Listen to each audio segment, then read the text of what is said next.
Hi there, welcome to Joshi'ing Around Weekly, a podcast in which we will discuss the most important shows, the best matches and the hottest topics in Japanese women's pro wrestling on a weekly basis. I'm Tim. And I'm Eric. And welcome to the show.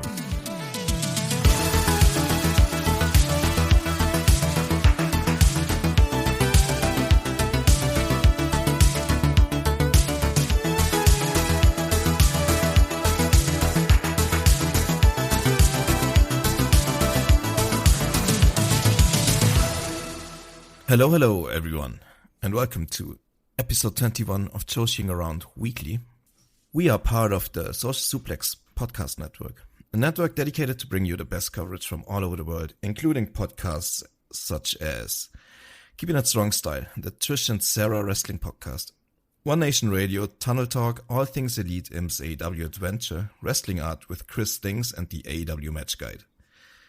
The AEW Match Guide will be back next week, I think, so you can look forward to that. We also released a Social Suplex newsletter around once a month that gives you in-depth coverage from promotions all over the world. The best coverage in all of wrestling media, and you can find it on socialsuplex.com. If you have any questions for our pod, you can also join the Social Suplex Discord, where you can find Eric and me in our designated Joshi'ing Around Discord channel. Today is March 3rd. Not February. Damn, we're already in March. It's crazy.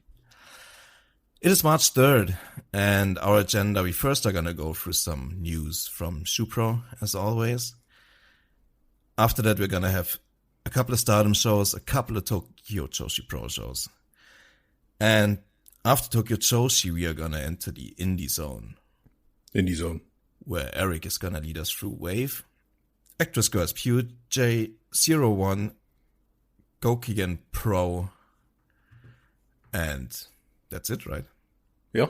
We then got our previews and the match of the week. Looks like a lighter schedule. This is a very light episode. We should be in and out of this one. Yeah, maybe 60 minutes, something like that. Yeah. Speaking of the newsletter, this week coming out, we should have our women's top 50 list. Are we allowed to say that? Oh, I don't even know why it was secret, to be honest. I mean, we can like advertise it, right? We can plug it. Yeah, I don't see why not. We just shouldn't talk about any of the results yet, I think. Yeah, we don't want to spoil it because it'll be more fun when people read it. Let's ask Chris and Pete. If they say we shouldn't spoil the announcement even, then I'm going to cut this out. I mean, okay. I mean, I don't see any reason why not to. Well, it's good to advertise it, right? Then people are ready for it to drop. Yeah. That's what you should be doing. Yeah, I guess so. I think the plan is to get it out on the International Women's Day, which is March 8th, I think. Yeah. Maybe it was supposed to be a suplex surprise that we got something nice. That would be bad advertising. Yeah, that's true. Let's just plug it, and it should be fine. Yeah.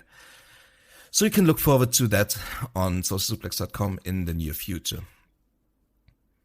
So yeah, hi Eric, how are you doing? I feel like we've already been talking now, and then you just say hi. I'm doing fine. How are you? I'm good. I'm feeling good. I got baited by our light schedule this week, I feel like. Yeah. Because I was so happy on the week, like I wasn't happy, but I was kind of like, I was so ahead of schedule, I thought, in my head, when I got done watching all the stuff on the weekend.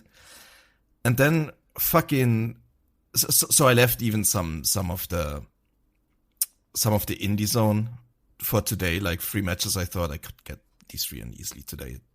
No worries at all about that. And then I got fucked by Stardom and by Tokyo Joshi Pro and by Shupro, who all released today new material. You know what the funny thing is? What? The TJPW and Shupro are always going to release today because they're always on like the pod we knew about. But Shupro is always Tuesday. I know that Shupro is always. The thing is, usually we cover the previous Tuesday's Shupro. Yeah, no, you're right. But for this week, there's like two important articles that we decided to cover today because, well, first of all, next week is gonna be so packed that we should probably keep the news section at a minimum to get all the other stuff in that we have to talk about. So we decided to do the Shupro for next week, this week. Yep. So I had to check it out.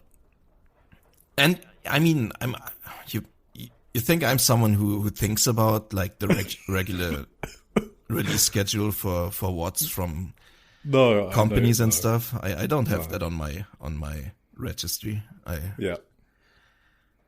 just. Well, you're also very good at stressing yourself out. Yes. Because I told you like a few times, hey, you don't actually need to watch that match, and you're like, oh no, I need to watch it. I'm going to put 3 streams on 3 different devices. That's kind of what it looked like today. No one's going to care if we don't review that house show match from Stardom. That's kind of true.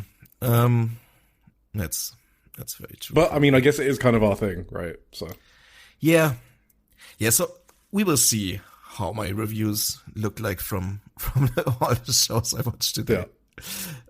If that's gonna be done well from my side, but we're gonna get to it. I think it's gonna be fine. We're always good. Somehow we always make it through, right? Yeah, just about. Right. So, I thought to start us off, I have a quick digression here. Super quick. Eric, what do you think? What would you say is our expertise? You shouldn't ask me that. I'm British. I'm very humble. I would say I have no expertise whatsoever. I'm Joshi'ing around. Yeah. What's the podcast about? It's about. Okay, that's a better question. The podcast is about Joshi wrestling. Yes, it is about Japanese women's pro wrestling. Yeah. Why do people? Joshi wrestling's fine as well to say, right? Yeah, it is absolutely. Okay, just fine. It's just shorthand. Yeah, it is. I think so.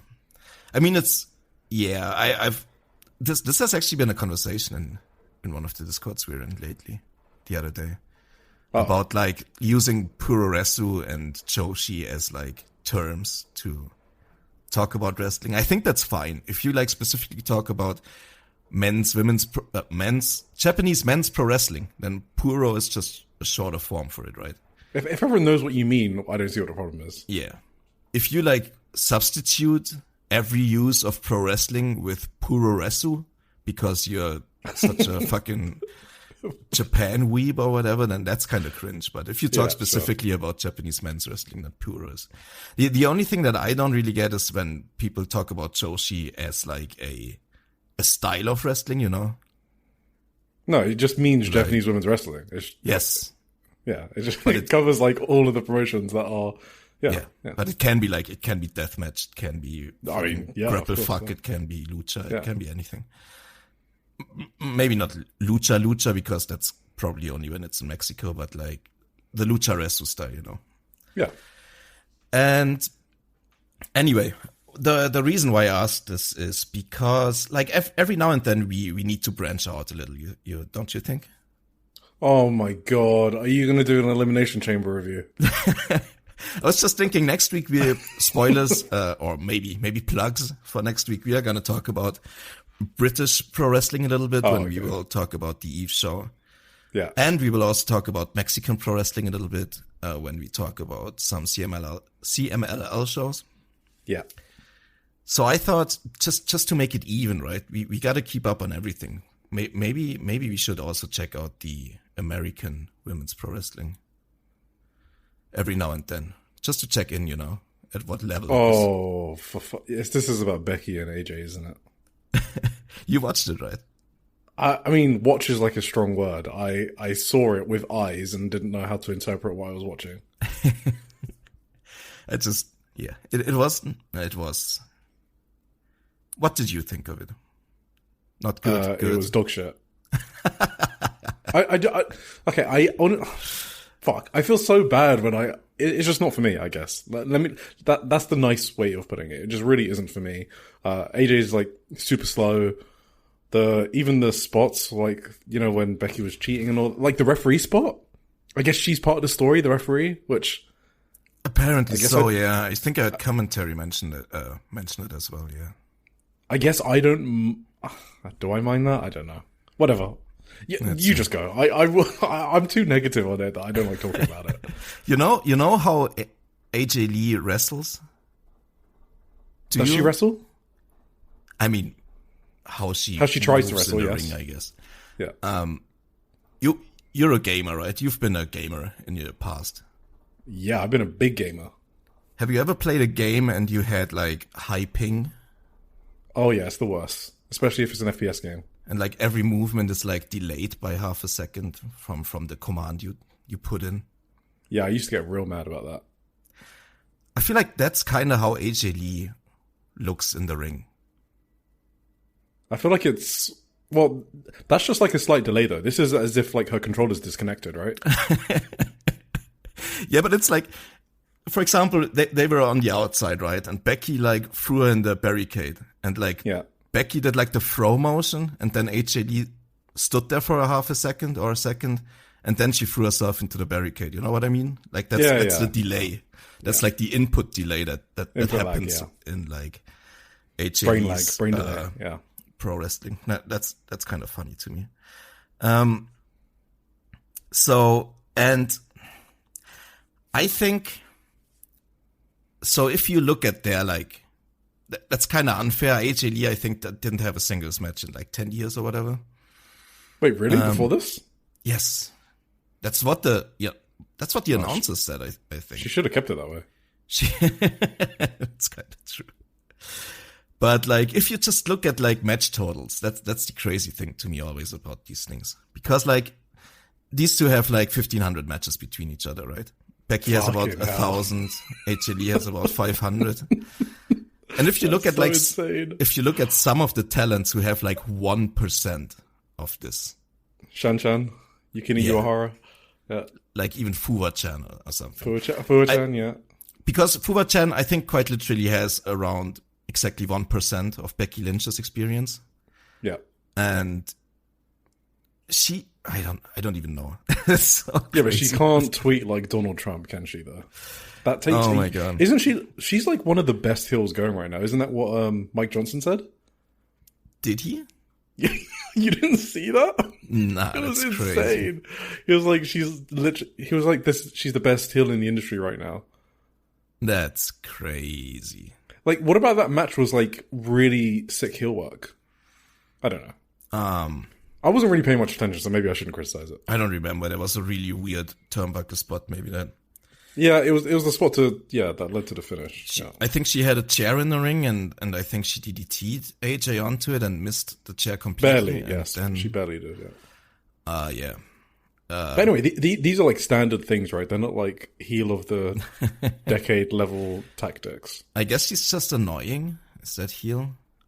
I think she does her own awards to subtweet Dave Meltzer's awards because the WWE has been incredibly gotten to by Dave Meltzer's awards. So that's funny. I don't think, maybe that's not fair, the comparisons though, right, to these rookies, because I think I do truly believe that Becky was a good wrestler at one point. Like, I think she was actually underrated in the ring because she wasn't like a really flashy wrestler. She wasn't like one of the most athletic wrestlers or anything. If anything, she had like, zero height whatsoever, and whenever she tried to jump or whatever, she wasn't.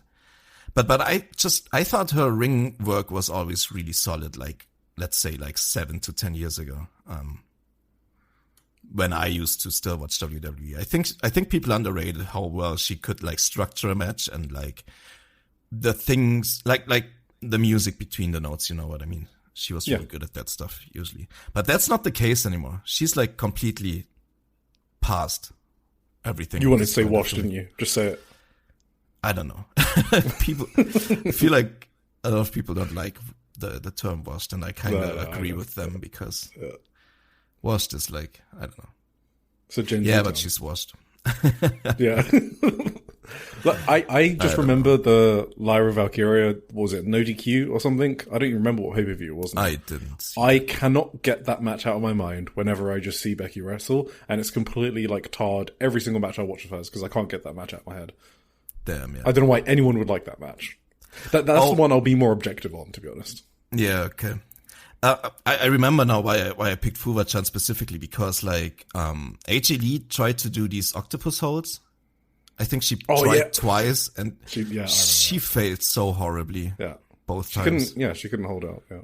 And spoiler alert, Fuwa-chan did one later in one of the STARDOM matches we cover, and it was perfect. So is it kind of on? Wait, who is it on? Isn't it on Becky though? Maybe Becky dropped her. Maybe, but I think you need to get your legs up there to wrap them around the other person's arm, right? I think AJ they have to hold onto you, right? Yeah. Yeah, the other person shouldn't drop you either. I think Becky probably also dropped her. That's probably also part of it. I can totally see that. But yeah, that wasn't perfect. I will say, I thought both wrestlers in this match and the match in general was definitely a lot better than the Dominic Mysterio vs. John Cena match I reviewed last time I did one of these check-ins. So props to them for that, I guess. It's just not for me. Because like even the Punk banner match, I was watching it and I was like, this was okay. And then I see the reaction to it and they're like, oh, this was a really great worked match. I'm like, I was bored for most of this, but yeah. Nah, I'm not. As our friend David told me, it's not designed for me, so I can accept that. I'm just not gonna watch Phil Brooks, man. I'm over it. I shut it off after the Becky match and went back to the STARDOM show, which helped a lot actually to enjoy this. I think I watched the show from the 23rd after that, and like the enjoyment levels rose quite a bit. Maybe I should always check out the WWE match before I start watching. But STARDOM is good enough that it doesn't really need that, right? Yeah, I don't think you need the pep boost. The boost. Anyway, that was my quarterly check-in into the Americans, into the American women's pro wrestling. No. All right. Okay. I mean, you can if you want to review. Just shut me down like that. I thought we were going to do like a full WrestleMania review. Maybe if you got time. You don't want to see Rhea Ripley versus Jade Cargill? That's the match? Wait, yeah. Have you not seen all the shooting that's going on? The shootouts? Oh, right. Yeah, that's true. Yeah, Rhea Ripley said that she's not having fun. No friends. Wait, did Rhea win the Elimination Chamber? Yeah, she did. I mean, that part is like Rhea Ripley is like, she should be winning that shit every year. She should be defending that title every single year. But yeah, then Jade Cargill started shooting on her. So what's there Io might be doing? Some like, huh? Sorry, no, you. What's Io Sky doing? Yeah, I have no fucking idea. I think she's in some J drama, as our WWE correspondent likes to call it, with Asuka and Kairi. I have no fucking idea. Okay, sounds great. Yeah. So next week we're gonna check in on Mexico and the UK. This week it was the Americas. I guess that's great. Yeah, we're very well versed. Yes, absolutely. We give everything a chance. I mean, we can only like judge. We can only say that these are the best wrestlers in the world if we also keep up with the rest of the world, right? Do you think we come off as pretentious? Are we like one of those fans? I mean, we never truly say that, right? That these are the best. I mean, whenever we do our lists, whenever we do our like wrestlers of the year lists, it might come through that we do prefer the Japanese variety of pro wrestling a bit, but I don't think we're ever that blunt about it or annoying or whatever. Yes.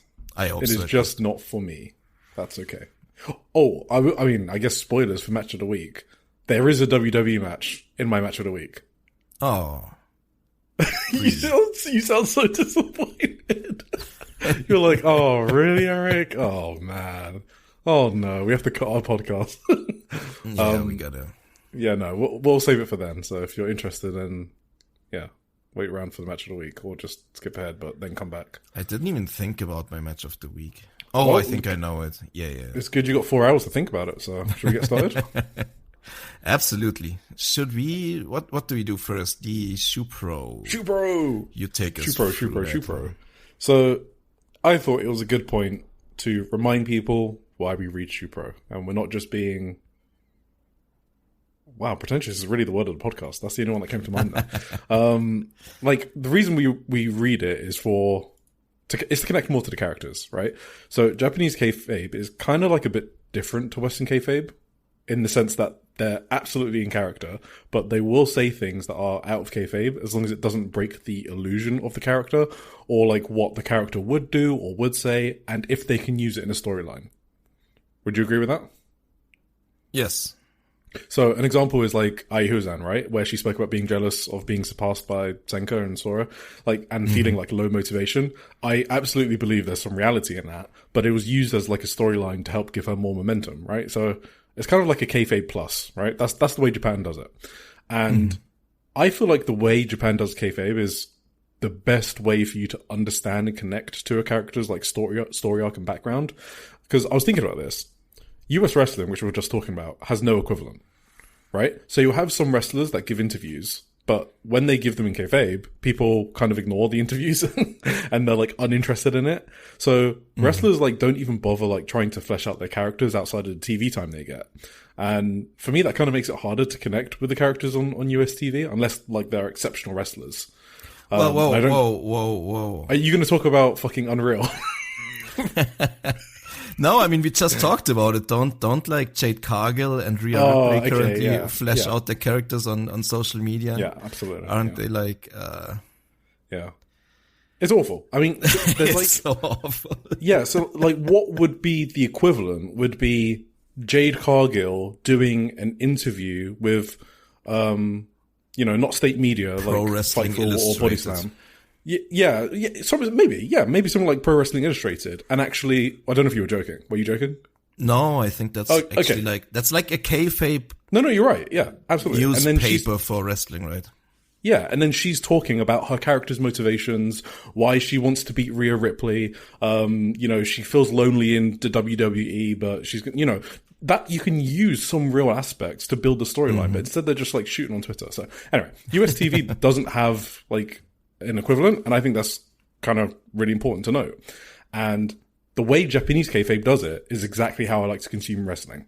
So reading some of these articles has like meant some of those matches hit hard for me, and those matches may not even register on the radar of someone else. So for example, the Aihuzan match, right? I think it's Mia Momono on the 5th of February. I think that one's currently rated at like 8, less than 8 on Cage Match or whatever. Really? And it's literally one of my favorite matches of all time. So by reading these, I'm hoping that some listeners can connect more with some of the characters we talk about, and hopefully that helps their investment in the matches. Yes, absolutely. And I also think, what also helps are these like various documentaries that it's mainly Sendai Girls right now. Oh yeah, the Sendai Girls one, yeah. That's really good at just like we can tell from like people we know, in our Discords or whatever, they are really like becoming big fans of wrestlers that they don't even like have been following that closely at all in the last whatever. Yeah. But just through these documentaries, they're like such personable characters there that it's just like so easy to invest in, like Yurika Oka or whatever, who's just like Mio Momono's tag partner in Bob Momo Banana for most people. But ever since the Sendai Girls documentary popped up, she's shot up, like her stock shot up in a lot of people's eyes, I think. So that's definitely. Yeah, exactly. And Shupro is just another arm of media, right? It's similar to documentaries. Yes. Because, I guess documentaries are probably more reality-based, actually, than the Shupro ones. Because, it's kind of hard to be in character all the time when you're being recorded and doing a documentary. So those are even those are even better, probably, the documentaries. But Shupro is just kind of another level to it. So, yeah, very blurred lines with Japanese kayfabe. As long as it serves the character, they'll talk about anything, basically. But it should always serve the storyline and the character. They're never going to randomly shoot if it's got nothing to do with the storyline. Unless you're like, I don't know, Katsuhiko Nakajima and whatever like that. So unless you're one of those characters, it doesn't happen very often. All right, let's get into it. So Sai Kamitani has a weekly column. So obviously we did the whole book recaps, and also thank you to all the nice feedback we had. That was awesome. That made us feel very good because, that was awesome. And now she kind of spoke about why she did the book and like how it came about. So it's just a few notes basically. So She said that around spring in 2025, she was approached by Kadokawa, which I assume is a book publisher. Apparently, one of the editors of that, it could be a magazine, to be honest. It's probably a magazine, because one of the editors is a fan and saw her do media appearances, and they were like, oh, and then they just reached out. She said she didn't have a ghostwriter, so she wrote the book herself. I can kind of believe that in the tone that it's written in. She started writing in summer 2025, and it just took her a long time to write because of how busy she is. And she found out that she actually enjoys expressing herself in writing, even though she struggles to express herself verbally when in groups. I mean, that's a very common thing, right? Yeah. Sometimes it's easier to write than talk. And Absolutely. She says that she specifically used the word center for the title. So the book was called The Story of How I, a Failed Idol, Stood at the Center of the Pro Wrestling World. She deliberately used the word center because she wanted to express a duality between her idol life and the wrestler she is now. Because, you know, I think we've spoken about in our Discord channel about how center means something in the idol world, right? Yes. The person who's like at the middle of the group and in the dance routines and all that stuff. Right. That's basically the protagonist, or like the main. Yeah. The main character of the idol group. Yeah. She said the goal was to sell 10k copies. Well, that's +1 from me. And she says that she hopes to inspire failed idols who get rejected from hundreds of auditions. She wants to give them hope. So when it was asked, like, what type of reader do you particularly want to inspire, that was her answer. So that was cute. She did say the pre-sales looked very good, so I'm happy about that. I hope she does the 10k. I don't know how realistic that number is for books these days, but I'd buy one if they would ship them, but I'm going to buy one next time I'm in Japan, most probably. I mean, I can just buy you one when I'm there. Or that, I mean, it's kind of the same thing, right? Yeah, I guess. I think at this point, the shipping isn't that much cheaper from the UK, honestly. Hey, why are you talking down on Brexit? We liberated our country, okay? This was the best thing we did as a nation. I did once, I bought a vinyl record from a really small band in Northern Ireland. And I think the shipping cost more than the record itself. So yeah, just through Brexit bullshit. It's so. fucked up. Oh, they have they even have new rules now on dual citizens. It feels like they were specifically targeting me, where you can't travel without a British passport anymore. They literally just won't let you into the country unless you travel with your British passport. And okay, but I feel like we had that in Germany. Like, I always have to have my passport, I feel like, so. Yeah, but as a dual citizen, before I could travel with my Spanish passport. And specifically okay. Yeah, now I can't even travel with my Spanish passport. It's so stupid. Oh, man. Anyway. Brexit. All right, then we had Yuki Yamazaki and Nagisa Tachibana, so Marigold wrestlers. This is just kind of short notes. Yuka says that the first time Rossy praised her was on the 13th of February at Shinjuku Face, which is like 8 months after her debut. That's crazy. I read that too, yeah. Yeah, so that's funny. She trained at Dontonbori Wrestling in Osaka before she joined Marigold. That kind of explains why I felt like she didn't look like a rookie when she debuted. I was like, she looks a bit too polished, and that kind of makes sense. Mm-hmm. She wants the Superfly belt from Mayu Iwatani. Cool. And yeah, that was pretty much it, I guess. Nagisa Tachibana said that she goes to every single practice session that they have at Marigold, and that's pretty much it. I will say that Nagisa is definitely improving. From what I've seen, so that's good to hear. Yeah, for sure. Finally, for Shupro 2400, nice round number, it was Megumi Kudo and 01. So we have mentioned it in passing that 01 are starting a new Joshi division, and Megumi Kudo is the general manager of 01, and she's heading up the Joshi division as well. So there was just like a short article about it. So they refer to the 1st of March show at Tokyo Square, which just passed. So they refer to it as a pre-launch event. So it's not the actual launch of the division. We will review that when it gets uploaded at some point. I still need to figure out how you're going to watch it because it's on a phone app, but we'll get there. Yeah. Megumi Kudo also talks about her FMW past. Yes. And that's why like the mixed gender promotions she said felt like a natural thing for her to do, which makes sense. And it's also been designed and branded around Yuki Mashiro. So for those that don't know her, she was in STARDOM for a few appearances, doing New Blood and little things here and there. And she was previously the Ice Ribbon Ice Xfinity champion. And Then she went to CML for like an excursion. Now she's back doing 0-1 and Gokigen Pro mainly. Mm-hmm. And she's going to be the new ace. So Megumi also said that the new rookie, Konomi Hori, is a bit of a nightmare to manage because she's such a free spirit. That's funny. She tells a story of the two of them at a mall, and Konomi is asked to behave because she's wearing the 0-1 tracksuit with the logo on it. And Konomi just went and turned the tracksuit inside out so she could behave as she wanted to. That does come through some of her matches, by the way, that I've seen so far, where she's kind of like a bit non-standard against vets and doing things you wouldn't expect, and I guess trying to hype the crowd up as well, which you just don't really see out of a rookie. So you can kind of see it a bit. Yeah. And then finally, Megumi talks about her 40th anniversary debut event at Yoyogi Second National Gymnasium in October, which is a huge arena, by the way. That's like a big arena, yeah. It's like 3K capacity or something. Are they doing a Rose or just 0-1 in general? Or does she do like a freelance show with... I have no idea. We don't know any matches so far. I imagine it's going to be a bit like 0-1, so a bunch of so mixed gender, I'm guessing. Yeah. Maybe some people from her past that are still wrestling, which I don't know because I don't watch FMW, but I'm sure people know. I was going to ask you never really saw Megumi Kudo matches, did you? Never. I just know she has like an insane reputation.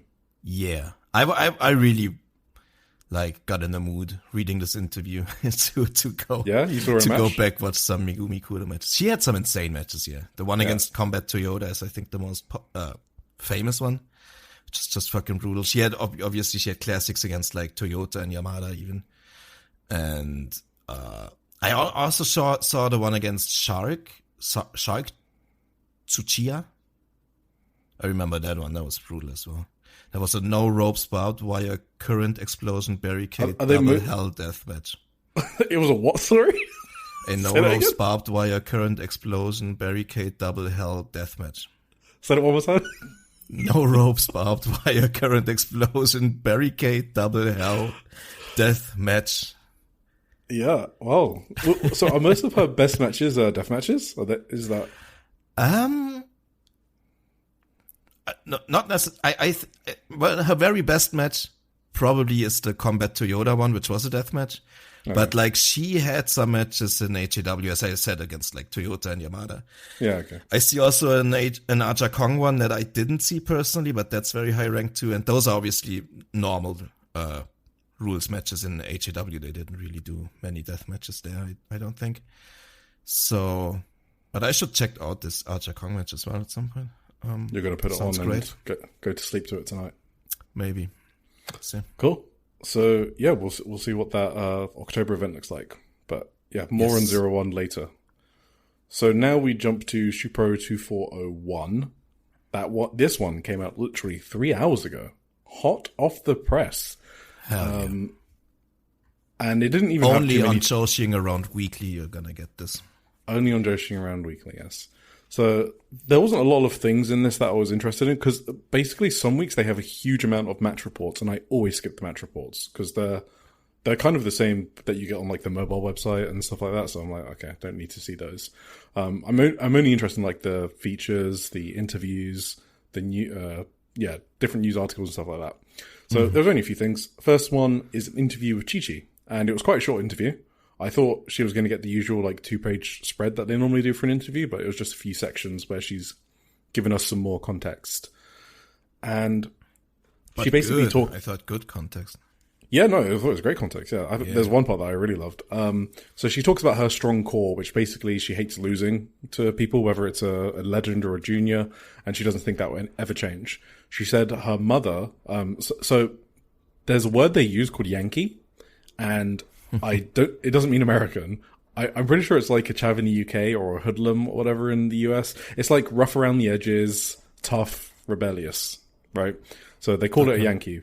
But she says her mother was a Yankee, whatever that thing is, which I think is that.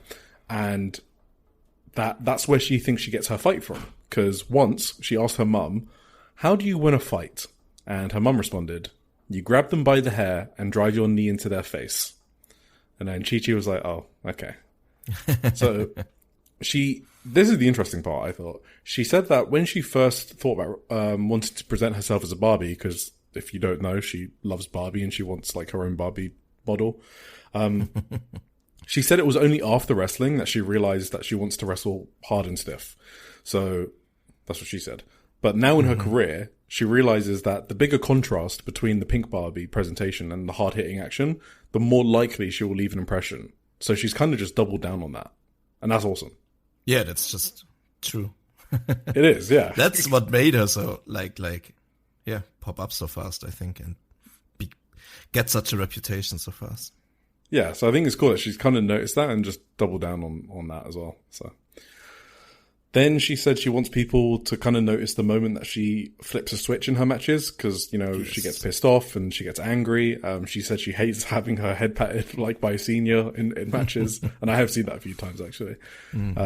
She is a forearm enjoyer, just like Tim and myself. Yes. So I had a whole segment on forearm strikes planned a few episodes ago and I just ditched it. Because, now Chi-Chi puts it way more eloquently than I was going to.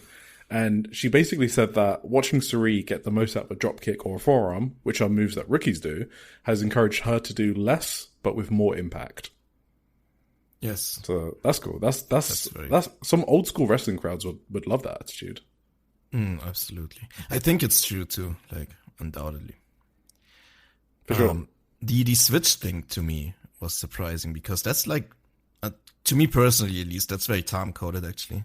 That's what Tam always used to do. She had the switch to where she went from the kawaii cosmic angel.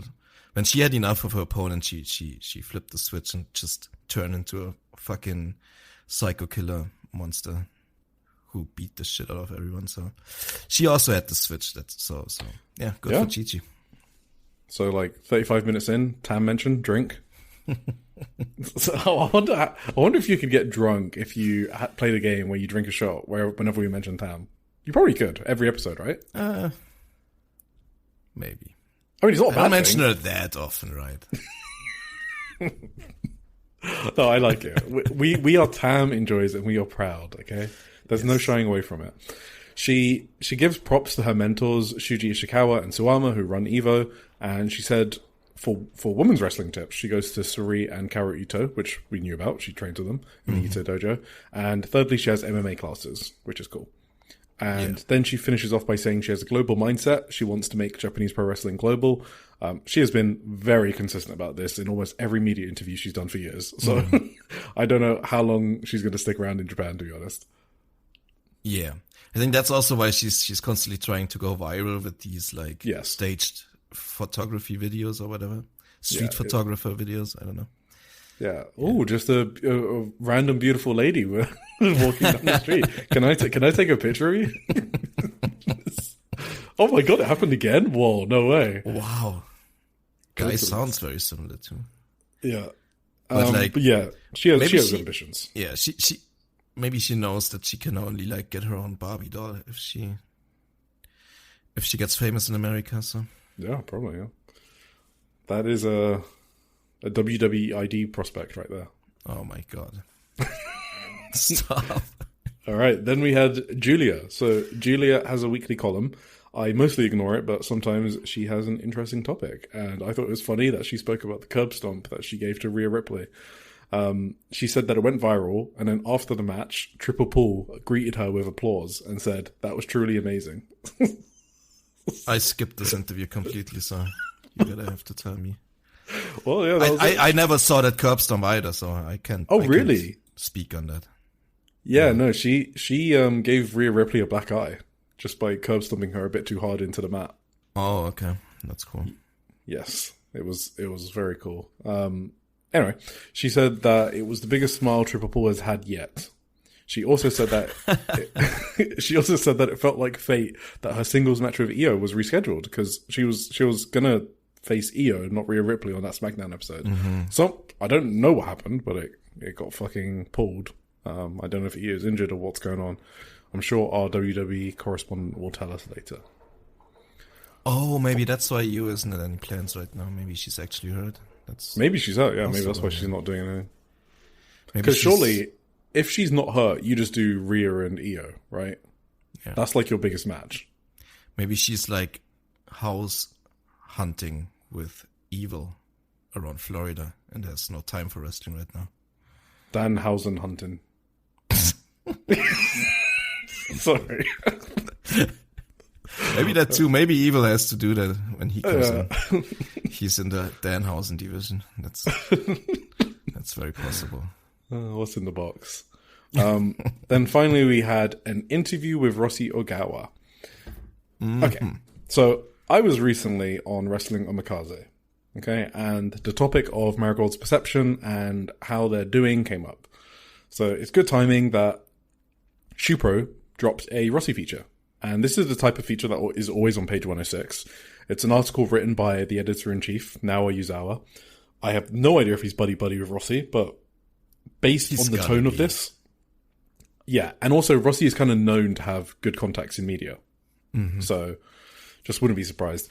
So, like, I'm going to not talk about the whole article, because obviously a lot of it is just guac glazing. But he basically... So, Rossy Ogawa basically says that they're the second biggest women's promotion in terms of sales. He thinks that there's a big gap. So, I've already seen this aggregated, by the way, immediately. What Rossy did say is that he thinks that there's a gap between Stardom and themselves, and then another gap between Marigold and the third place. That's the one I kind of disagree with here. Okay, so I'll go first. Okay. I don't know if he's wrong. The reason is that it's kind of difficult to compare the promotions to each other. So Marigold basically tries to run a Stardom-style tour schedule, right? But without Stardom's success, right? Mm-hmm. They're doing like very similar tour stops. They're trying to run big buildings like Ota Ward, Yogi, Sumo Hall. TJPW does a similar schedule as well, but they have fewer Korakuens, slightly fewer big buildings as well. But TJPW's Korakuens are worse than Marigold's, right? I mean, you can look at the numbers. Apart from the 4th of January ones, which we know they sell out, which is cool. They have like 8th of February 2025 was 551. Then they didn't run Korakuen for 6 months, and they still got 742, 719, 730, 910. 4th of January is another sellout, and then 732. But the averages are lower than Marigold's, right? Sendai Girls is probably the other comparison point. Their touring schedule's totally different. So I don't even know how you can compare Sendai Girls to Marigold, because they don't do monthly Korakuens. They don't do monthly Shinjuku Faces even. They run Azalea Taisho Hall in Osaka. They run Sendai Pit. They run Shinkiba First Ring. Who knows what they would do if they were going to run monthly Korakuen halls? Maybe they would be second. The problem is we just don't have that data and we don't know. I think... Okay, I'll let you finish first. No, I'm finished. Go. You're finished? Okay. I think if you look at the big shows... then Sendai Girls has got to be considered on a similar level, right? I mean, we had it last year, the big show, the big Marigold show had 3,450 in attendance. The big Sendai Girls show had 3,520 in attendance. So they're in the... That was exaggerated. There was a lot of paper as well, I know. The 3,500 one, the Sendai Girls number is definitely exaggerated. Wait, which one is that? Is that the one in Zebi Arena? That was I think that was the March one. Oh, okay, yeah, the Yogi one. Yeah, I mean, it doesn't even house that many people, right? Right. Yeah, that was the one they definitely exaggerated. Then they did one in August at Zebi Arena, which was pretty good. I think they announced, 2.5k for that? I didn't actually check. Mm-hmm. They also said on the recent documentaries that they had 900 comped kids or something. Something crazy like that. No, that's the plan for the next one, right? Oh, is that what they said was for the next one? Okay. Oh, what's that for the last one? I'm not sure. They definitely comped a lot of kids for that one. For the next one. Yeah. The next one that they're going to have in that ice rink in Sendai, right? Yeah. That's what Mako said they're inviting 900 kids. Oh, okay. Oh, yeah, maybe that is the same, yeah. Yeah. I think so. For the August one, they definitely comped. You can tell. From just literally, if you watch that show, you can tell they comped a lot of tickets there. And they also said they did, by the way, because Maiko Satomura went out and she did a speech and she thanked people for coming and stuff like that. So... Mm-hmm. So, yes, their big shows are... They're I mean, you can also look at the Korakuens, right? They had fewer Sendai Girls, and obviously they were special shows, like the Mako retirement, of course, the 10th and then the anniversary. But those were still, massive successes, right? They were, but it's still impossible to compare to Marigold, because they're not the same schedule. No, I totally agree. Yeah. But I would say if it comes, I don't know. I don't know how to really compare these. Yeah, because you can't. Yeah, it's the same with Tokyo Joshi, really, right? So Tokyo Joshi's a bit more comparable just because they have a similar schedule. and you can see what they do, and it is worse than Marigold. So I would say Marigold to TJPW feels like a fair comparison to me. I do think it's totally fair to assume that Marigold is the second biggest women's company in Japan. That's just facts. If you don't like Marigold, that's fair, but the fact is that they aren't doing that great, but they are not doing worse than any other women's promotion other than Stardom. Yeah, but also when you say they're not doing great probably to what they want to do, right? Because they want to be Stardom and they're failing in those expectations. But if they were to say, hey, we're a TJPW sized company, they're doing fine. So it just kind of depends on like what you're comparing to. And because apparently they compared themselves to Stardom like early on, then I guess that's why people say they're not doing so well. But yeah, they probably are the second biggest women's company in the world, I guess. And they're, yeah, go on. But also if you compare it to Stardom early on, then they're doing very well. But also that's also not comparable because obviously you had the talent from Stardom that obviously had the fame coming in. So the starting points were completely different for Stardom and Marigold. So. Exactly. So he says that at the end, this Glazer, he's like, Marigold reached venues that an average promotion would take 3 to 5 years to reach almost immediately after its launch. Well, they had a different launching point, right? So that's part of the reason why they've done so well to kick off with. But the interesting thing is, Rossy Ogawa is aware of this. Like, he even talks about the Korakuen attendances, and he confirms that they are worrying. So he said, while he isn't panicking, he is definitely hurrying. He says that that Marigold is seen as a spin-off to Stardom, and in order to get rid of that label, they still need much more time, specifically to create more homegrown talent.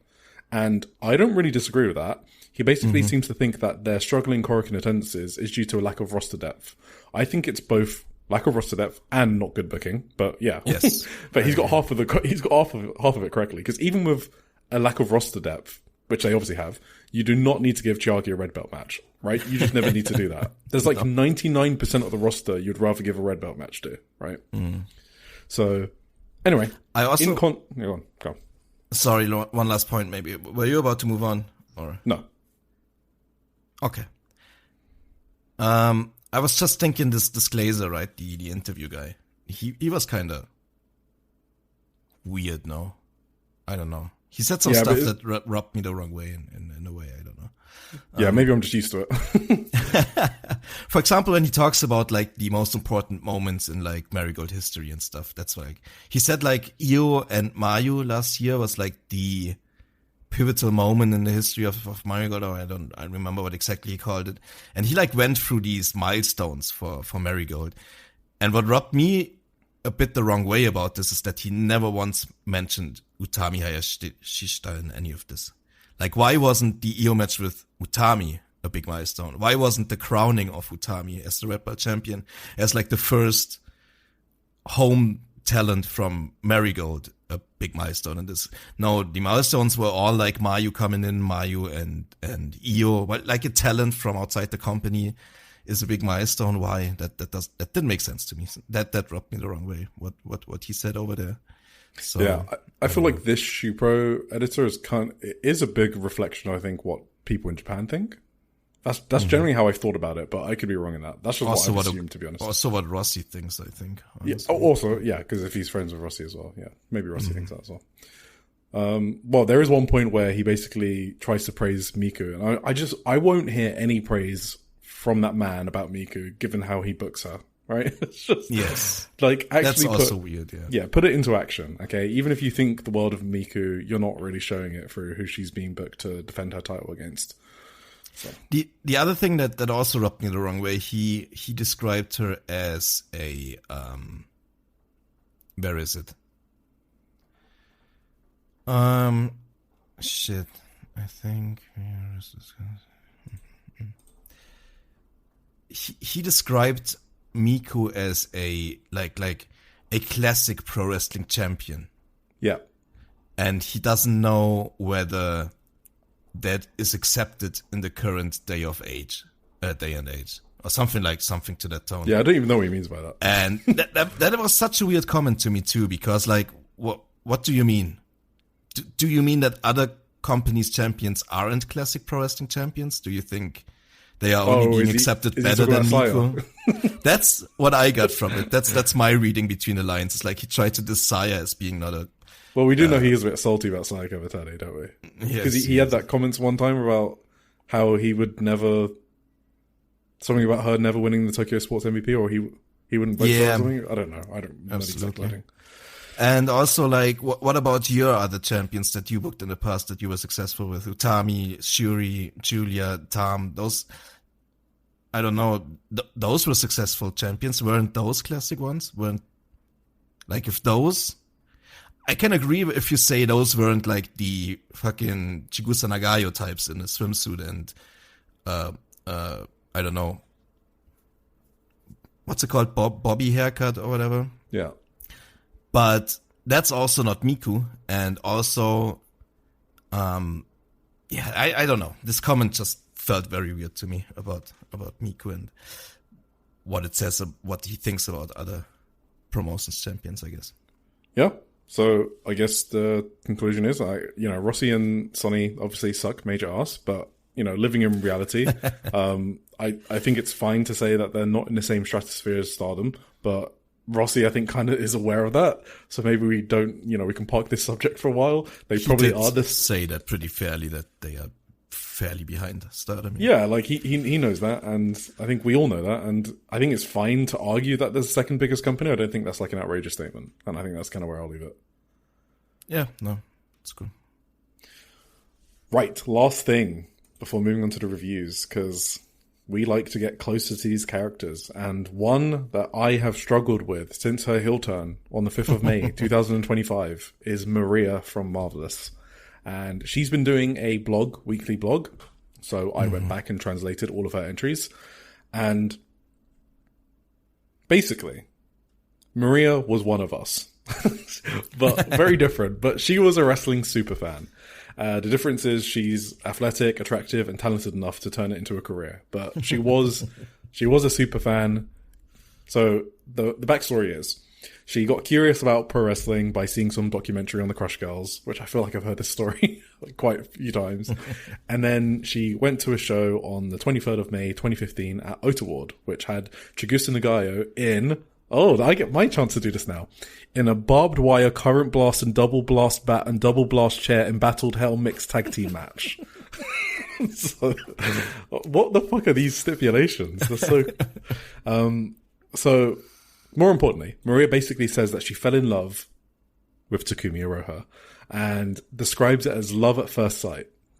She was at the merch stand and Takumi happened to walk past and Maria just burst out crying. The wrestler at the merch stand, because, there was another wrestler that she was going up to see at the merch stand, she noticed that Maria only wanted Takumi's signature and not hers. So she called Takumi over and got her to sign something for Maria. Maria basically says that after that, she started a part-time job just so she could get enough money to go and see Takumi at events and buy her merch. She made friends with other Marvelous fans online, and she said that when she used to go up to the merch stands, her hands would shake and she couldn't look at Takumi in the eye properly. She said that she was even using a fake name online. But one time, she went up to Takumi, and Takumi was like, "You're Maria-chan, aren't you?" And it spooked Maria the fuck out. And by the way, Maria's like 15 or 16 at this point. Then... at one show on the 17th of October, so this is five months after she discovered, after she went to her first event, Chigusa Nagayo and Takumi basically walked up to Maria and her friends and were like, "Do you guys want to become pro wrestlers? Try hard and don't give up. We'll be waiting for you at Marvelous." So there you go. And then, I didn't know this, but apparently Marvelous has banned one-shot photos. She doesn't say why, but I did not know that. I didn't know that either. No idea why. So then she went to Gakuen High School, which is like a renowned wrestling school for girls that Hashimoto went to as well. So I believe it's a private school. She only went there after finding out pro wrestling because she wanted to become a pro wrestler and thought that's how you do it. So even though it was really grueling, so she still went through with that. But naturally, when it came to it, she thought about joining either Marvelous or Sendai Girls, where Hashimoto was. She made up her mind when Chihiro Hashimoto told her, "The best place for you is wherever the person you admire is." And that was obviously Takumi, so the rest is history. Her parents only had one condition, that she gets good grades, since it's a private school. She did get good grades, but mostly because she had a deal with her parents where if she gets good grades, they have to buy her Takumi or her merch. So that motivated her. Final thing is she has asthma, which I didn't know. So she's been hospitalized for it 3 times. So there you go. Yep. I wasn't aware of that either. Yeah. That's crazy. So I wish I had unlimited time because these little stories kind of help you root for someone. Because after I read this, I was like, I could really get into a Maria and Takumi feud, right? Over the title. Oh, yeah. Which I've never thought of before. But they could use this as the build towards that. And I wouldn't even cared about it before. Yeah, and they basically just did that too.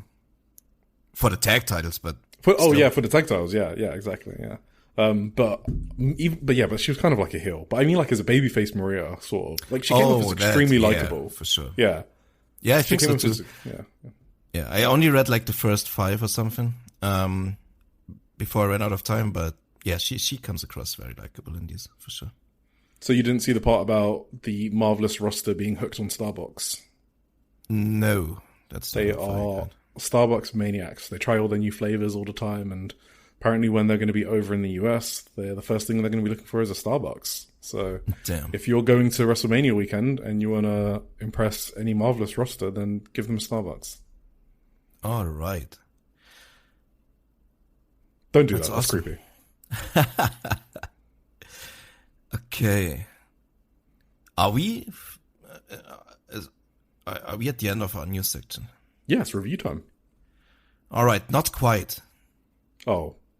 I got one more little intermission for you, since we are coming off of Shupro. You know how we often talk about, we keep track of the Shupro, of the front page. What do you call it? I forgot to mention it. Yeah, I forgot to mention it. Yeah, Sari is on it. Sari's on 2401. On the cover. Yeah. Sari and Fuwa-chan. Yeah, that's an awesome picture, by the way. Yeah. Yeah. So, you know how Joshi'ing Around Weekly every week does a episode-specific cover for the episodes. Do you think anyone noticed that? Noticed that? I don't know. Maybe they do now. Yeah. I thought a lot of effort into it. I thought since we always do that, and I would say not really biased. I just always pick the most important or like the most discussed topic on the episode, right?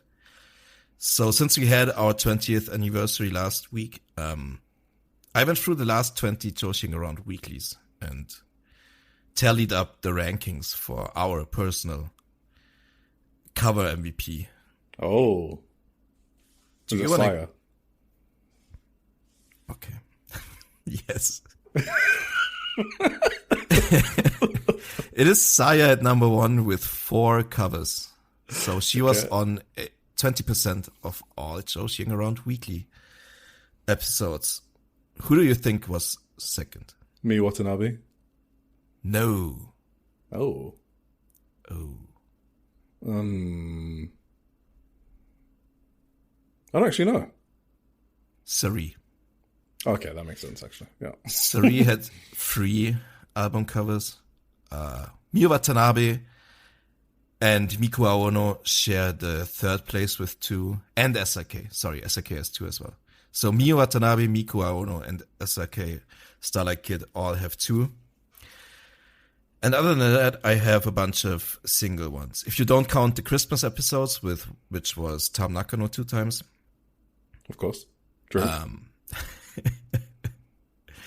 We had, like, for example, we had Saya Ida once, Sakurara once, we had Sonoko Kato once, we had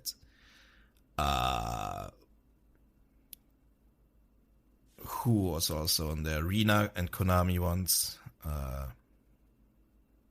Yeah, those are just excerpts, but yeah, the top 3 are Saya, Sari, and then, well, Miyu, Miku, and Starlight Kid combined, but just thought maybe that was interesting for someone. I don't know if it's interesting to you. Yeah, that kind of reflects what we talk about.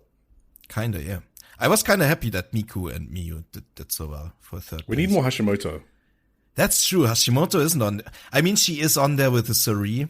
Like, when their big match happened, she's basically a joint cover with Sari together. But yeah, she's only there once. Then that's too little. Okay, All speaking of, I don't know. That's not a good transition. We're not talking That was a about great segue. Hashimoto now. Speaking of Hashimoto, let's talk about Stardom.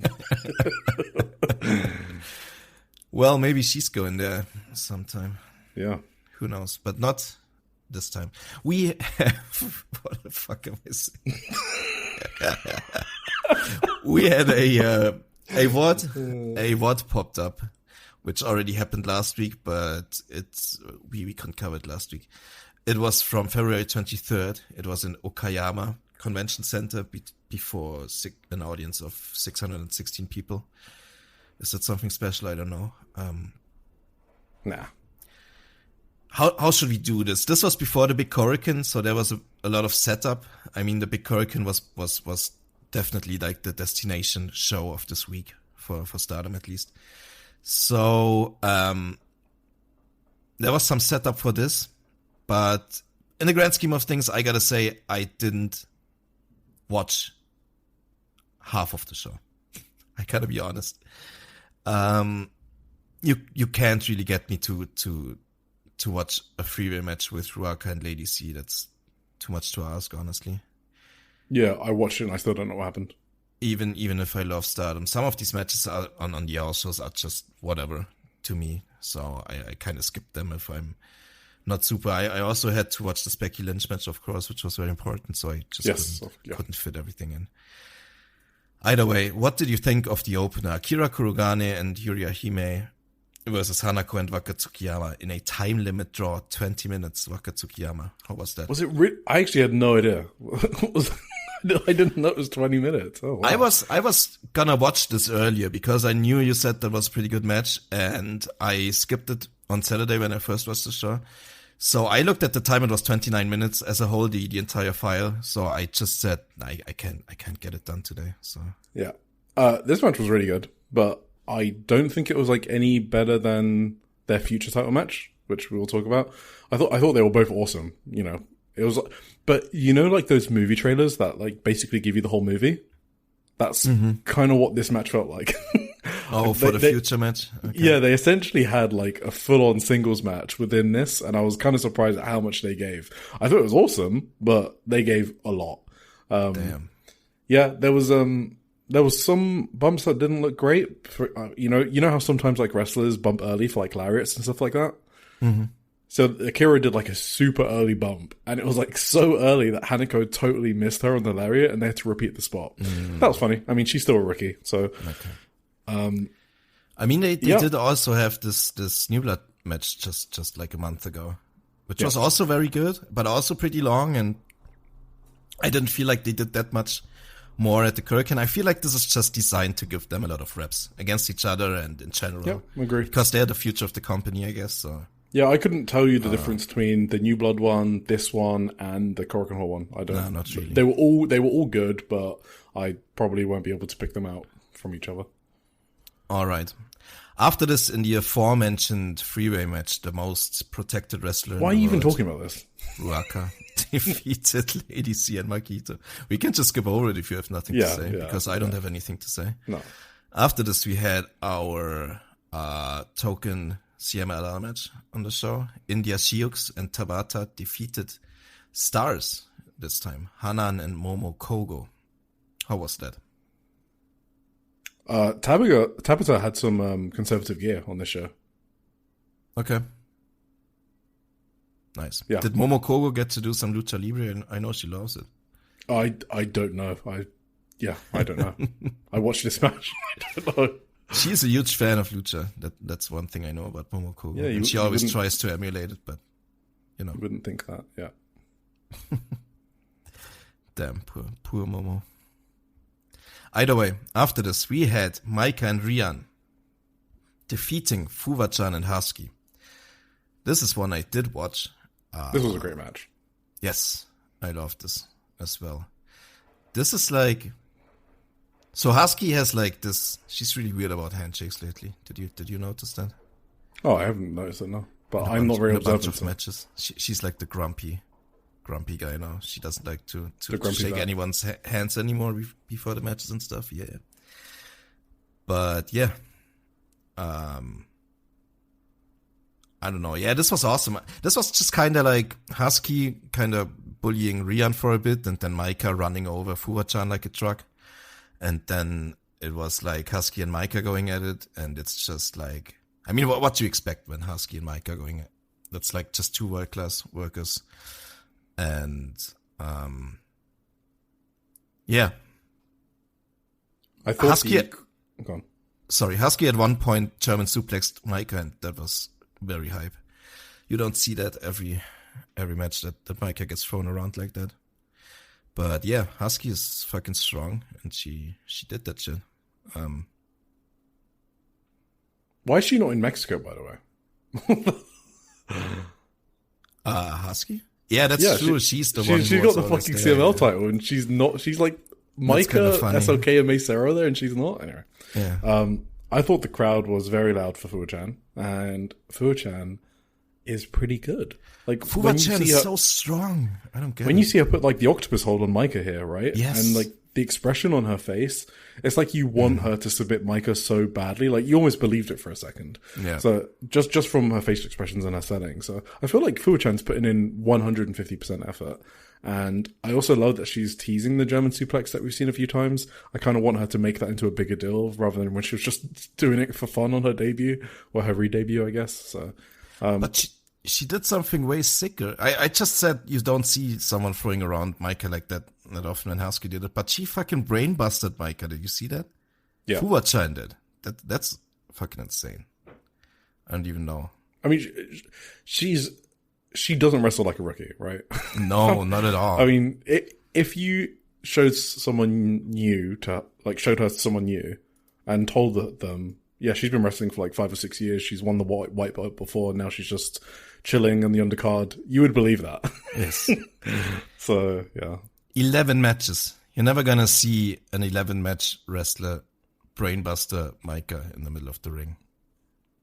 No, like, and because she's older as well, and because she's a celebrity already, it kind of makes sense to just go all in. I feel like, you know, like Kaisei Takechi and DDT, you know, they're probably going to put the title in the summer, and you kind of have to do that if you want to go up to the Dome. Just push them. Like, you don't know how long this window is going to last for. So yeah, I know.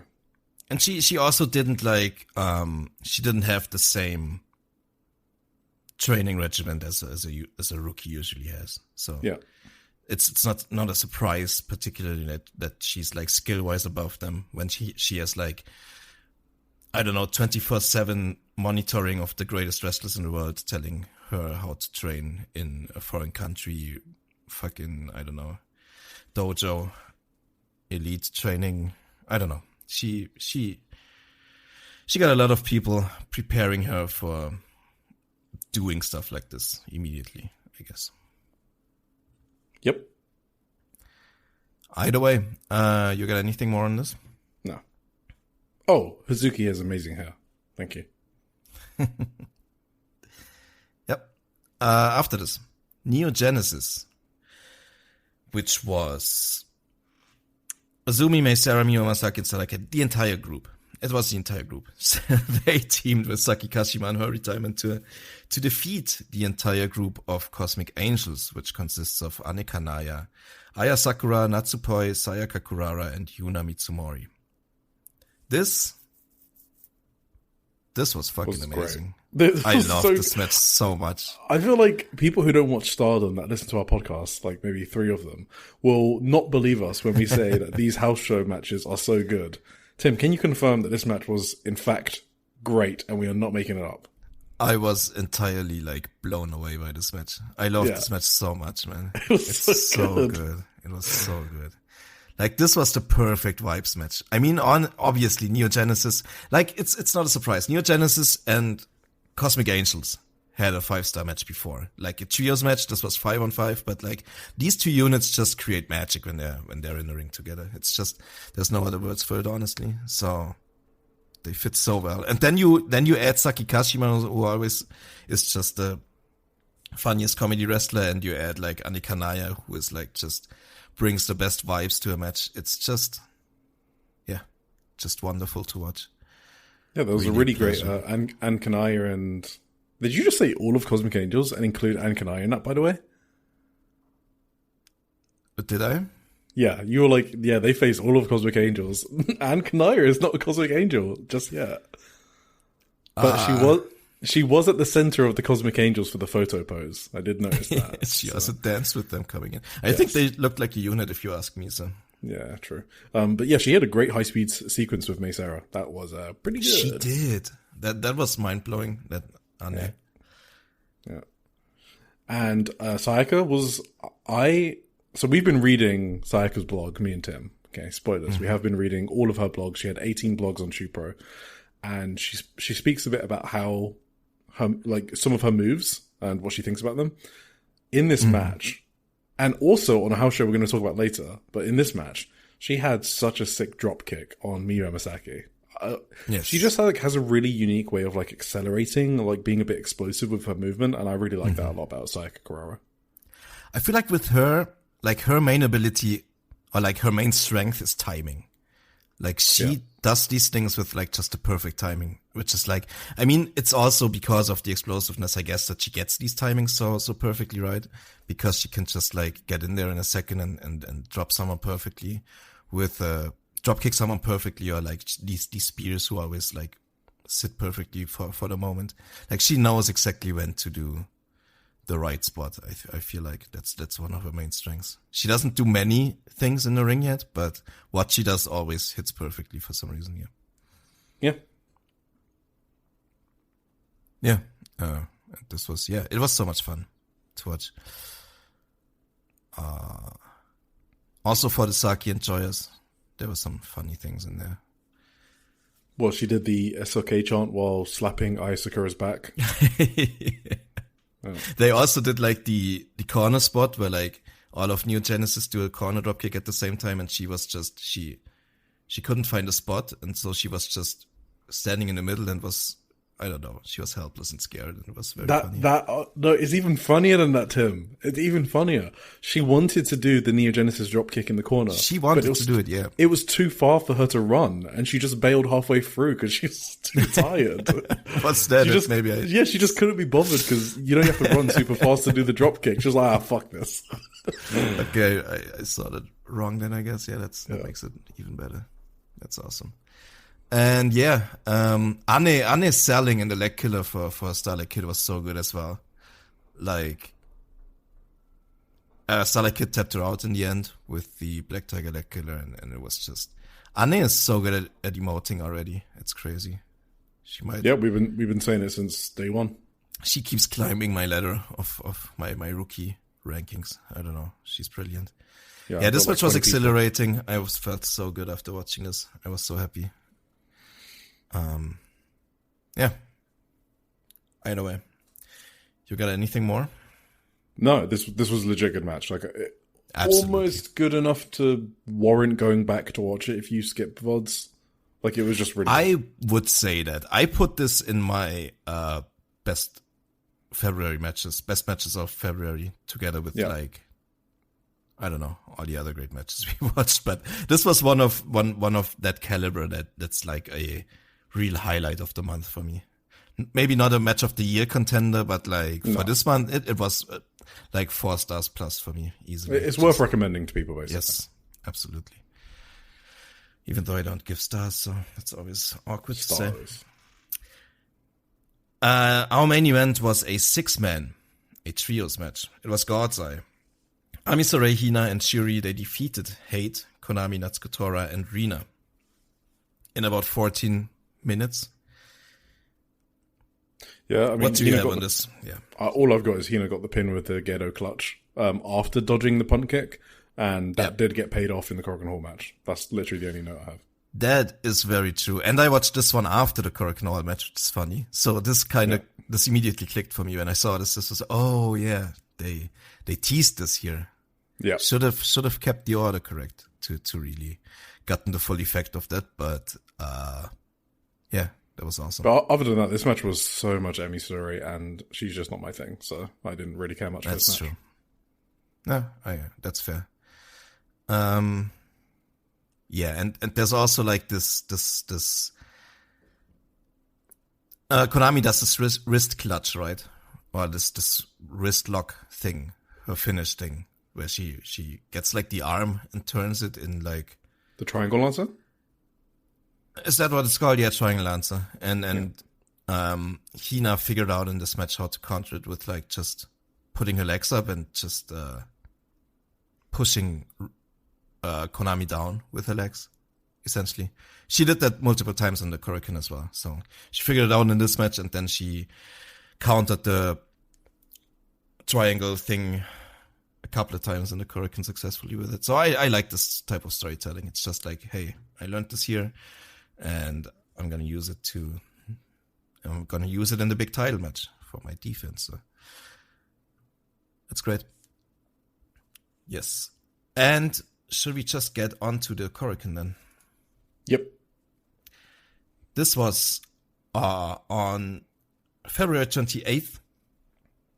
It was the Friday, right? Was it Saturday?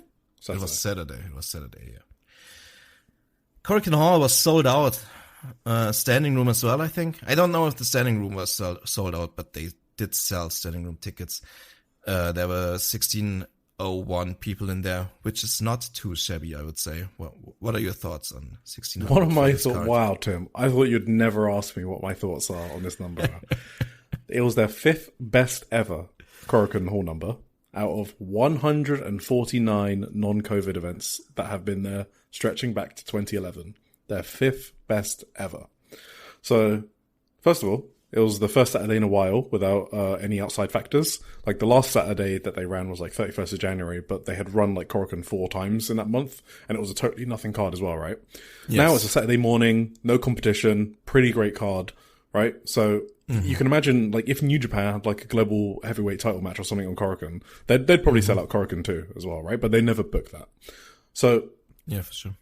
I'm not suggesting that Stardom is as big as New Japan, but Stardom should start to be discussed in the conversation as the second biggest promotion in Japan, like, regardless of gender.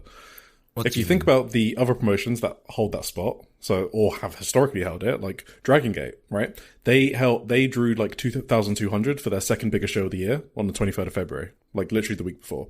All Japan drew 2,200 at Ota Ward, like very recently. That's like a number that Stardom regularly beats at Ota Ward nowadays. So those two aren't in the conversation. Noah and DDT is a bit more interesting. Okay, I want to see what DDT do at the Sumo Halls that they have this year. They got 2 of them by eye, because obviously they don't release numbers, but they might be close. And Noah's New Year show that you were at did great, but so did Stardom Sumo Hall days before, right? So it's sort of like Stardom, Noah, and DDT sort of jockeying for second place. And my point is, it's not just a women's company and needs to be compared against women's companies anymore. Okay?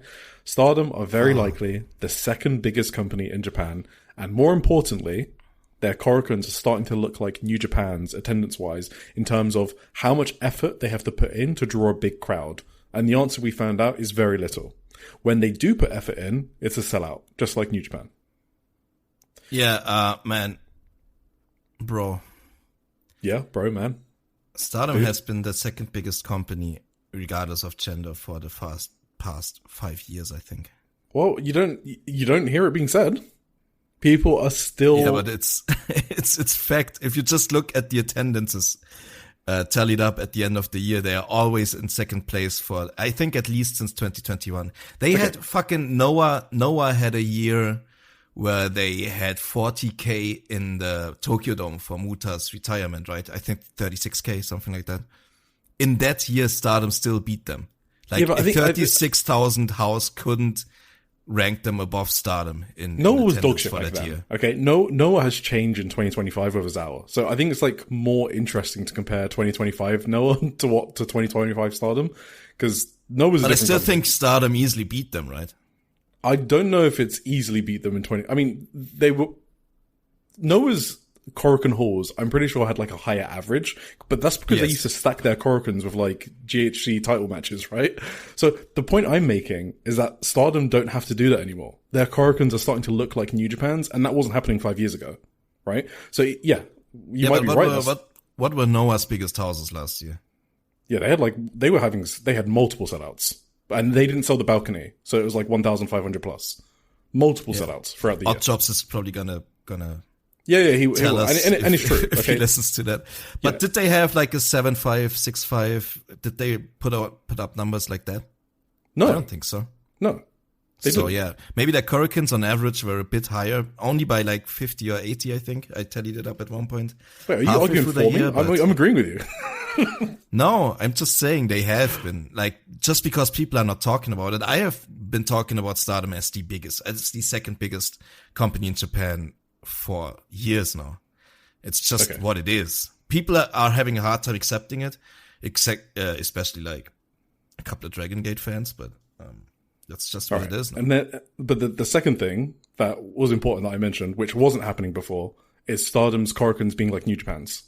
Like, the fact that they're starting to get into that sphere of, we don't need to do anything to draw 1,000 to 1,100 at Korakuen Hall is massive. Mm-hmm. Yeah. And that's they been can the sell difference. it out without Saya Kamitani. Hello? Yeah, hi. Sorry, I thought you just stopped mid-sentence. Yeah, no, they can sell it out without Saya Kamitani. Yes. But I don't think this was true in 2025. In 2025, if you look at the Stardom Korakuens, what were they doing with their Korakuens? They were putting fucking red belt matches on their Korakuens, right? Because that's just what you have to do to build up your audience to the point where you want to run the Tokyo Dome. DDT are right now at the point where they're having to put title matches on their Korakuens because they want to keep selling them out. They want to keep having no vacancy sellouts, right? And then once you can start to peel away those title reigns, right, to like the regional shows or like bigger shows, that's how you're going to get to the Dome. And I don't think this was happening before. And this show kind of showed it. Put a white belt on there. Yeah, we're going to sell that bitch out. That is really important, I guess, progression in Stardom's business. Yep. And I also wanted to say one other thing. It's the outside of Tokyo attendance, right? So it's getting better, but it's still, this is the second difference between Stardom and New Japan. It's getting better, but it's still way squishier than New Japan's outside of Tokyo business, right? New Japan can do strong business literally anywhere they go, okay? They're a totally national brand. No one should ever try to argue that, which I'm hoping no one does. It gets by far the most media attendance, mainstream enlargement, blah, blah, blah. But what I thought was interesting is Stardom's 5-star in 2025. I think it's set them up nicely to keep on building out on regional tours. I think with this 5-star, they should just ditch Tokyo mostly. Just say, fuck you, Tokyo, and just do a full 5-star going everywhere but Tokyo. And I know people might hate the idea of this, but I also think they should do 32 people in the tournament again. They should stretch the tour out to hit as many towns as possible in 3 weeks. And the reason I say this is because the 2025 5-star was record-breaking outside of Tokyo, right? So they did record numbers in Kyoto. They had 130% over the record, so 30% over. Okayama, they hit the record. Kobe, they hit the record, over 30%, over 37% over the record. Hamamatsu, they hit the record. They were close to the record in Morioka, in Iwate, which is Michinoku Pro Country. They were almost hit the record in Sendai, right? The regional crowds want to see the tournament. Yes. So I personally don't care if some match quality suffers, because I want the promotion to do better, right? So I think they should use the 5-star as a good way to promote regional attendance, and they should do that if they want to close the gap on New Japan and if they want to run a Tokyo Dome. Mm-hmm. Does that make sense? It does make sense, yeah. Yeah. So yeah, them being the second biggest company in Japan might have been obvious, but the real point I wanted to make was the comparison with New Japan. Yes. I mean, generally when I kept dragging on the 5-star format, it's just, this is like egotistical me. Yeah, I know. Yeah. My enjoyment is not which as is great totally fair. If it's a big field, but if it's a good strategy for them, that is obviously like a completely different talking point, and I won't deny that ever. It was a very, very successful tour, so yeah, absolutely. So yeah, that's my thoughts on the attendance. Tim, thank you for asking.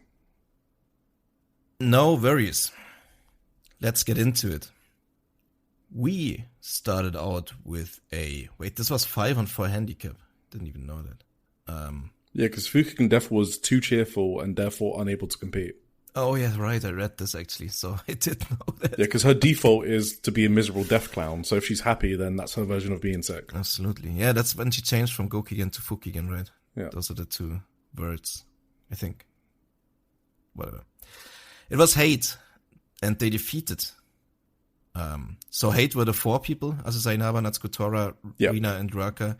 They defeated the 5 Cosmic Angels, Aya Sakura, Natsupoi, Saori Anu, Sayaka Kurara, and Yuna Mitsumori. No Ani Kanaya in the lineup today, so maybe they would have needed her for this. And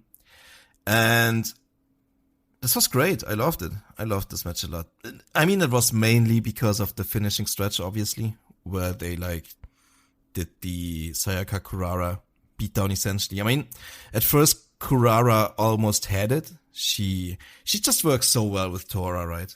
Her and Tora are such a good pairing. It really reminded me of both their 5-star match, which was obviously excellent, right? I don't know if you remember at Korakuen they had a 5-star match. Absolutely. And then also on the Goddess of Stardom Tag League semifinals, where I thought Natsuko had literally one of her best ever performances. It was so great, the way she sold the rear naked choke.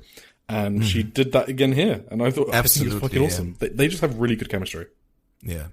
First, the Cosmic Angels did the sneak attack on Hate. This was a completely backwards match now that I think about it. Cosmic Angels were a person more and they attacked Hate before the bell rung and shit like that. And then they lost in the end. Do. Yeah, I mean, obviously, yeah. It still works as just outsmarting the heels for once. And yeah, in the end they lost, but it was totally Kurara got fucked. She got cheated out of the win. She pretty much had the match won with the spear.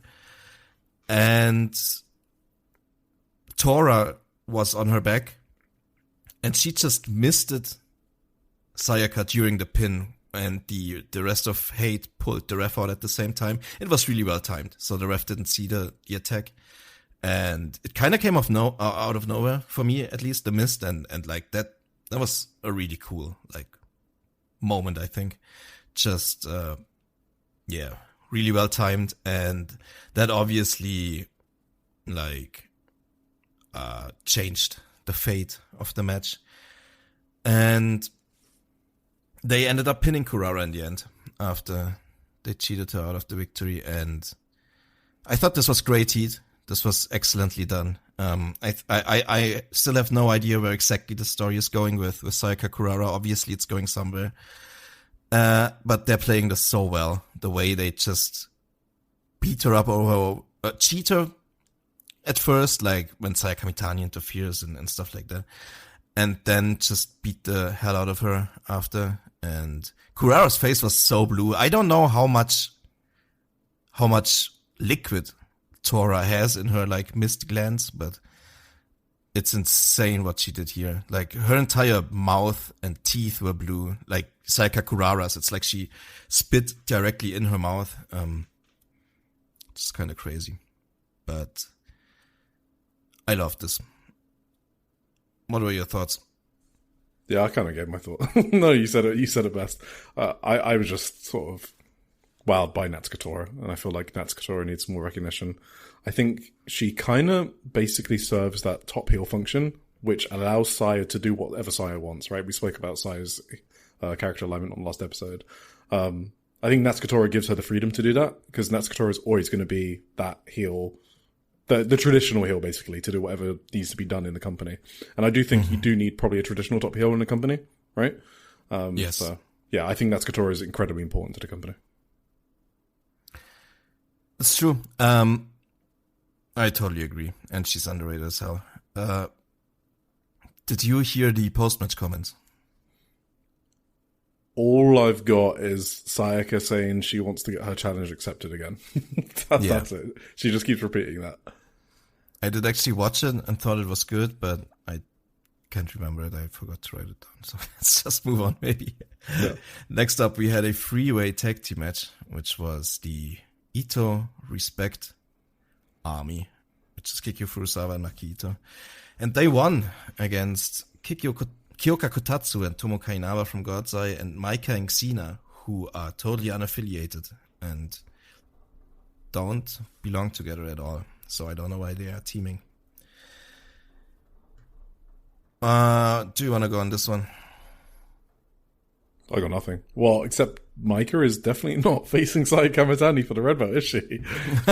She is not in contention at all. When she returned, we were like, that's a fucking ace right there. Remember? She looked like a a badass, and they've deliberately called her off, I feel like, especially with her upcoming Mexico excursion. So I think we can rule her out of any red belt and get rid of that fantasy booking in our head. She is not going to be one of the baby faces to destroy hate.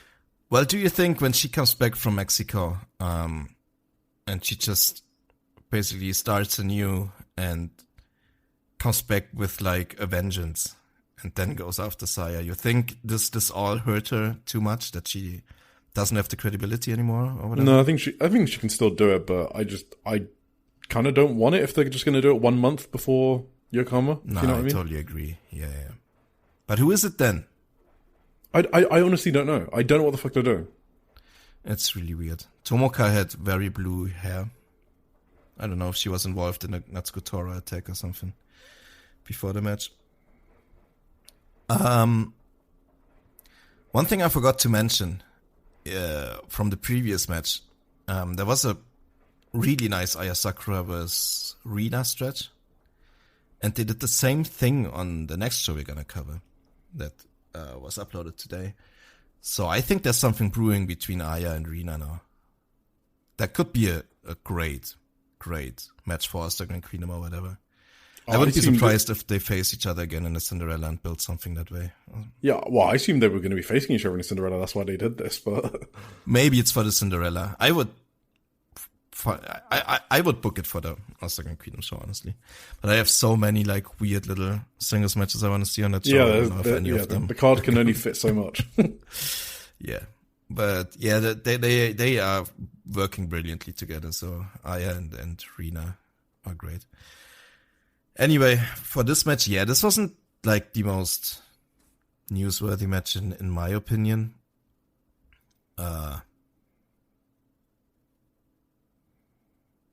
Should we move on then, Tim?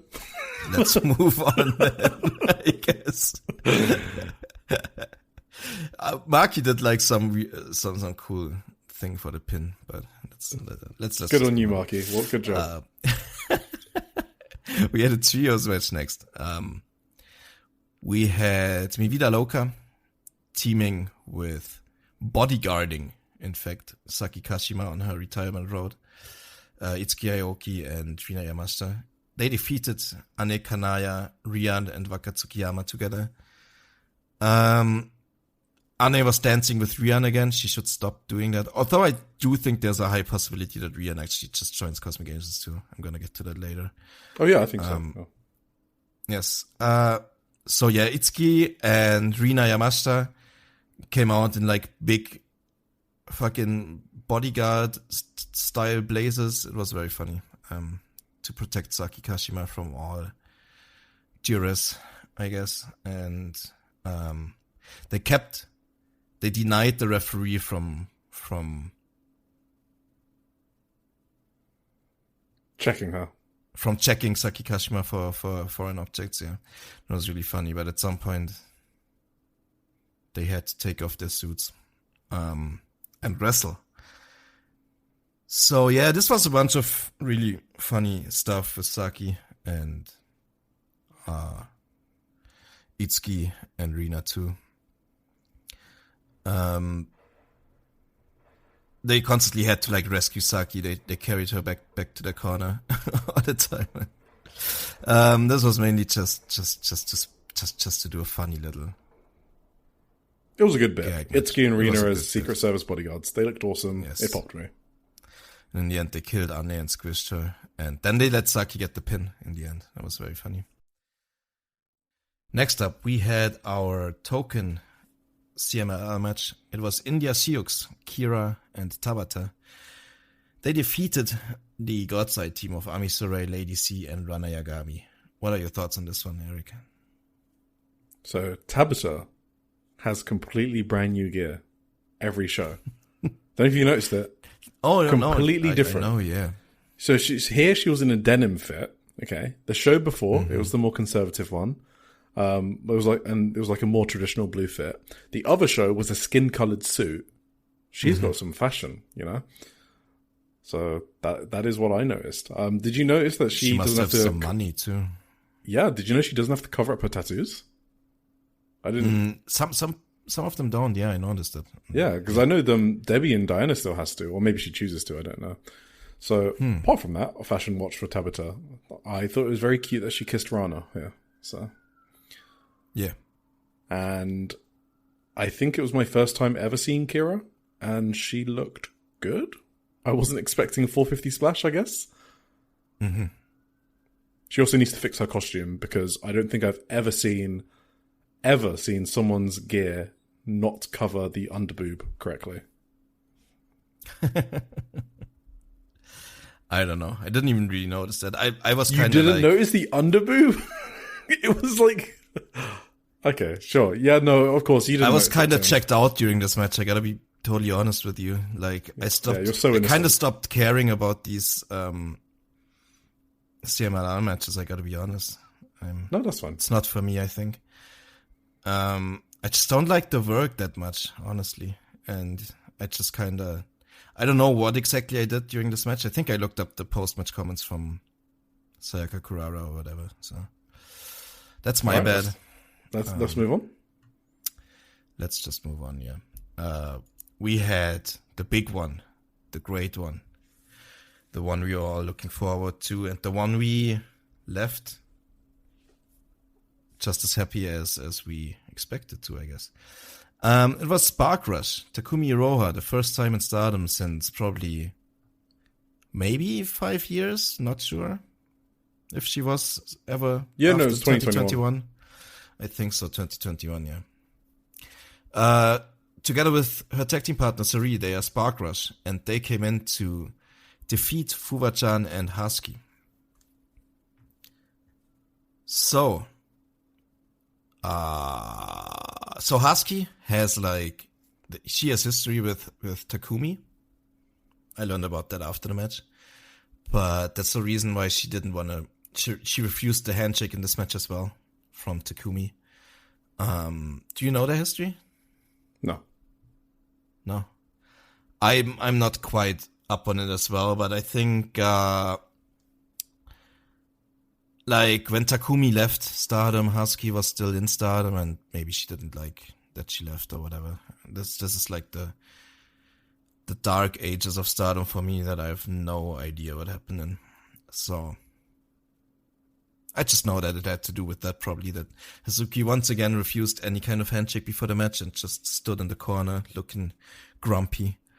So anyway, this was basically a lot of beating up Fuwa, Suri, and Takumi isolated her in a way, and just Suri always tagged Takumi in, you want to have a go at her too, and then Takumi beat her up for a while, and then they tagged back, and it was good. Fuwa-chan makes for a good victim for getting beaten up. She's a good body bag, yeah. A lot, yes. Because Fuwa is just really good at emoting already, right? I mean, obviously she has that.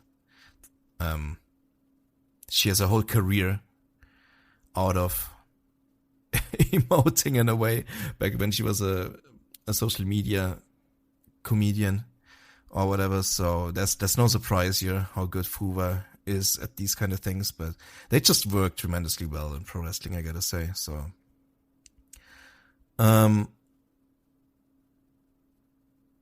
yeah, what are your thoughts? This was amazing. Well, I loved this match.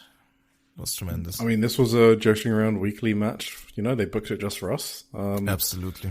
So I am a Spark Rush fanboy. I have the Suri signed Spark Rush t-shirt framed behind me, and so I was kind of ready for Takumi Iroha to show a lot of the Stardom viewers what they've been missing out on if they haven't caught her in Marvelous. I think a lot of fans probably hadn't seen Takumi, because there's probably a lot of newer Stardom fans going to these Korakuen Hall shows, especially with Fuwa-chan and the fans that Sayaka Mitani brought in. So I thought it was a good chance to get some eyeballs on Takumi and Marvelous ahead of their anniversary show. And as a reminder, Suri and Fuwa-chan are obviously familiar with each other because Suri was aware of Fuwa-chan's training when she was in the UK, secretly training, and Fuwa-chan is very grateful to Suri for her support. So in turn, Suri slapped Fuwa-chan around the face to start the match, which I thought was hilarious. And I do want to take a kind of a mini victory lap, because when we spoke about Fuwa-chan on the Dream Queendom show, we specifically mentioned one skill set of hers that is really good, and that was her bumping. Mm-hmm. Specifically how she bumps. And I feel like that's her defining skill. I feel like that's her best asset. Her bumping and her selling is not rookie-like. It just isn't. And we saw it here when she was bumping around for Suri and Takumi. She looked awesome doing it. So, like, there was when you mentioned when they were tagging each other to do body slams, but also the whole crowd just kind of went oof when Takumi landed a kick. Every time Takumi landed a kick, they were like, "Oh, damn!" And it wasn't just the Fuwa-chan connection. It was also Hazuki, as you said.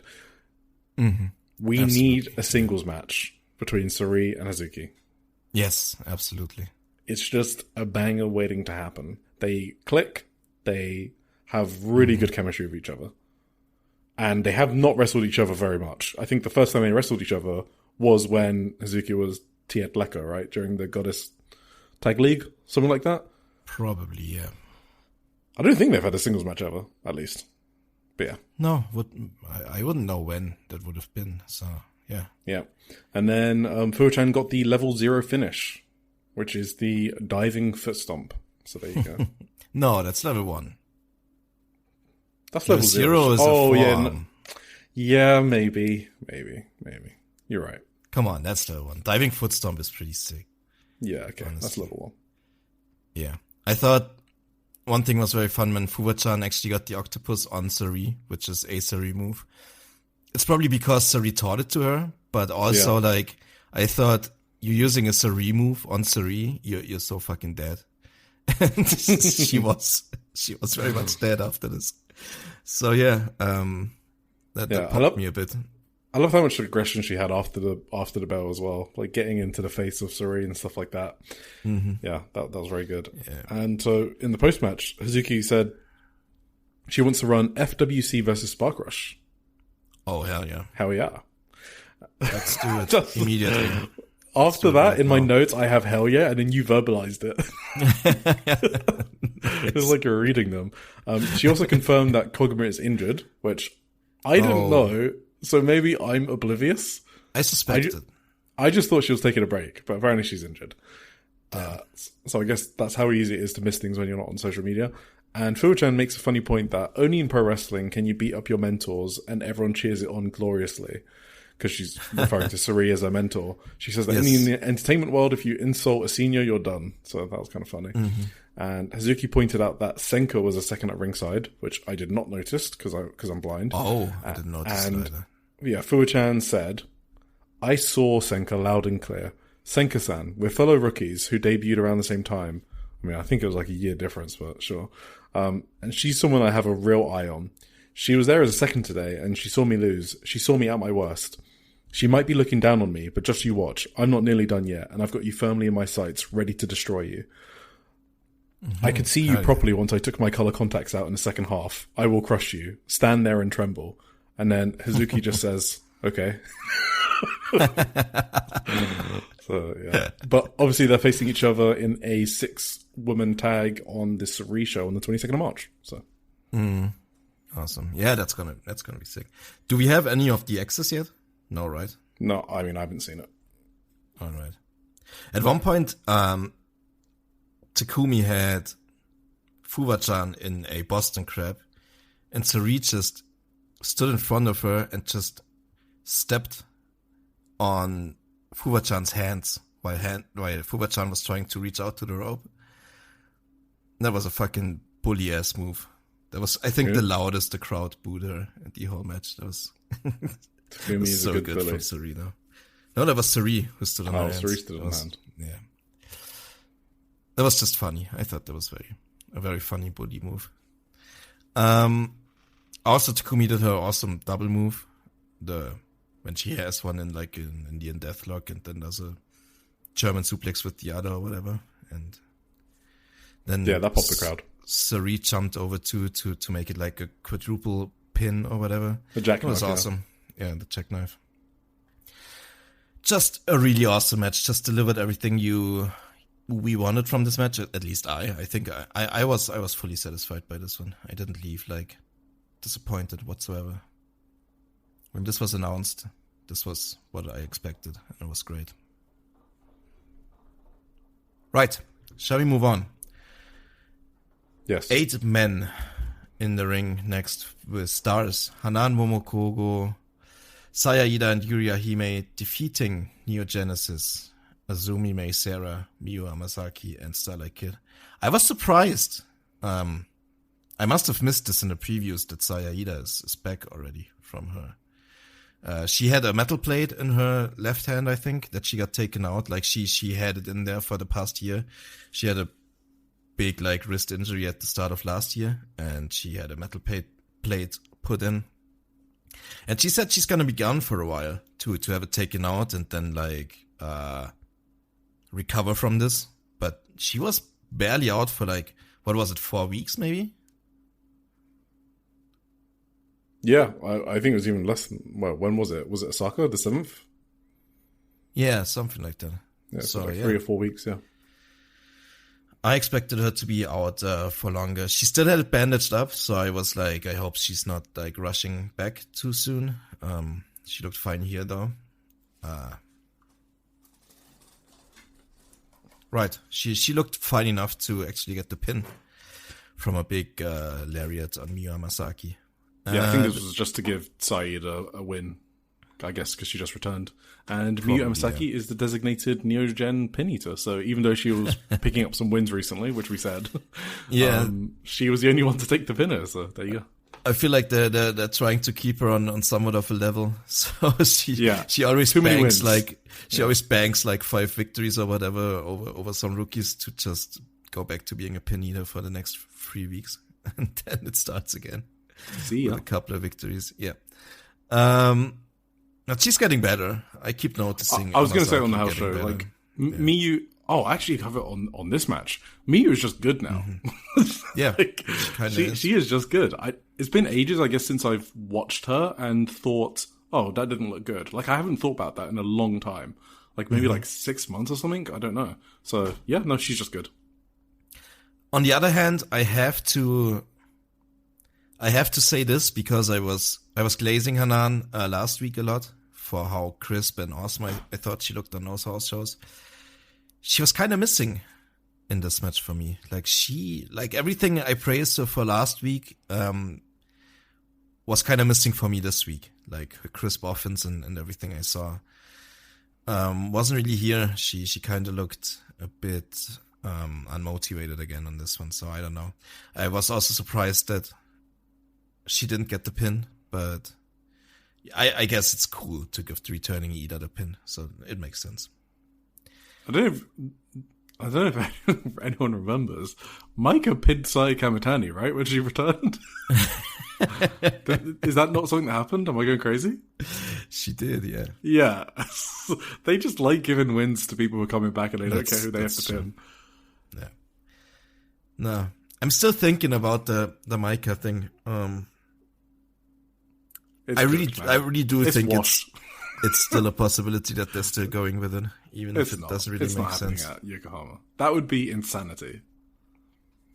I don't know. Maybe they think it's all right. I have no idea what they're doing. For me, I would criticize that because they're not treating it. Yeah, no, they're not treating it as something that you need to treat something if you want to draw like 7.5k plus. Because why would you want to do less than last year, right? You're trying to do a Tokyo Dome, so your goal is to surpass that. You can't surpass that with a Maika filler defense. It's just not happening. I agree. We have to believe, Tim. Keep strong. We have to see what they're doing. Yeah, they're cooking something. Yeah, it's such a weird thing to just not have. It's awesome. Really I like it at all. I like it too. Yeah. But I'm also kind of getting like giddy. Oh yeah, I can't wait to find out. Yeah. So we're going to find out in Cinderella. I think once the Cinderella is over, we will know. For sure. I heard another theory lately that they are actually going to, that Saya Kamitani is going to cost Saya Kakurara the Cinderella in some way. I mean, we'll talk about Cinderella predictions at the end of this section, but that is one of them. Okay. No, I agree with that one. Yeah. Okay. Let's keep it for then. I didn't know we will do those. Oh, it's in the agenda. I should have read that. I guess that's maybe. Okay. You and agendas. That's okay. All right. Up next, we had one of the more hyped matches on the show. one of the two title matches, I should maybe say. It was the Future of Stardom title match between Hanako and Akira Kurogane, which we talked about earlier. There was built quite a lot. Do you want to go over this one first? Yes. So, I thought it was a good match, but like I said earlier, I couldn't point it out compared to their other two matches. I think this is probably just like the ceiling of the match they can have with each other at this point in their careers. Mm-hmm. I thought it was really good still. For example, like Akira spitting in Hanako's face with the water, and then Hanako just fucking poured the entire water bottle down onto Akira. That was awesome. And I kind of thought that Akira was just like stepping up a level here in terms of like her expressiveness. So she had the smile on her face when she had the cross face on Hanako. So this made me like have a bit of an existential crisis about time travel. I kind of thought, I kind of hate that I got into wrestling right now and time travel doesn't exist, because I would love to like port 5 or 10 years in the future and see these people and how they turn out. Like, I'm so impatient. Mm-hmm. I just want to see, what does Akira look like in 5 or 10 years? So yeah, it's crazy. Because she was just so great with her expressiveness in this match and her selling. So yeah, I do think she needs to move away from drop kicks for her offense. I think it's been over a year now, and she's more capable than just spamming drop kicks. I kind of want to see her put out some new moves and take her development to the next level. She's now in a semi-main event at Korakuen. She's getting chance from the audience. Just let her rip, right? Let her rip, see where it goes. I really like the knee strike she did, so that's like a good step. And yeah, I did not know that future title matches were 15-minute time limits until I heard the announcers doing the countdowns. so yes. Yeah. But the last minute was so good. Like Akira's fighting spirit, and her fighting spirit wasn't done in a goofy way. Like I said, she's just really good at getting across like her emotions in a sincere or earnest way, I guess is the way I can put it. So, and I guess the way to cap it off is I love that they didn't do a time limit draw, because Hanako just dispatched her with the JP coaster. So really good match. But I left it being way more impressed with Akira, because I already know Hanako is good now. I've gotten over that point, right? I think like 5 months ago or something, whenever it was, when she was having that series of Ai Sakura, the New Blood tag belts. That's when I was like, okay, Hanako's good. Hanako's good now. So this is kind of what I expected from Hanako, but this was another level up for Akira. Yes. And wouldn't you know it, I have the basically exact same notes. Wow, interesting. Wow, it's almost like we have the same wrestling brain. Yes. Like just all caps, Akira is so expressive, and yes, it's crazy. Like she has, like every time there's a close up from the camera in like Akira's face, it's just perfect. Like she has the exact perfect expression on her face, like whether it's like just exhaustion or frustration, anger. She has like this range of like, I don't know, just the way she conveys the match just with her face is incredible. And I think the Goddess Tag League helped a lot. Her run with Vizela, because I feel like before that she would be expressive, but it was more like one tone, like sort of like brooding, angry, sort of vibes. After that, I feel like she's now able to display a much larger range of emotions that has helped her a lot. That's true. So I kind of expected this outcome. I think Rana Yagami is going to be the next to get the future title. We discussed this like a couple episodes ago from the Shupro article, where they basically prophesized that Rana is going to be the next future champion. And it made a lot of sense. So I'm behind this theory as well. So I didn't think Akira was going to win here. No. Particularly, but they did work me at the start, because I always study the faces. And Hanako had such a fucking boo-boo face. I've never believed in that. No, they just trick me now all the time. I shouldn't. I think it's outside of the US, you can't really work with boo-boo face. They just do it on purpose. Because like Akira looked so giddy before the bell rang, and Hanako looked so sad that I thought, oh my god, are they actually going to put the title on Akira? But yeah, they tricked me once again. And I also like, they had a very, very hot start, just slapping each other in the face. And at some point the cameraman tripped. That was very funny. It looked like exactly like, the cam in like in like GTA or whatever, when, Yeah. when it goes up when you're wasted. The cameraman was wasted. Or when you die, essentially. It always says wasted. That's exactly what it looked like. That popped me. Anyway, yeah, but like halfway through the match, I was thinking, how are they gonna work this? Because like the size difference is just so massive between them. If Akira really should win, they would have to perform a small miracle. I know Starlight Kid did it last year and it worked perfectly. And she's not bigger than Akira, I don't think. And that was before Hanako was good, that Starlight match. Oh, yeah. I mean, Starlight Kid is just one of the greatest workers in the world, and Akira is not yet, so I didn't expect the same thing here. And yeah, in the end, she didn't overcome, but I was really like looking forward to see how they would eventually do it if Akira beats her. Didn't come true. Maybe at a later point in their careers, but yeah, and then the post match. So I thought it was super sweet. So I actually just got the promo here, so I'm going to read it because I thought it was really cute. So Hanako said, "I've successfully defended the future title for the third time. Akira, you are something else. That bloody hurt. We've been going at it since the start of the year, haven't we? Same age, getting to fight someone like you was a blast. You're the best. When we had that singles match at New Blood, I thought I might never get to defend the future against you again. But the reason we got to do this today is because I could see your determination. This is all down to you. Thank you." And then Akira was in tears at this point.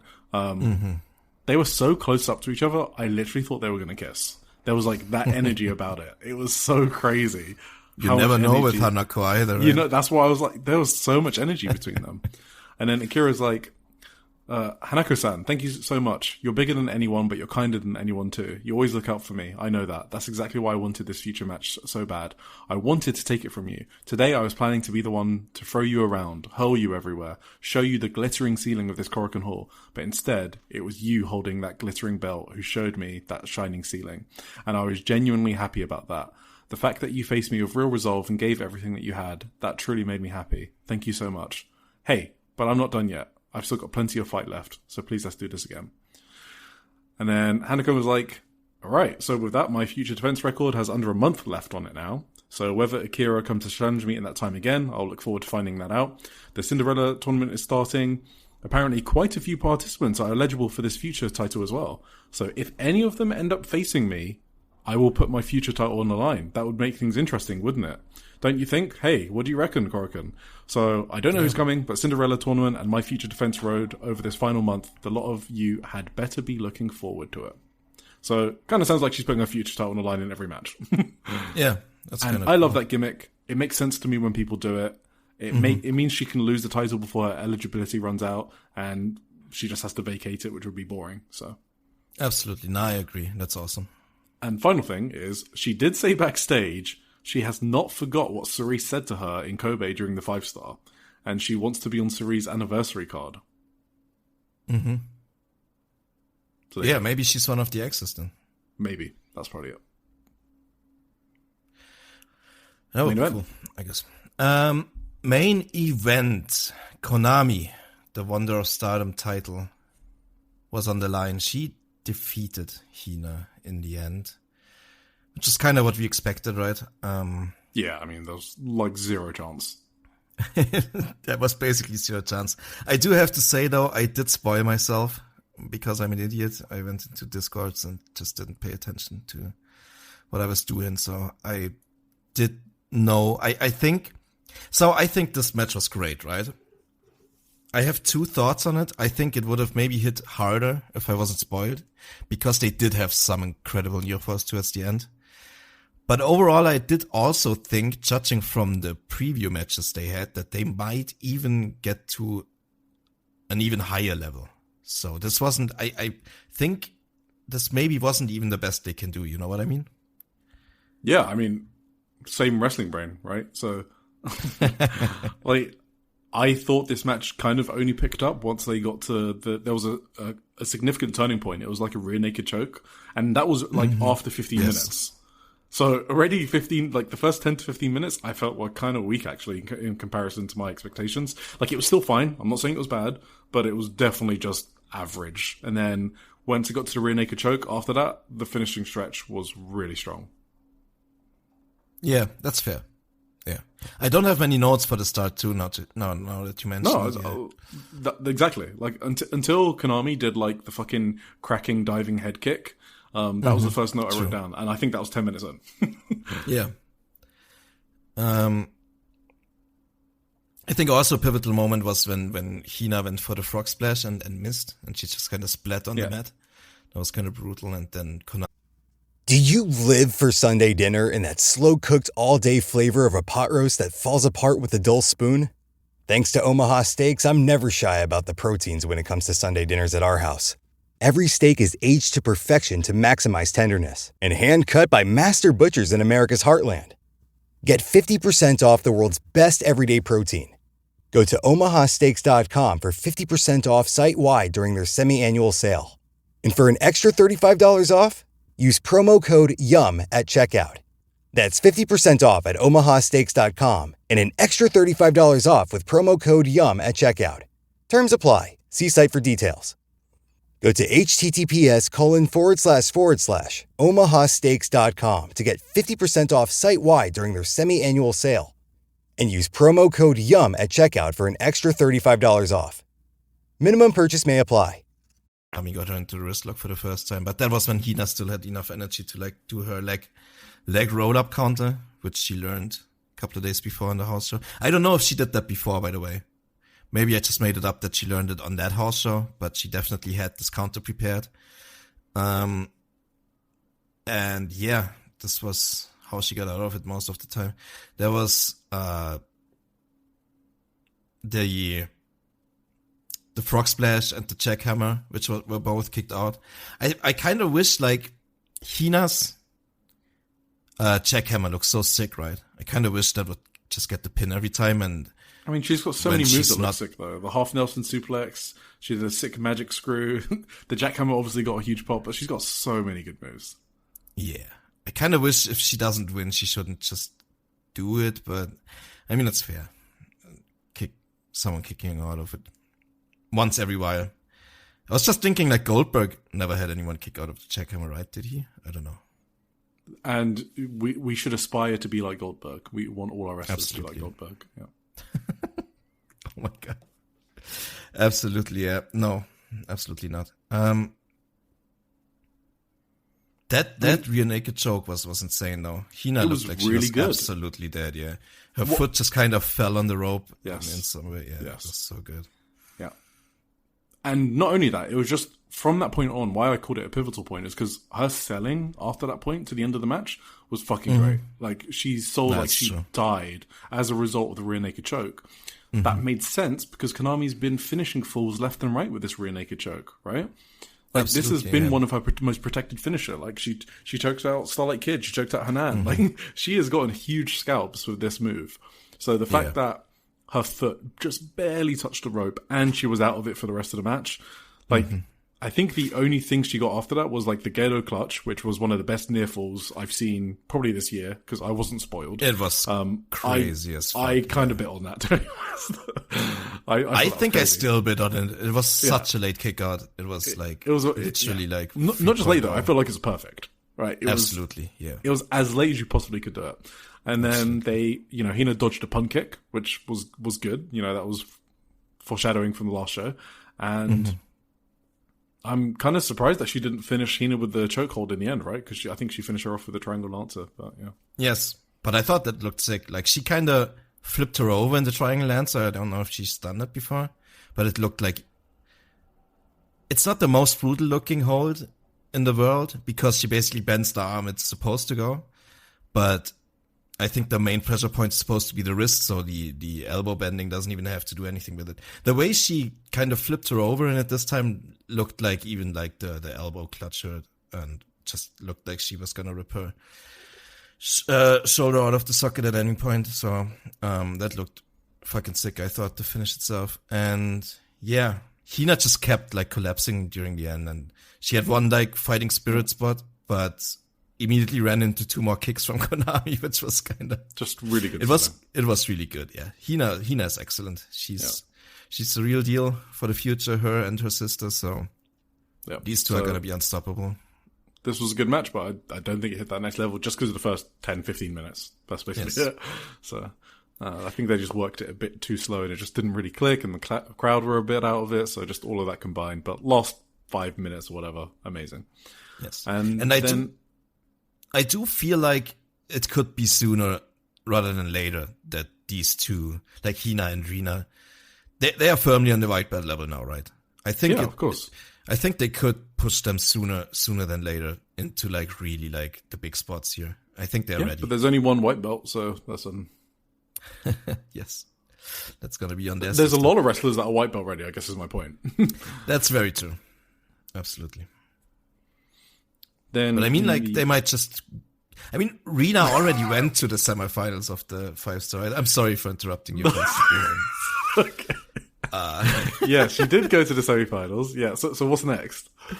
Yes, they might just go really far this year, one of them. Like maybe one Rina step again, further? maybe Hina this time, maybe the finals, maybe the winner, who knows? I wouldn't be surprised. Yeah, I wouldn't even mind if they use the 5-star just for a filler defense as well. For like because I feel like it's really hard to get people on red belt level. That's kind of where I feel like there's less people that are like, oh, I see this person as a red belt challenger. And I feel like one of the ways you get there is just having people challenge for it, I guess, and see what the fan support is. So I don't mind someone winning a 5-star just to get a red belt match, if it means people will see them on that level going forward. Absolutely. So, you wanted to talk about the post-match, and I cut you off 11 times. So no, that's okay. It's not even that good. So I don't have anything written down for it either, so let's see. Okay. So Konami was basically like, damn, I've defended the Wonder title for the 4th time. Huh. You know what, Hina? You're actually pretty decent. Even better than I thought. Huh. This was your first time challenging for the Wonder title, wasn't it? Yeah. Crazy. Well, Hina, how did it feel challenging for the first time? And then Konami throws the microphone at Hina to respond. Hina slowly picks it up, and then before Hina has a chance to respond, Konami just fucking boots her in the face and sprays her in the face with black paint. And then she rubs Hina's portrait on her spray painted face to add to her Pokédex, because, you know, this is her catching Pokemon. So, you know, she sees Pokemon, but she doesn't catch them until she beats them in a white belt match and then shoves the portrait in the face. And then Konami was like, lol, there's no way I'm letting someone I just destroyed get on the mic. You're useless to me. Go home with your dumb, precious friends. And then she turns to the crowd. She's like, well, I just added one more challenger's portrait to my collection. You know, I have a dream. Oh my god. I have a dream to collect all of these. I actually want to create a tear-off calendar at the end of the year with all of the challengers' portraits. Not bad, huh? Another page was added to it today. Yeah, a calendar. Something to really look forward to. All right, let's wrap this up. and then they just do the blah blah. Hate is the best. Baby faces suck. Welcome to the end. But Oh, I love her. yeah, It's amazing. I got it. It got me so much when she was like being so like sincere. Like, well, you know, like how did it feel challenging? And then she just boots her in the face. I forgot that she kicked her in the face again. I should have written that down. That's Yeah. so fucking good. After being so nice to her. Yes. Oh god, she just sucked her in. All right, well, Damn. that's the Korakuen. And we're over 2 hours in, Tim. We are? Oh my We god. do this every single time. You don't have to worry though. I can cut this down to like 30 minutes probably in editing, you know? It's a wonder of the we what talk technology about can do Stardom today. a lot. All right, should we do this Kariya VOD review? Yeah, we can go through this quickly, I think. I didn't even watch the full show. I watched, Should I do it then? I mean, I can go through it. It was Go for it. singles match. It was in I need to say something. Yeah, I need to say the attendance. The attendance is crazy. Kariya, Yeah, Kariya 758. AWG. Yes, and I haven't seen anyone talk about it, okay? This was a record number at the venue. It beat the last one by 11%. And to be honest, the last number was already good. It already had 678 for a house show. So the last number was already good, the last record. The fact that this did even more than that is crazy, with no Saya Kamitani on the card. Not only that, it was super no vacancy. Like a super full house with no more tickets sold at the door. Like full. If you see the VOD, you can see there's not a seat left. They don't do standing room in that venue. Otherwise, they absolutely would have sold standing room. And this is outside of Tokyo, by the way. So this is why I want to tie it back to what I Aichi. said earlier, right? To strengthen regional attendances, just use the 5-star, right? This is the year to do that. Fucking hold the 5-star semifinals in Osaka. I don't care. Like, book Osaka Joe Hall. I don't know. Just do something crazy. Not necessarily that, just something of that level. I think that's how they get to the Dome. Hot promotion. Yes. It's Aichi. It's like It's Aichi. pro wrestling prefecture, right? Sure. Maybe. I know Dragon Gate's had big shows there. I just think that some of the greatest pro wrestlers ever are from Aichi. Yeah, that's possible, yeah. Okada is from Aichi, Tam Nakano is from Aichi, Saika Kurara is from Aichi. Drink. I don't think Kurara is from... I'm pretty sure Kurara is from Aichi as well. Yeah, she is. Toyo something, yeah. Not from the city, yeah, Toyohashi, but I think it would have made a bigger deal out of her if she was from this city specifically, but from the prefecture at least. So we started with a nice little singles match between the two Cosmic Angels, Yuna Mitsumori and Ane Kanaya. They went about 11 minutes before Yuna beat her. What? No, it's fine. She is a Cosmic Angel. This is... I thought that Yuna Mizumori has the best sliding lariat in the game. That's what I want to say. Oh, damn. That's high praise. Yeah, I mean, her sliding lariat is fucking sick. The sound it makes every it's time. true. Yeah, she kind of gets like, I don't know, does she do like a thigh slap or whatever? I have no fucking idea. But it doesn't really sound like a thigh slap. I don't it think really it sounds is. like she's just rocking people so hard that Exactly. it makes a thud more than a slap. It's right? awesome. So I just wanted to point that out. How do you do that with the sliding? Do you know if Anakinaya does a Momo latch? Momoe? Oh, we talked about this before, right? I just don't know if it's the same move. I still don't know. If someone knows, please let me know. But she was going for that in this match, and then Yuna Mizumori just turned it into a facebuster and won. So that was the finish, actually. Yeah, that was really funny. Solid match. Yeah. Solid match. Was fun. The tropical girls going against each other. Anne's selling is just stood out to me again. She's very good at selling. Yeah. Already. And yeah, just cool. Fun vibes. Skip the next match. Don't even talk about it. Skip the next match. Husky, Soriano, and Waka. They gave Waka a lot in this. Fuck's sake. Dude, she did the most terrible uppercut ever. And Saori sold it like death. And I don't know if it's like a gimmick. You know, like Run Maru has like her telekinesis. I don't know if like that's the same gimmick that Waka's doing here. I don't know. Yeah. She at one point had Saori and Husky both in the ropes and did like attacks into the ropes. I don't even know what she does. Is it supposed to be a hip attack? Is it supposed to be a knee? She just jumps on them basically. Yeah, like a hyperactive toddler, basically. And then she double pinned Saori and Husky and got a 2 count on it. And I was just sitting there like, what am I watching, bro? But it was most probably on purpose to just fool around a little bit on the house show. Give Waka most of the match against Saori, Anu, and fucking Husky, of course. So Husky rolled up in the end to win. Saori once again failed, so I feel like there's something brewing too. There's nothing brewing. They're just not doing anything. Probably not. But it's so weird to me how much Saori Anu is just failing lately and losing and not. I don't think it's a story. Okay, whatever. Up next, we had a tag team match between Mibida Loka, Akira Kurogane, and Rina Yamashita. They beat the O2 line, Azumi and Miya Masaki, which was kind of surprising to me, honestly. I thought O2 line got this, but I wasn't like, it was good. I liked it. I thought this match was great. Yes, it was a lot of fun. I've done a thing on house shows where I've started staring at Taro Okada during matches. He fucking loved this. Oh, you okay. You know the spot where Azumi was like kicking Yamashita in the head and she was like fighting spirit and no selling it? Well, not no selling, just fighting spirit. Like doing the Matrix thing. Okada was loving every second of it. And then he was cracking up at Azumi trying to repeat the spot. And then she failed and fell on her back. And he was like, he literally cracked up. And then he was like nodding his head when Azumi was doing the La Mystica. He was fucking into this match. Mm-hmm. And it was great. Awesome. Yeah. Also, Miya Masaki looks good as well. Yes, absolutely. It's just Neo Genesis, right? They just can't have bad matches. Well, It's impossible. I think Rina Yamashita is also... Oh, yeah. She's been insane in Stardom. I get people just wanting to see the Stardom roster, but I feel like Itsuki and Rina Yamashita have been standouts. And they're not working half speed. They're like working almost as hard as I see them work anywhere else. They're like treating this as if it's like every match is a title match. Yes, absolutely. And her B driver looked good. It looked very safe, but still like a B driver. Sick, but way safer this time than a couple of the last ones. Well, only because Miyu tucked her head in. I saw it this time. That's true. Okay. Yeah, Miyu had like a lot of room to tuck in this time. Mm-hmm. Absolutely. And that was the finish. Looked sick. I was going to talk about a similar thing.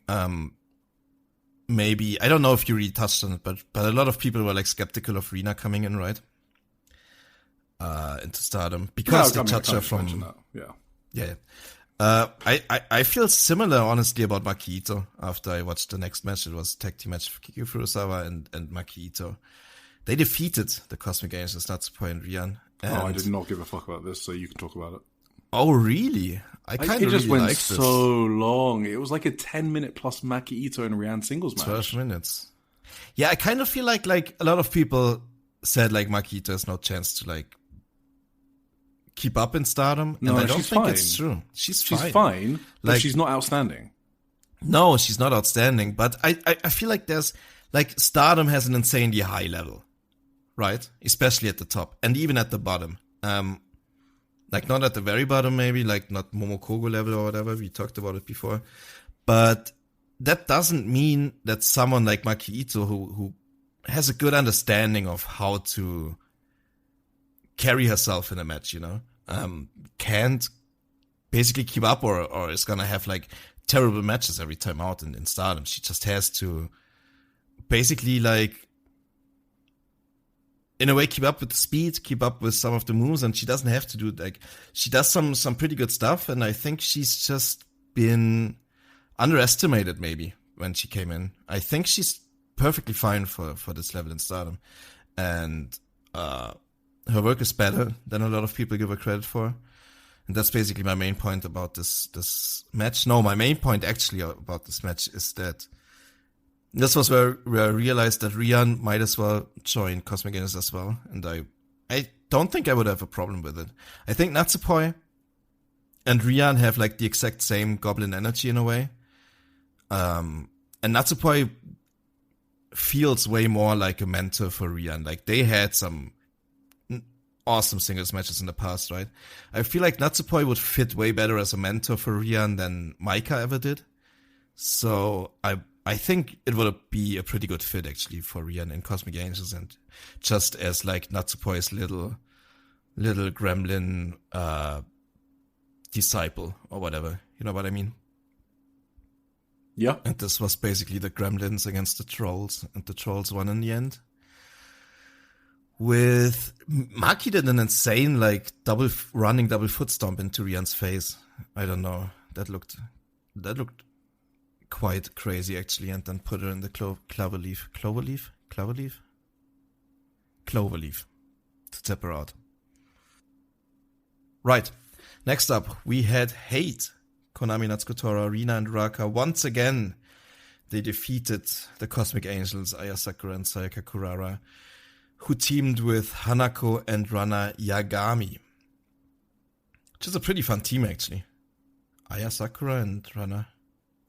They would fit together. This was a great match once again, and like you said earlier, it was Rina and Aya Sakura had it was like a mini singles match in here. And it kind of made me thought that they were going to have an important match down the future. Either in the Cinderella or whatever. Right, yes. As a singles match, it's just something is brewing there, because, yeah. Absolutely. No. Apart from that, I thought there was a sick dropkick from Sayaka that took Rina's head off. It was awesome. Oh, I know the one you mean. Yeah. When she was actually fighting Aya and Sayaka just ran in and kicked her out of nowhere. Yeah. So you can see why Sayaka treats her dropkick as special, like what she mentioned in her blog. Yes, absolutely. Yeah, I thought it was a good match as well. A lot more focus on Aya Sakura.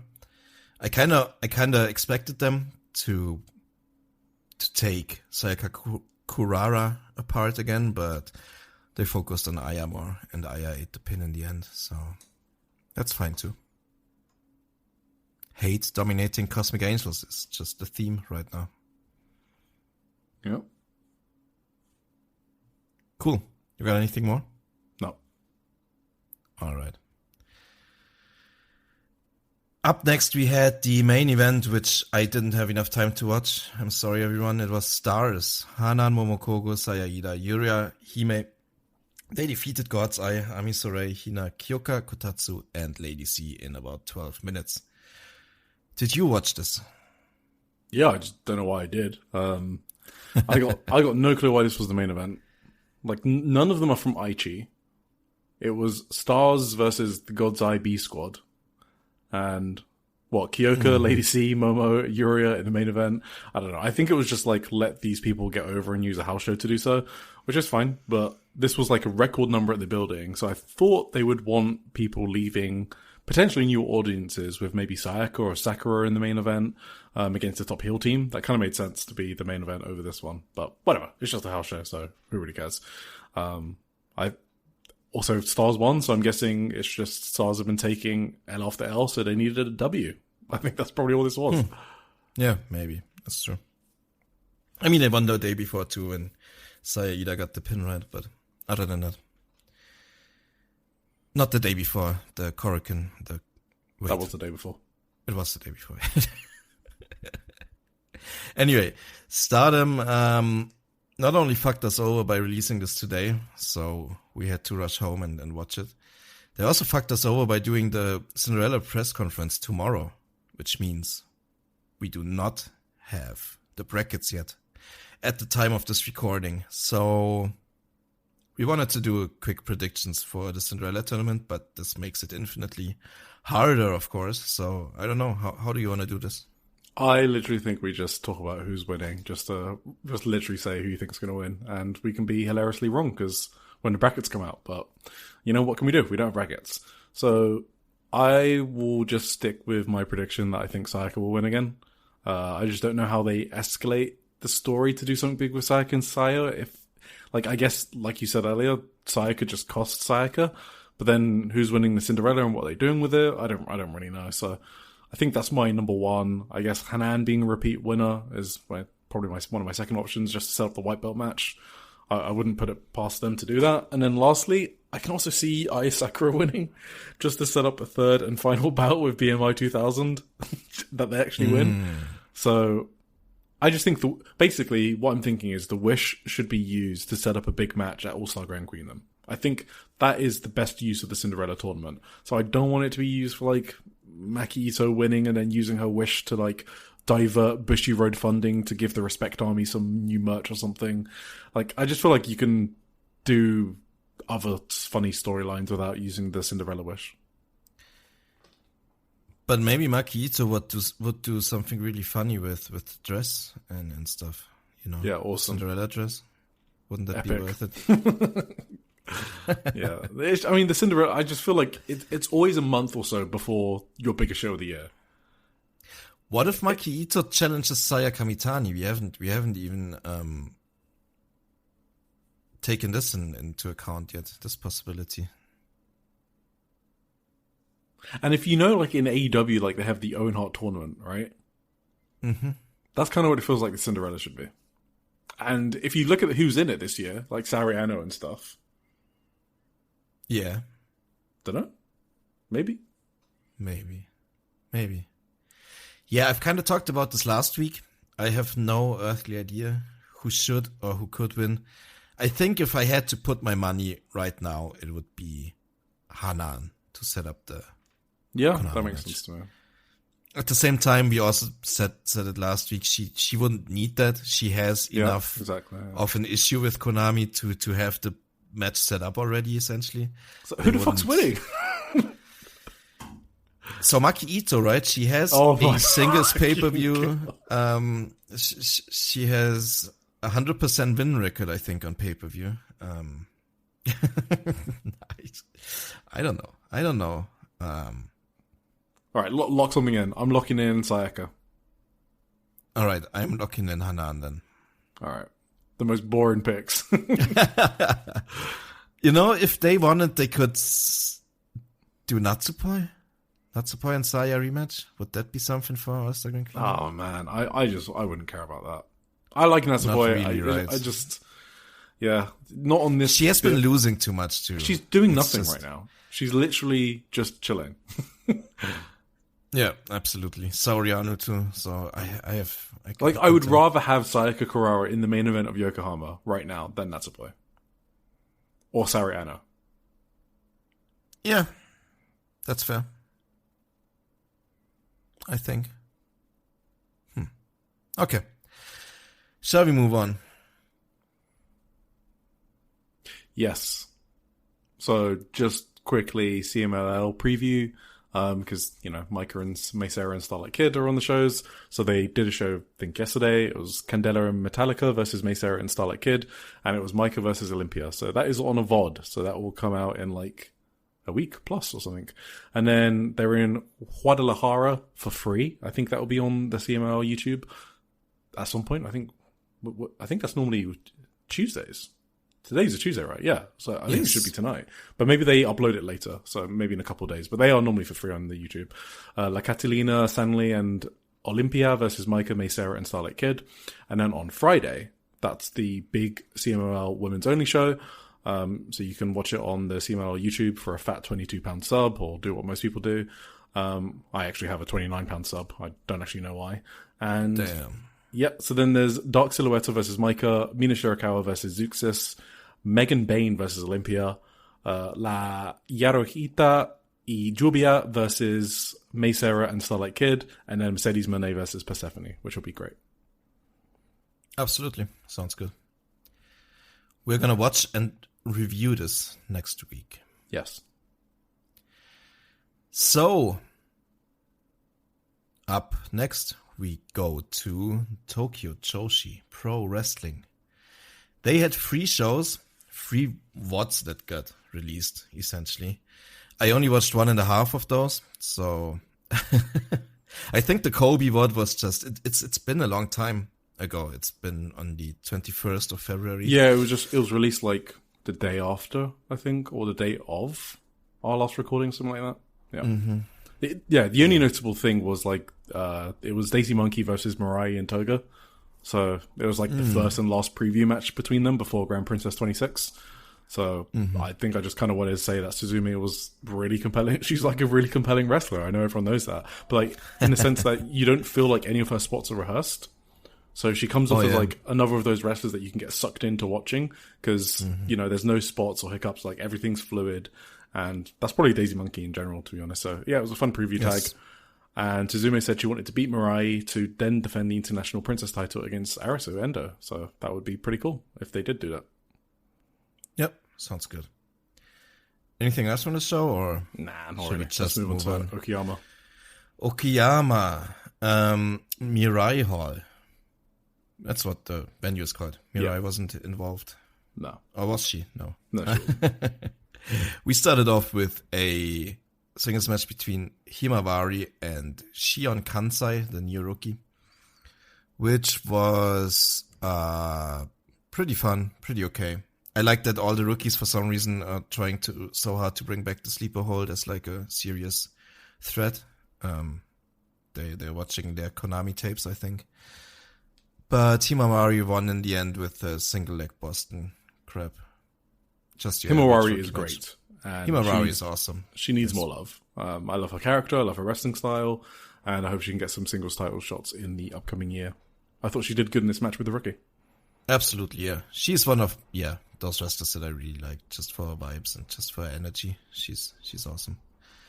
Just fun to watch.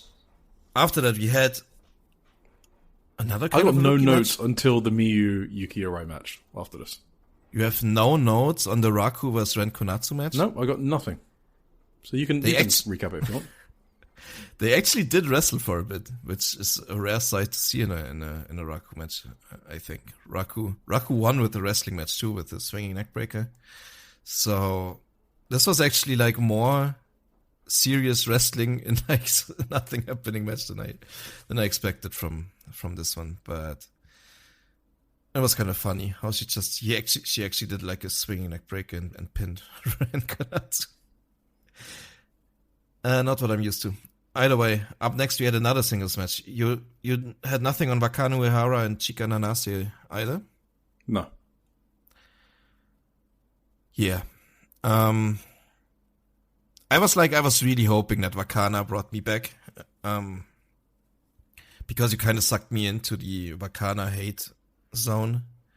Yeah. Which I don't like to be there. I liked Wakana for a while. I thought she had a great performances a couple of years ago. But it's just like her connection and her push kind of turned me off a bit. Was she good?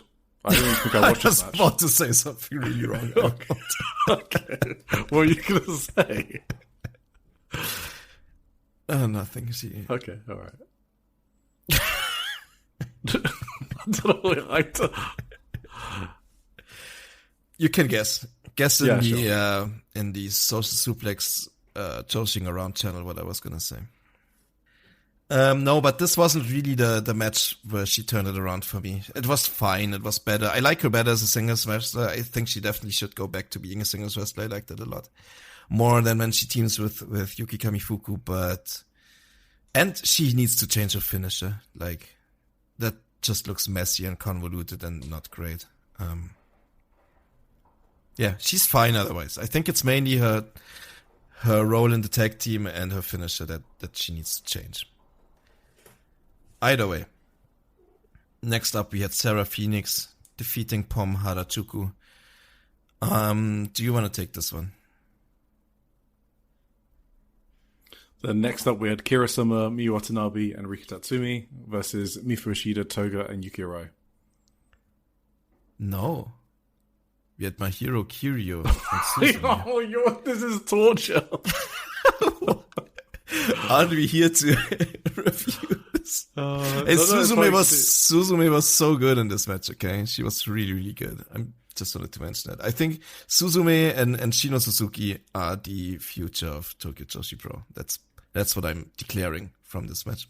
Shino Suzuki? You're Shino Suzuki fan? You don't like Shino? I do like her. I didn't know you were that high on her. I think she had like some exchanges with Suzume where I just thought these two could have like a banger fucking Princess of Princess title match in 2 years or whatever. Oh, interesting. So, cool. Or 3 years. Let's see.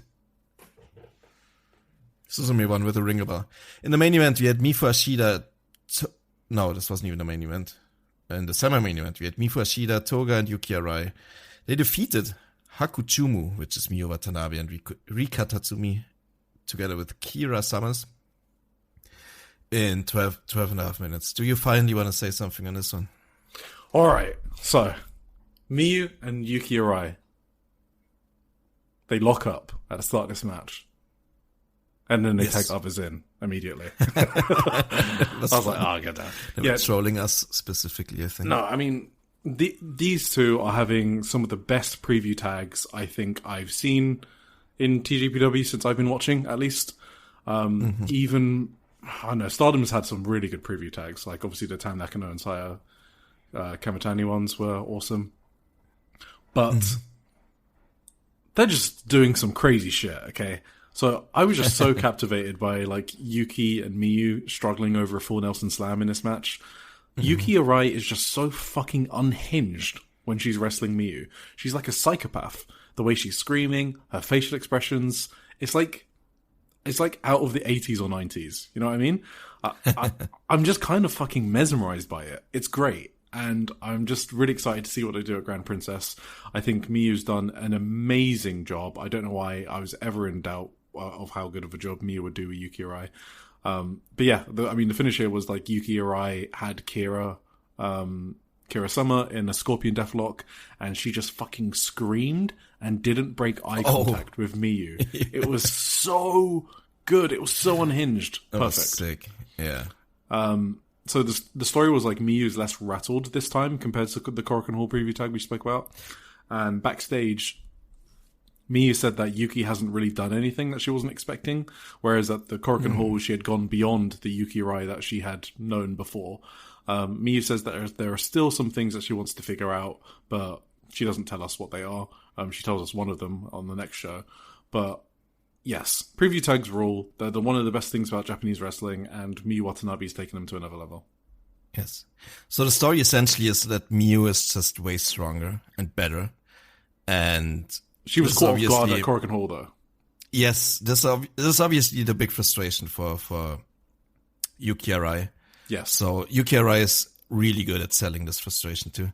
I do think there was one moment where Miyu did get rattled. I don't know if you noticed that. It was when Yuki tried to throw out of the ring onto the apron again. And Miyu blocked it. Miyu blocked like the ropes with her arms because she's strong enough to do that. And then she just kind of had that look on her face. She just stopped and looked Yuki in the eyes with like this insane fucking expression in her face. Did you because just try to do that again?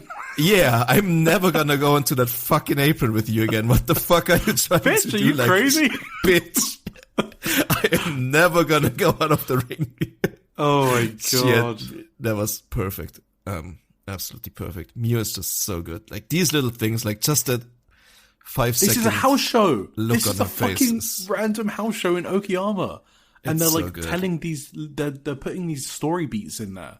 Absolutely. It's just, I don't know. It's just people at the top of their game. That's what it is. She already did that with Suzume, right? She did, absolutely. In their build. Yeah. And she's just, I think she's just sitting down every evening and trying to figure out how to build these title matches. I'm just going to say, she is the best preview tag Perfectly. wrestler in the world. It's not even close.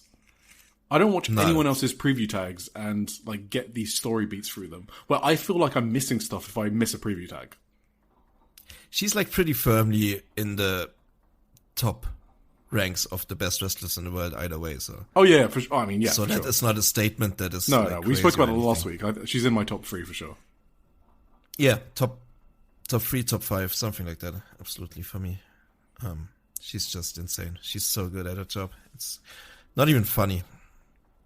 Can we just jump to the next show and? What even was the next one? I don't have anything, I think. Yes, I did. Yeah, you watched the preview tag. Oh, you mean the next match? No, I mean the yeah, next yeah, match yeah. was I don't have anything on that. Mizuki, obviously. So I did watch the Mizuki match. I like Mizuki matches. It was Yuki Aino's hometown, so that's why she was in the main event. Okay. Did we ever talk? Maybe we should do that later. I don't know. Did we ever really talk about the outcome of the tag title? We talked about the tag tournament, right? The inspiration. We never mentioned that. I mean, do we need to talk about it? Like everyone knows it's hot trash for a Sumo Hall like semi-main event. Like that should not be semi-main event of Sumo Hall. It's fine if it's like lower down the card or something, but like how is that above like Mirai and Suzume? Like you beat every team in your fucking company. And then bring in the inspiration. And then bring in the inspiration. That is so fucking sick. Yeah. That is like you and Tokyo Joshi was doing so well for the last like year. Just this particular the booking of Uber Eats has been the only thing I've had a major issue with TJPW in like the last year. Yeah. Doo-doo. Absolute doo-doo. Poop. Absolute poop. On February 28th, 2026, they were in Aioi Hall. How do you say that? Aioi? Yeah, this is literally the same venue that Stardom was in for the first time. I just realized that. Yeah, that's Kariya, Aichi. I don't know if they also had a full sellout. It doesn't say the number not. here. That's too bad. I only watched 2 matches from this show. Which one were they? The Suzume and Himawari tag. Suzume teamed with Ren Konatsu against Himawari and Shion Kansai. Yeah, just for Himawari and Suzume. You know, Suzume is my special little guy in the promotion. And I think... Yeah, sorry. No, I like Ren Konatsu a lot. I'm a Ren Konatsu guy. Yes, she's good. She does the double jump springboard dropkick thing. The springboard dropkick. It is awesome. She calls it Aries Comet. It's very cool. Yeah, that's cool. I realized for the first time that Himawari is basically like a sunflower, right? Yeah. Her finisher is Sunflower Tempest.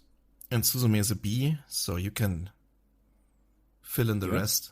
They should be a tag team. Have they not tag team before? Is this before my time? I mean, they were against each other here too. I don't think they ever tag teamed, but they definitely should do that. Book it. Absolutely. But the main thing we wanted to talk about is the other preview match for the Miyu. Watanabe versus Yuki Arai. Unless you had something to say about any of the... No, don't care. Just skip to the Miyu match. Okay. It was Miyu Watanabe and Yuki Aino and Haru Kasashiro against Arisu Endo, Shino Suzuki, and Yuki Arai. Oh, yeah. This is me, baby. Right. Yeah, you go. Please. Just one of my fucking favorite things to watch these. So this match is almost as good as the Korakuen Hall one. I'm actually deciding whether I liked it more or not. I thought this was fucking insane, okay? So the story of this one is Miyu is destroying Yuki Arai's back partly as revenge for the full Nelson slam onto the floor at Korakuen Hall. So now you see she got caught off guard by Yuki Arai at Korakuen Hall. And then in the previous one we spoke about in Okayama, Miyu was caught off maybe once, like almost when she got through the aprons, but she caught Yuki Arai. She was like, you're doing that again, huh? She's like slowly figuring out Yuki Arai. And then backstage after that Okayama show, she was like, I've still got two things I want to figure out about Yuki Arai. That was the storyline heading into this preview tag. Mm-hmm. And so this one was all about Miyu just finding out what she wanted to know. And I'll reveal it after, but maybe you can guess from what she does during this match. So she's destroying Yuki's back and she's enjoying it. So Miyu Watanabe has fully transformed into this Mudorella character. So I've mentioned this before. You can go back to probably our first episode, because I think that was the Wrestle Princess review, where she's basically developed more of a heelish character, which is her playing the role of Miyu Yamashita, right? She's being a blocker for the younger talent trying to reach the top. So that's what this Miyu reign is all about. It's an ace establishing run. She's at the top of the mountain, and now the next generation have to beat her. And this character is a really easy way to do that. It's really smart and a really good subtle switch up. But this is like the first time we've seen her unleashed Mudorella, like full on. We've seen glimpses of it, but we've never seen it to this extent.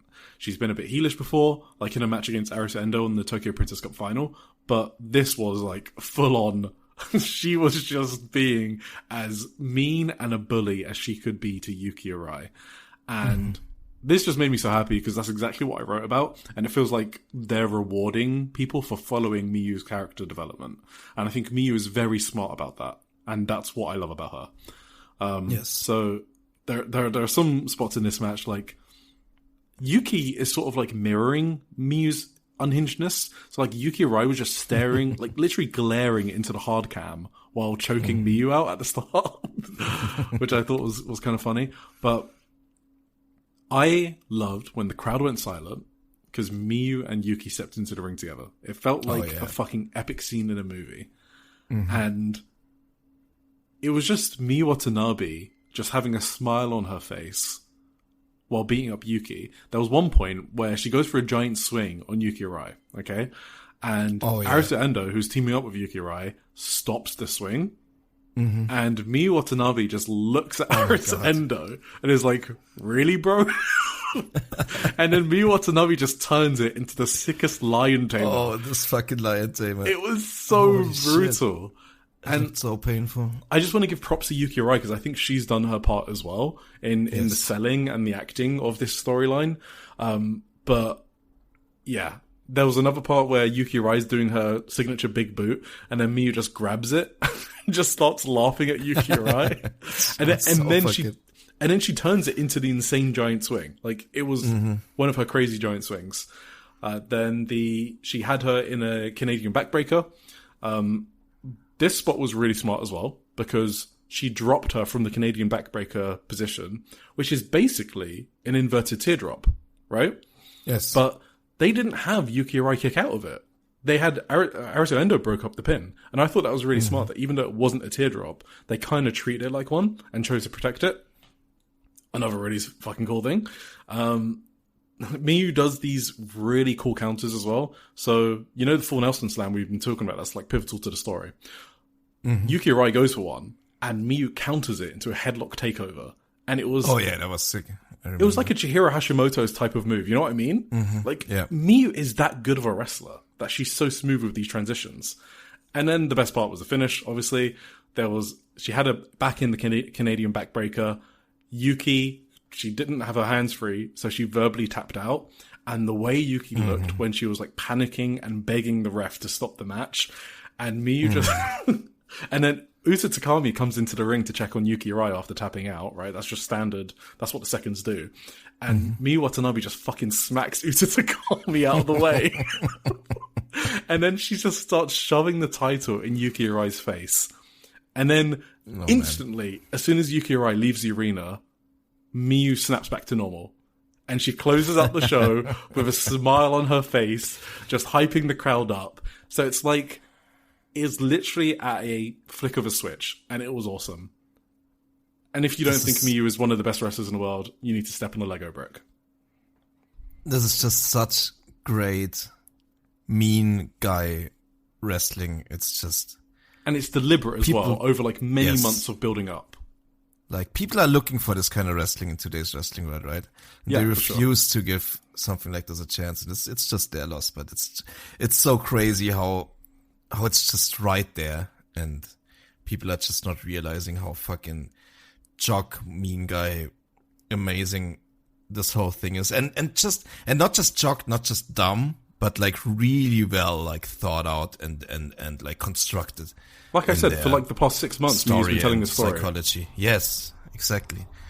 And this one was too like Miyu is so condescending in the way she overpowers Yuki in these like tests of strength. Can you believe that I couldn't think of the word test of strength or the phrase last week?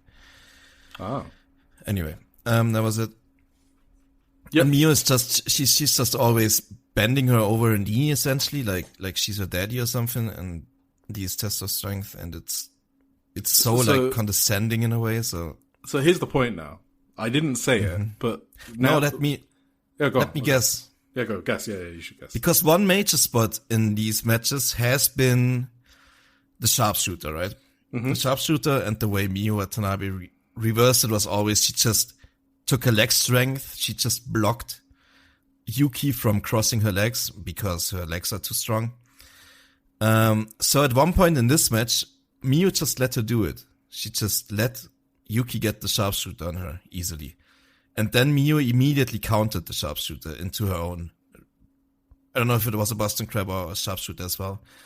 So I think that's something that Miyu tested in this match. If she could what if she lets Yuki do the sharpshooter? What happens?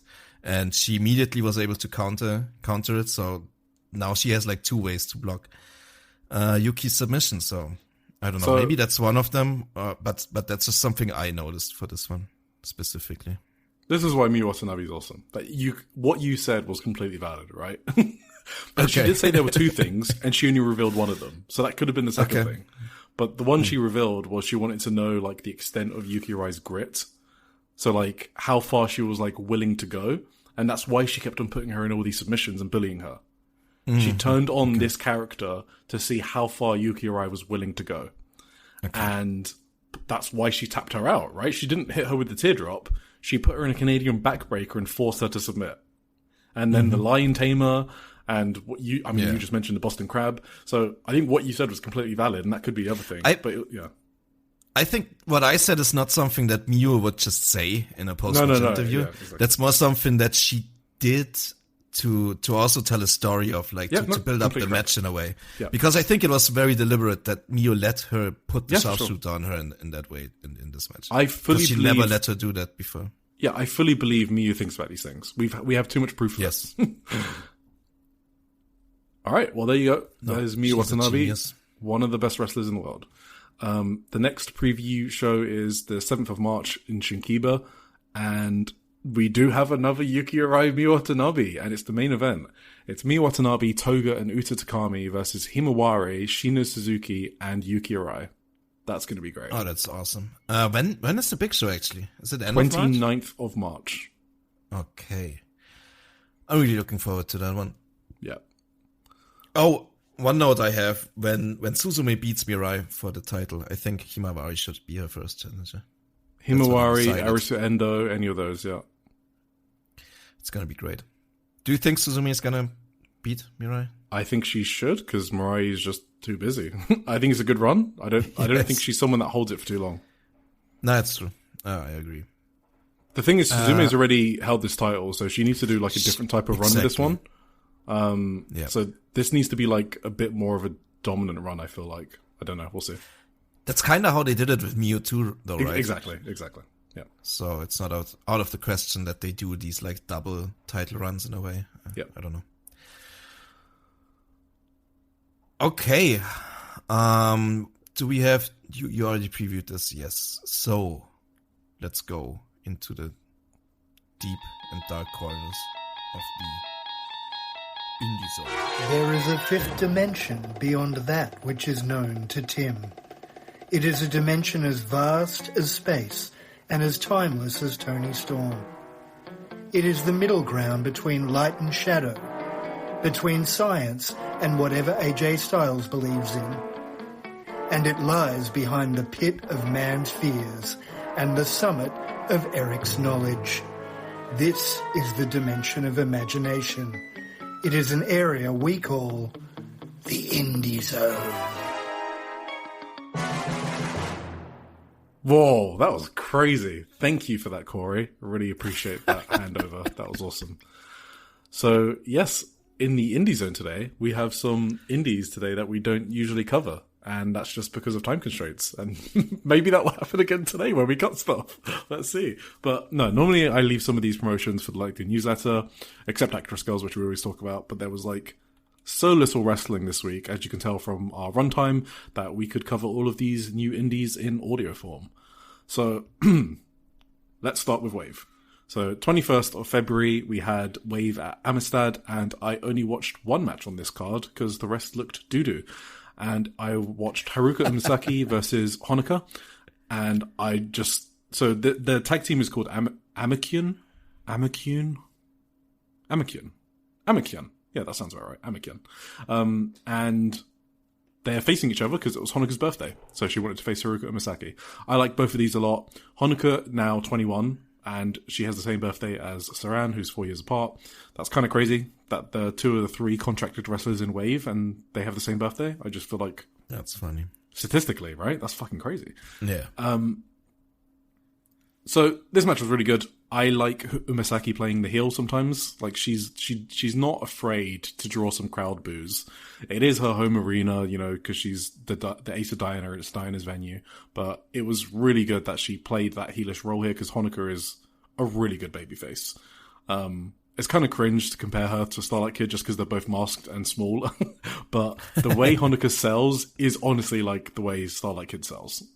It just genuinely is. It's like the same class of selling. But she obviously hasn't got like all the technical wrestling down pat like Starlight Kid does, who's one of the best wrestlers in the world. So yeah, no, I just thought it was a good match. It was a time limit draw, and the last few minutes leading up to that draw were great. Umisaki has an elbow strike where she slaps her thigh, and I'm going to be controversial and say I want her to do it more because I like it. How controversial is that? I like that move. I don't care if it's a thigh slap. No, it's totally fine. Right, let's move on quickly to Actress Girls. You saw all of this, right? Yes, I watched the entire show, front all right. to back. Do you want me to go for it, or? Yeah, you used to go for it. Okay. I think it's better. So, my thoughts are, overall, I think this was one of the best step shows. So, the step shows are the ones at Shinkiba First Ring. So, those are like the series ones. I think this was one of the best ones since the one that got me into the promotion last year, which was in May. Mm-hmm. I thought this was a really fucking good show from top to bottom, if you ignore the freeway in the middle. I thought the first half was great, and I thought the second half was great as well. What are your overall thoughts? I don't know. I might have a couple of hot takes on this show. but I think we're gonna get to those when we review the matches more than anything. I did enjoy the show overall. Actress Girls is weird for me. I mentioned this before, but Actress Girls is the hardest promotion for me to just have a face name recognition. You know what I mean? Well, it's because they're so siloed off, right? Yeah, that's most likely the reason, but I feel like it's still not been this bad for other promotions who are equally siloed off. But maybe I don't know. I just have to look up every wrestler, every match that I watch for Actress Girls for some reason, which I usually don't have that many problems. I'm starting to recognize the important ones. But, I think it is because you just don't see them regularly because they never pop up anywhere else. So you only see them when you're watching the show, which is, every now and again, right? Like maybe once a month or something, right? Yeah, that's true. That kind of makes sense. Yeah.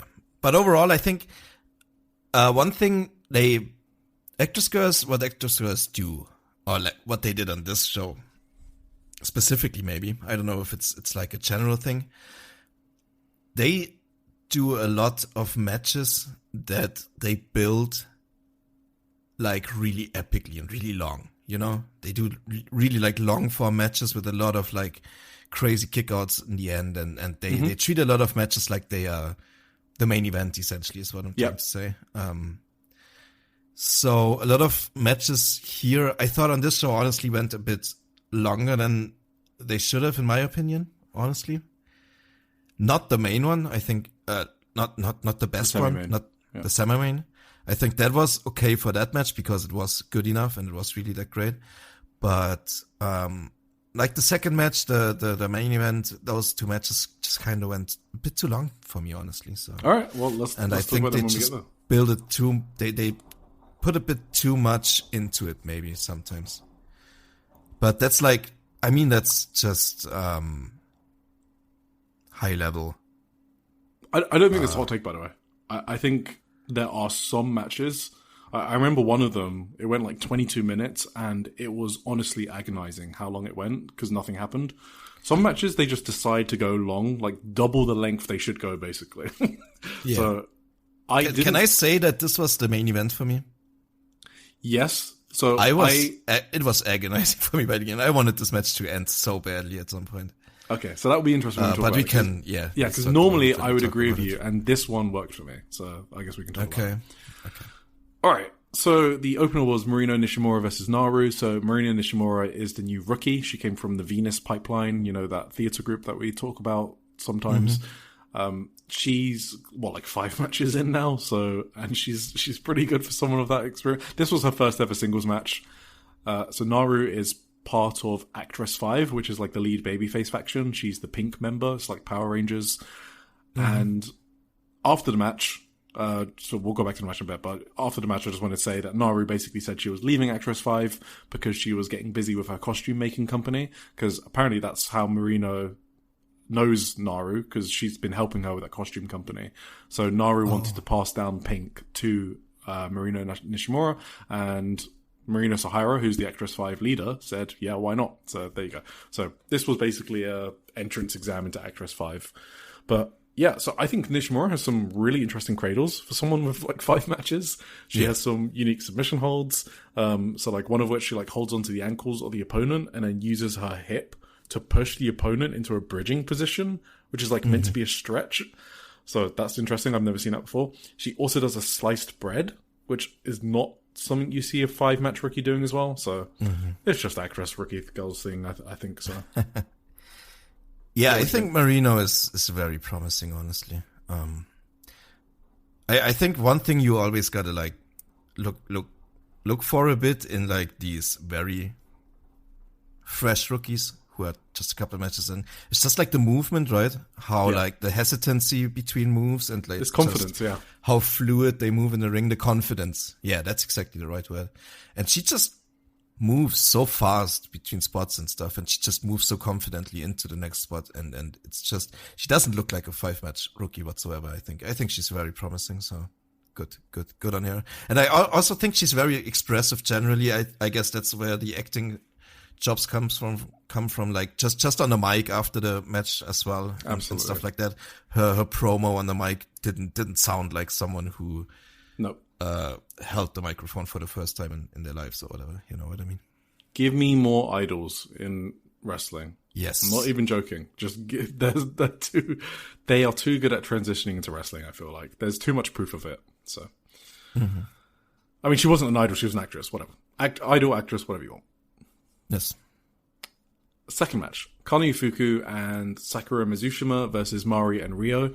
So, Kana and Sakura Mizushima are the other two members of Actress 5. And obviously, Kana is the big forearm rookie that got me really excited a few episodes ago. Sakura Mizushima does awesome bridges on her suplexes. She's a good babyface. Mari is literally an incredible person. Yep. What? Can I ask you something before you start? What significance did the shirt have for Mari? You mean the one she was throwing from Rio? Well, Rio wore it on the entrance, right? And then I think Sakura or Kana like stripped her off of the shirt. Okay, I can explain that. Yeah. So Rio is a rookie. So, you know, she's big chops and stuff like that. She's been tagging with Mari on and off, okay? So Mari is in the big heel faction. They're called Killers. And Mari sees Rio as like an annoying little shit, okay? So Rio is like really eager to please, right? And she's trying to gain entry into Killers. Yeah, it's Killers with a Z, by the way. That's how cool they are. Oh, and awesome. Yeah, after pestering like Maru, who is the boss, that didn't work. Rio basically wore a black Killers t-shirt on the last, like, step 68 last month. And that offended Mari, and she ripped the shirt off her, and she threw it into a bucket of bleach. So on this show, Rio was wearing the bleached t-shirt, and she was very proud of it. So she wasn't deterred by Mari throwing her shirt into the bleach bucket. She just picked it out and wore it again. She's so determined to join the heel faction. That's honestly not even what I got from it, because Mari held the shirt when someone threw the shirt to the outside, right? Mari grabbed the shirt and she just looked at the shirt as if it was like her. But she didn't care about the match anymore. She just cared about the shirt. Yeah, well, because she doesn't. She was thinking about Rio. How much Rio cares about it. She doesn't give a fuck about Rio getting beaten up. That's why she was like pretending to not care about the match. Because she doesn't want to. She doesn't care about Rio. So yeah, she's just gonna she doesn't want her to tag in. So she was like, I'm gonna do anything except look at Rio, which is pretending to do laundry with this shirt. I get it. Okay. Yeah. Okay. So. Yeah, there was just a lot of funny spots because I think Mari and Rio have like a quite funny dynamic where they just always fuck up. So like Rio's always fucking up hitting Mari. Like Rio did a splash and Sakura Mizushima moved out the way. So Rio just squashed Mari and they just lie there for a bit. And then Rio is like, sorry. Yeah, go on. Rio has incredible face acting in these spots. She is so good. So she accidentally squashes Mari and she's like, yeah, sorry, I thought you were going to get pinned there. And then Mari's like, really? And then she just starts beating her up because Mari is one of the best wrestlers in the company. So that's kind of the bit as well. And then later, like Rio says, if you tag me in, Mari, I'll give you this cool shirt, which is the bleached one. And then Mari just flips her off and then keeps beating up Kana Ifuku. And then Rio just runs in, lifts Mari up, runs her into the corner, and then chops her and then tags herself in. So Rio's like a one year rookie or something now. And so, yeah. That's why I didn't feel like this match was too long, because I guess I understood these bits and the dynamic between them. So I was like invested in this entire match. Now I think about it, this probably wasn't necessarily one of the too long ones. I just had insanely many notes for it for some reason. Yeah. I wrote like an entire page on this match. Really? I mean, go through it. Sorry, I didn't know. Yeah. No, it was just I for some reason wrote down every move, which I usually don't. Oh, okay. May have heard from my reviews, and I'm bad at just listing off moves. I can't do that. Well, I think it's because you're trying to learn. I think the wrestlers. So that kind of maybe. Like I used to make a lot of notes for promotions I hadn't seen a lot of. That's probably it. Yeah. Yeah. I think Mari did one of the funniest spots in this match. Which one? When someone had Rio in some kind of submission, probably like a Boston Crab or whatever.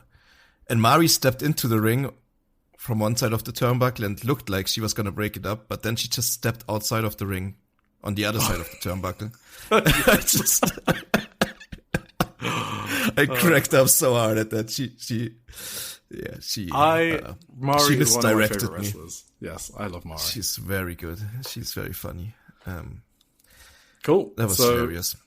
Yeah, then Rio won with a spinning diving body press, which I think this was Rio's maybe second pinfall ever from what I remember. Like, she won at the August Korakuen Hall with like a new powerbomb thing, and this was like the second one, so that was kind of a big deal as well. So yeah, This match was great for me, basically. Yep. No, it was really good. It was really funny. I really enjoyed the dynamic between Rio and Mari too.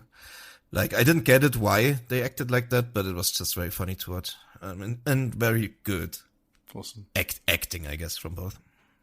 Yeah, and I guess if you guys want a Kana Yufuku forum update, I still think she thinks they're a shoot, and they still have big thuds.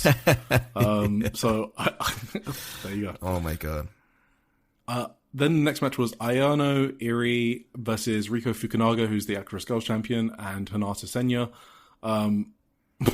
I don't have much to say about this. Hinata Senya is really funny because she was in the match that made me fall in love with Actress Girls last year, and now I know how bad she is, and I didn't know that back then. Okay. She does not have like a pro wrestling bone in her body. I don't know if you've noticed that. Hinata Senya? Yeah, so Hinata Senya is the one. She had the weird sleeves, right? Yeah. Yeah, she did not have the teddy bear, and she was not the champion. I just like Ayano Iri. Yes. So I was mostly focusing on her. The TAM coded one, yeah. Yeah. If you want to say so. So yeah, I thought that was you fine. Got anything? Yeah. I wasn't sure. The finish, right? Riko locked in a STF, and Hinata like tapped immediately, like furiously, and it kind of looked like both were surprised. So I wasn't even sure if that was the planned finish, really, because she tapped in such a panicked way. You never know way. with Actress Girls, to be honest. It almost looked like she just wanted to get out of the hole immediately. I would 100% believe that. Yeah. It kind of felt to me that like all three were surprised of this finish for some reason, and the ref too. And the music got like kind of a delay before it played, like the winner's music. So all of it kind of felt weird to me about this finish, but I don't know. Yeah, Hinata is not very good. You get the feeling she maybe prefers her side gig to whatever her side gig is to wrestling, because some of these actress girls, they have like idol jobs, actor, whatever, right? I think Natsuki was doing ballet for a while, so they're all part-time wrestlers, and some prefer the part-time to the wrestling, and I think Hinata's one of them. Unlike Yukina, who you can feel like loves wrestling, Yukina Uehara, so the long kick girl. She's awesome. I like exactly. her. Yeah. All right, next match. We have the return of Anri. So it's Anri and Arisa Nagai, that's Polaris, versus Nagisa Shitsuki and Natsuki, which is Midsummer Breeze. Obviously, Natsuki is retiring in May. So for Anri, she was injured in October or November last year in training. Okay. And she was she's the one. Oh, okay. She was basically the premier rookie in Actress Girls. But I think Yukina sort of took a huge leap in the past 4 months to sort of claim that spot. And the interesting thing between those two is they also had a bet on who would be the first to claim a singles title in the promotion. So Yukina has obviously gone on to win the interim tag belts. So the bet is still on, basically. They also had my Actress Girls match of the year in 2025. It was a singles match, and it was so fucking great. And a big part of my enjoyment of that match was Yukina basically came out of nowhere for me. And that's when I first took notice of her. I had spent weeks complaining about how green she was in like my show reviews, especially in tag matches. And then in that match, that was like, this is the Yukina I want to see. Just kicking the fuck out of her colleague, Anri, like they're both rookies. Mm-hmm. But... was that the match I watched? You have not seen that singles match, no. Okay. I watched one rookie singles match where they beat the shit out of each other, but I don't remember who it was. Oh, maybe you did then. But this was a long time ago. It was before we even had a podcast. So. Oh, no, I didn't see it then. Okay.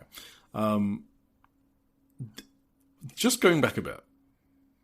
You watched the opener, right, of the show? Yes. Thoughts? On the opener?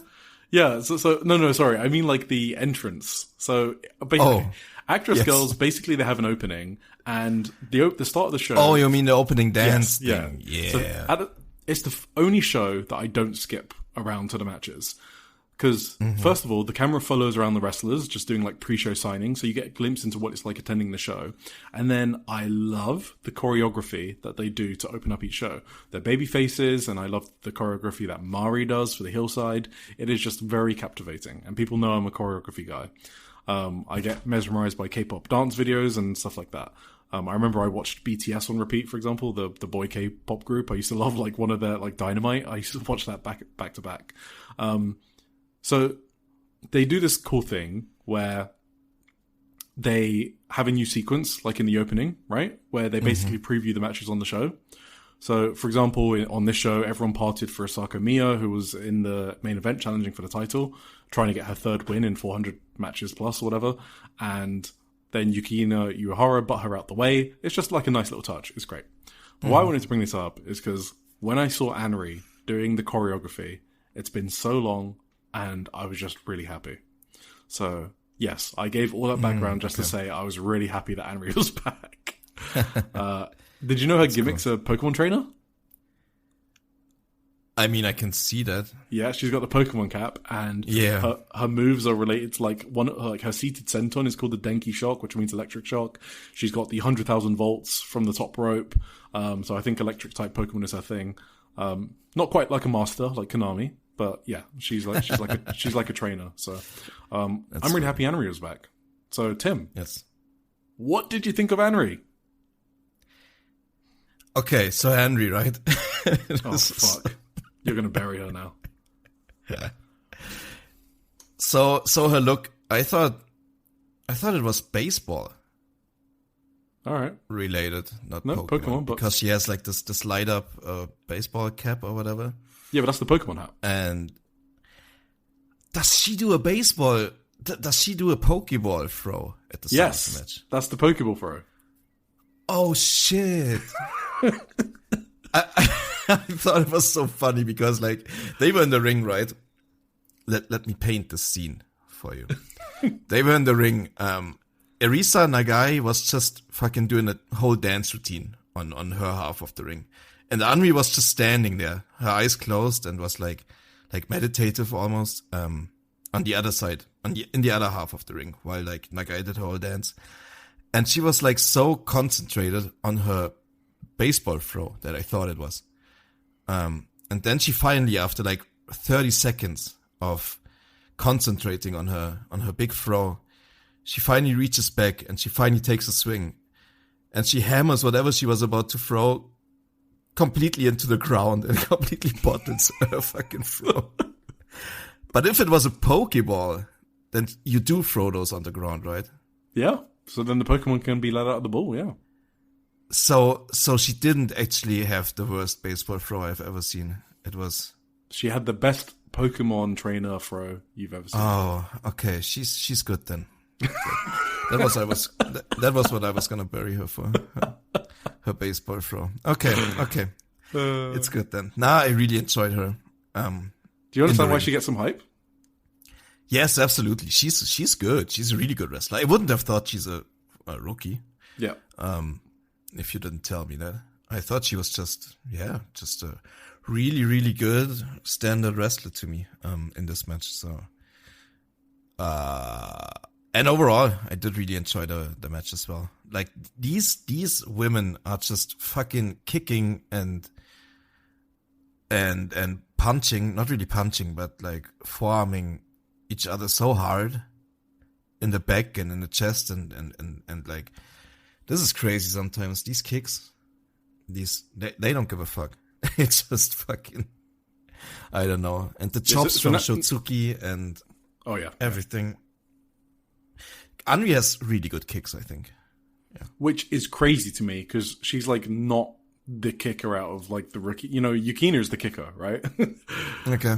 So like the fact that Anri's kicks are good when I don't even primarily like see her as a kicker, that's why I think she is like a really good rookie. That she just feels really well rounded. She feels like she's eager to improve on things that she wasn't originally good at, and I think that's like a really important quality in a rookie, right? Yeah. Natsuki is a kicker. So Natsuki is the premier actress girls kicker. She's been doing it for years. Yeah, I just thought I thought this match was sick, to be honest. Like, these are like the two top tag teams, sort of, in actress girls. Like, is that an Amaterasu, I guess, which is Act and Mari. But Polaris are probably like the third one that I would watch in actress girls that I would say are pretty good, or like featured quite heavily. There were so many good spots in here, though, like Anri drop kicking Nagisa's chop arm, because Nagisa's thing is her chops. So you mentioned it, right? That's her signature thing. She does a variation of chops. So it was kind of funny to see Anri like specifically target her chop arm with a drop kick. And yes, I think the reason I like this tag match because it felt quite dynamic. Like, I don't know if you noticed it, but like in my opinion, the match got so much better when Anri and Natsuki were in there compared to when Arisa Nagai and Nagisa were in there. So yeah, I thought Anri and Natsuki worked amazing together. Like, there was a sick head kick from Natsuki to Anri. No, absolutely, they hit the most. Yes. Yeah. They were awesome together. Polaris have a really cool double team, which I didn't notice before. It's called Sabaten no Hana, apparently. Don't know what that means. And it's like Anri has the opponent in a code red position. And then Arisa that was so sick. Yeah. Yeah, Arisa is underneath the opponent and sort of pushes the opponent into the code red for more momentum. And I've just never seen that before. No, me neither. These are rookies in actress girls. This is what I mean. Crazy. There is something about this promotion that fosters innovation in matches, and I don't know what that is. That's why I have to put the credit to Mari, who does a lot of the training, right? That is why I see Mari so high, because she is training these rookie idols to do this crazy shit. Absolutely. Yeah. Did you see Anri's satellite schoolboy? Do you know what that is? It's the flying. Is that the? Yeah. I called it like a La Mystica with an extra half spin, I think. Yeah, into a schoolboy. Like another rotation into a schoolboy. Yeah, that was really good. Amazing. I have never seen anyone do that move, let alone a rookie. I'm just really surprised that you said Anri wasn't supposed to be like the kick. Yeah, because like, I'm not saying she was bad at kicks, but that was Yukina's gimmick. I kind of felt like this match was almost built around her kicks in a way. Like, so much of the match at least was like just Natsuki and Anri. No, it was Natsuki and Anri, just like, yeah, Natsuki and Anri. Having these kick battles with each other, right? And Anri had this amazing, like, I think you mentioned it earlier, this kick to the head. It was almost like a question mark kick or like a sweeping kick right to the dome. Yes. And it looked so fucking slick and so awesome. Wait, I think I wrote that down somewhere. I was like, oh yeah, Anri does a hook kick now. I just put a question mark because I didn't know that. And it hit flush in the dome. That's what I mean. Like, she comes back from injury and she's doing shit I've never seen her do before. That's why I rate her highly. Yeah. And like, I found like the contrast was very stark between her and Arisa, if I can say that. I don't know. No. Is Arisa also a rookie? She is. I think they debuted maybe at similar time. No, maybe Arisa Nagai is a few months older, more experienced. Yeah. She does this weird like split kick where she does the splits in the air, and it's, get that shit out of here. When you watch Anri the entire match, and then she goes into the ring and does that, like Kamiyu as offense. Like, no, exactly. Yeah. Get out, honestly. But that didn't like. No, it wasn't bad enough really to temper the match for me or anything. I thought it was great. I thought this match was really sick, to be honest. Yeah, really awesome. Great. Just great kicks and stiff. Yep. shots. So Natsuki won with the Midnight Sun. And post-match, Natsuki said it was likely the last time they would face each other, so that's why Polaris were literally in tears, crying. I thought it was adorable. Natsuki put them over, saying Polaris are the future of actress girls and gives them advice for being the best possible tag team partners to each other. Arisa Nagai in tears in this post-match did put it over the edge for me. I liked that a lot. So Arisa is still very likable despite me not liking her split kicks and stuff. It's because she's like a ballet dancer or something. That's why she does that. Okay. Right. Did we talk about the finish, by the way? Like it was a stereo brainbuster tiger suplex from both, and No, I didn't. Natsuki did a sick bridge. Oh yeah, on the Midnight Sun. Yeah, the Midnight Sun is her bridging. Like, yeah. You're right. Stereo brain. Yeah, sorry. When you described it like that, I was like, wait, what's that? Now that I think about it, it is a stereo brainbuster bridge. Yeah. Yeah, it was like one person did the tiger suplex like thing. It wasn't exactly a tiger suplex, like a variation. No. So yeah, Nagisa does the off the lip suplex, she calls it, but it's like a double underhook, like sort of. Yeah, it's a double underhook. Yeah, buster, something like that. Yeah. And at the same time, like the other one did a brainbuster. That's what I meant with stereo. So, yeah. Okay. Yeah. Anyway. That makes sense. Looked awesome too. Yes. Then in the main event, we had. What was sorry, one more question. They had like a really long backstage segment after that. Was that everything you just talked about? Oh yeah, I think I went through the backstage and I didn't see anything crazy. But yeah, they normally have long backstage segments. I was surprised by just how long it was going. Yeah. They just chat shit. Okay. I mean, it's good if you want like an insight into their characters, I guess. No, that's cool. Yeah, and if there was nothing important, that's cool too. Yeah, I just thought maybe there was something important going on because it was never ending, but it was cool. Whatever. So Asaka Miya and Maru, who's like an Odd Fellows tag team, against Marina Sahara and Yukina Uehara, which is Hara Hara Red. They are the interim AWG tag team champions. So some quick backstory is Asaka Miya is a loser. That's her gimmick. I don't know if she's not knowing how to wrestle on purpose, but that's her gimmick. She just always loses matches. She's won 2 matches in 400 plus appearances or something like that. So she's a comedy character. And Maru is obviously the leader of the heel unit, so that's just the dynamic that was in this match. Oh. Yeah, and Marino and Yukina are kind of like the golden team, I guess, because Marino has been like the ace of the promotion the last year, and then Yukina is like the golden rookie, right? So they're like the golden team. First of all, I laughed my ass off during the pictures of the title belt presentation. You know the ceremony they do before every Japanese title match? Because you see Hara Hara Red, who look fucking fabulous. They're like heroes. They're majestic. Yukina, who came like 4th in the national Japanese beauty pageantry, right? So Yukina looked fucking stunning. And then the camera pans over to Asaka Miya with her stupid fucking crown and her dumb smile on her face. I thought that was funny, to be honest. So I like Asaka as a comedy wrestler. Okay. This match, for me, it was never intended to be like a work rate match or a masterclass.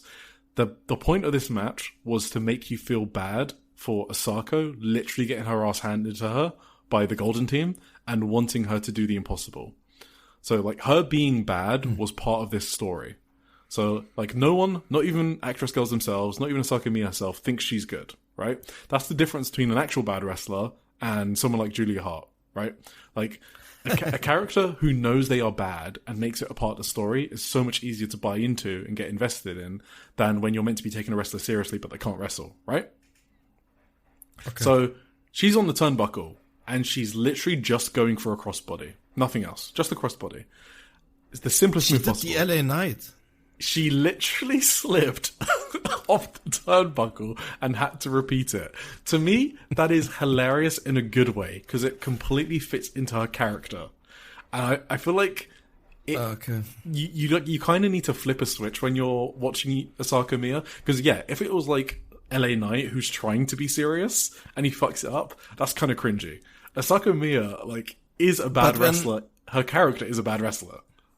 I think it would be cool and funny if she did it on purpose and then she would leave it there.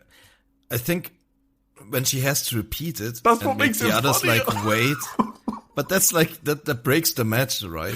I find it funnier. Well, because everyone has to wait for her in that position, right? Nobody moves until she repeats it. That's Actress Girls is really weird. Remember the point system? Yeah. They are acting out a wrestling match. They're not actually wrestling. Yeah. That is the weird thing about these title matches. If it was like a King title match or a non-points title match, I would absolutely agree with you. But in the kayfabe of Actress Girls, it kind of makes sense that they're basically putting on a comedy play and they're all in on it. Why are they? Yeah, go on. Why are they delivering these kicks then and these chops? and these forearms. Because they're acting like that's what they think their wrestler characters would. That's what their wrestler characters would do. That's what they think they would do. Look, it's a mindfuck. Okay, I'm not going to try and explain the point system, but in some weird, fucked up, twisted way, this worked in my head within the kayfabe land of actress girls. All right. I do not expect it to work for anyone else, and I'm not even going to defend it. This wasn't even my problem with the match. No, what's your problem? It was long. Okay. How much do actress fans like Maru? I think she's quite high regarded. Okay, I didn't have any problems with this match. It was absolutely fine, and I'm glad I watched it. No, she is considered like a good heel veteran on the roster. Oh my god, I hated watching her so much, man. What did Maru, you think about it? I don't know everything. She had like this. Oh no! You know, there's like I know some heels or wrestlers like make themselves look funny for heat or whatever. Yeah. But like everything starting by her presentation, like immediately took me out of it because she looks so stupid that I couldn't take anything seriously she did. Honestly. This is like a soy problem in a way, you know what I mean? Yeah. For me. Yeah. And I thought she didn't wrestle very well, honestly. And she was in there for so long, and everything for the entire time she was in there felt so slow. I mean, like time was just not going by, and it was like she ground the match to a halt essentially for me, and it was just never ending, and it was then, and they had this long brawl to the outside too, which did nothing for me. She did like this double foot stomp from like a stage onto a wrestler on the outside, and it looked like the least impactful double foot stomp I've ever seen. And it should have looked sick, right? Because it was like, I don't know, from 3-5 feet in the air. But it kind of just looked like nothing to me. And it was just, Maru completely took me out of this match. And I just couldn't wait for it to end. It never ended. And it kept going and going forever. Yep, and that's fair enough. That was basically my problem with it. I did think Maru did sometimes some good things, like I don't know, she somehow turned an armbar transition into a stretch muffler. I've never seen that before. That was pretty slick moving from Maru in that instance, for example. But overall, she kind of just didn't do it for me on this one. I'm sorry, actress girls fans, don't kill me. No, I mean, I'm here to balance it out. Yeah, I don't think Maru did anything exceptional in this match. Like the crowd brawling is just kind of a Maru thing. I did think it was kind of all worth it when Asako was on top of the chair and she was like teasing a super plancher onto Marina Sahara off the stage, but then she turns around and does like a mini jump onto Yukina because she's too scared to jump off the stage. So little spots like that were just too Didn't funny. Really notice that, to be honest. Yes, exactly.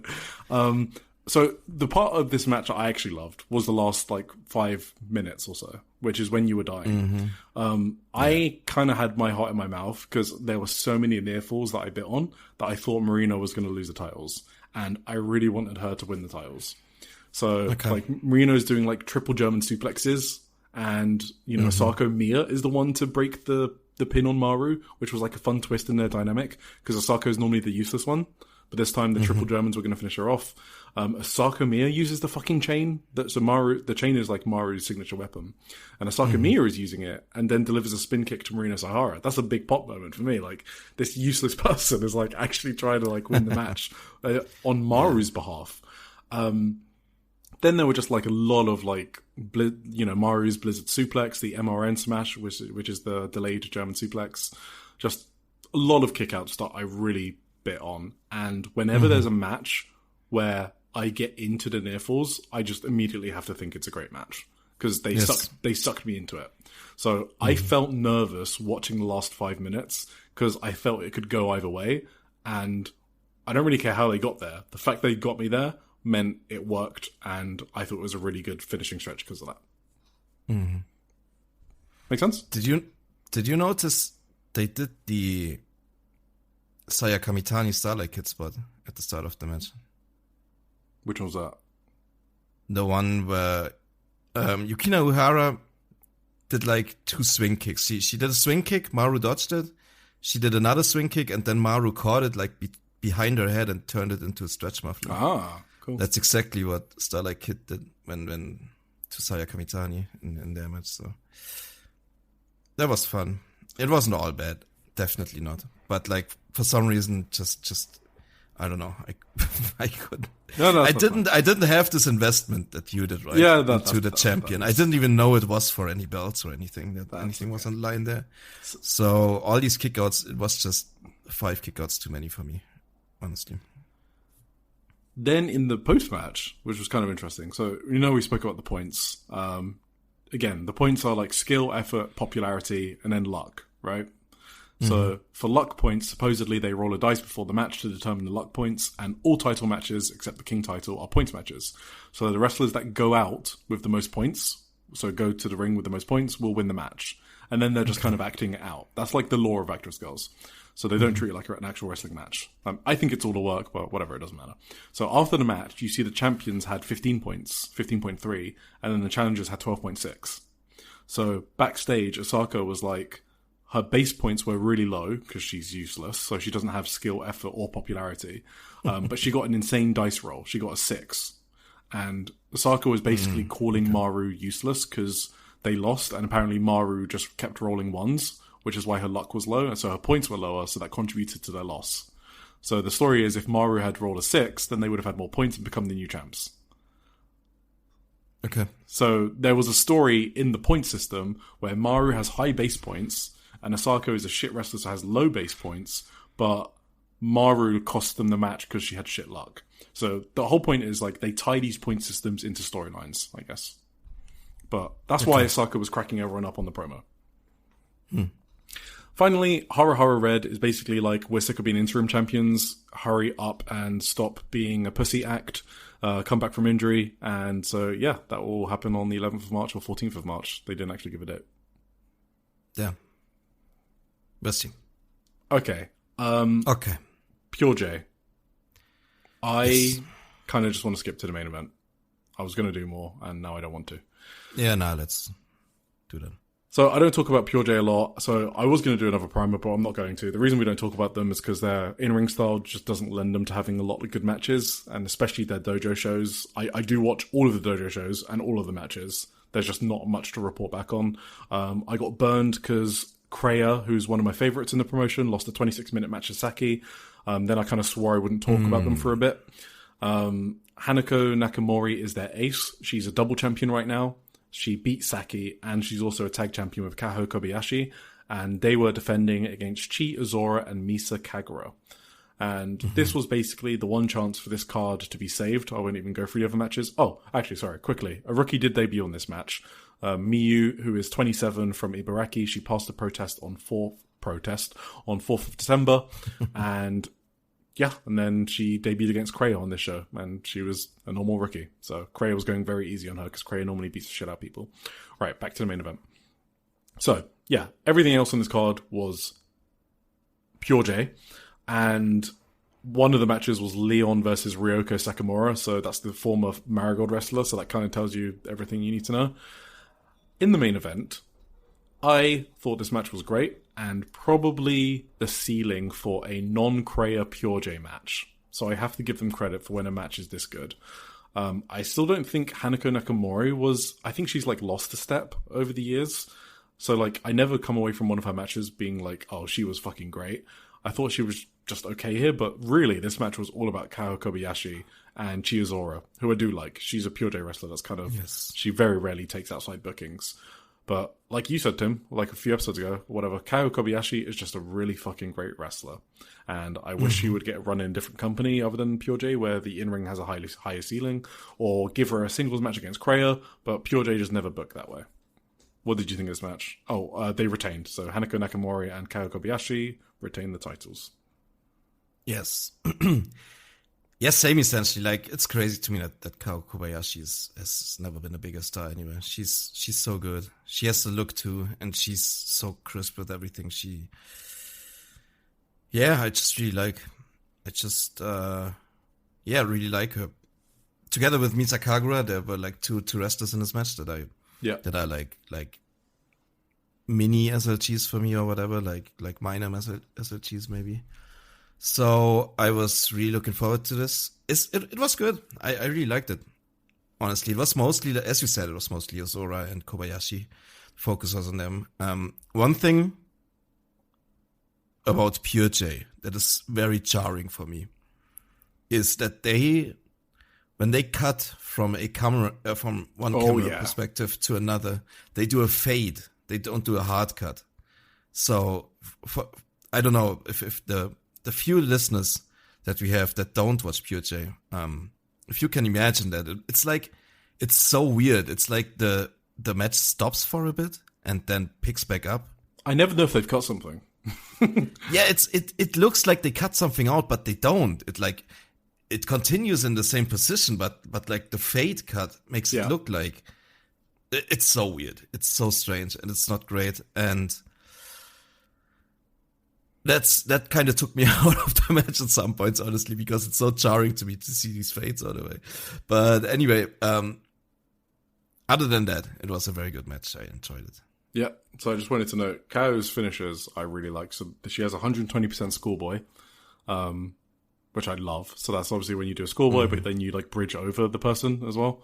I love that finisher because I'd seen it end so many matches, so that I bought on it when she did it here. But Misa Kagura broke it up at the very last second. That was a great nearfall. And then her actual finisher was the Gideon splash here, which I don't think she does very often. It's like a corkscrew press or something. So I loved seeing her pull that out. There you go. There's your... Yeah, that looked awesome. I called it a Sky Twister, I think. Yeah. You know, it is a Sky Twister, isn't it? It's a Sky Twister, I think. Yeah. Cool. I think so. I'm now going to skip to Gokigen Pro. So... Let's do it. Did you watch the Rin Yamashita, Yuki Mashiro versus Haruka Umasaki and Yuka Satsuki match? I did, yes. I thought it was a great match. I did. I did enjoy it a lot too. I was eating dinner while I watched it, so I didn't take too many notes, but... That's fine. So once again, Umasaki working a bit heelish is really fun for me. Her forearms to Yamashita in this match were fucking ridiculous, to be honest. I think Umasaki must have maybe top 5 forearms in all Joshi. She is just really hard hitter. Loved that. Yuka Satsuki, so she's from 2AW, she's a rookie. So what happens with her is I watch her, then I forget she exists because she gets sucked back into 2AW vortex, right? And then every time I see her outside of that vortex again, I remember how fucking fast she is. I don't understand why she's so fast for someone of her size. Like, she's a big gal, basically. I love my big gals, but she's a beefy one. And she sprints like Usain fucking Bolt, and it's terrifying.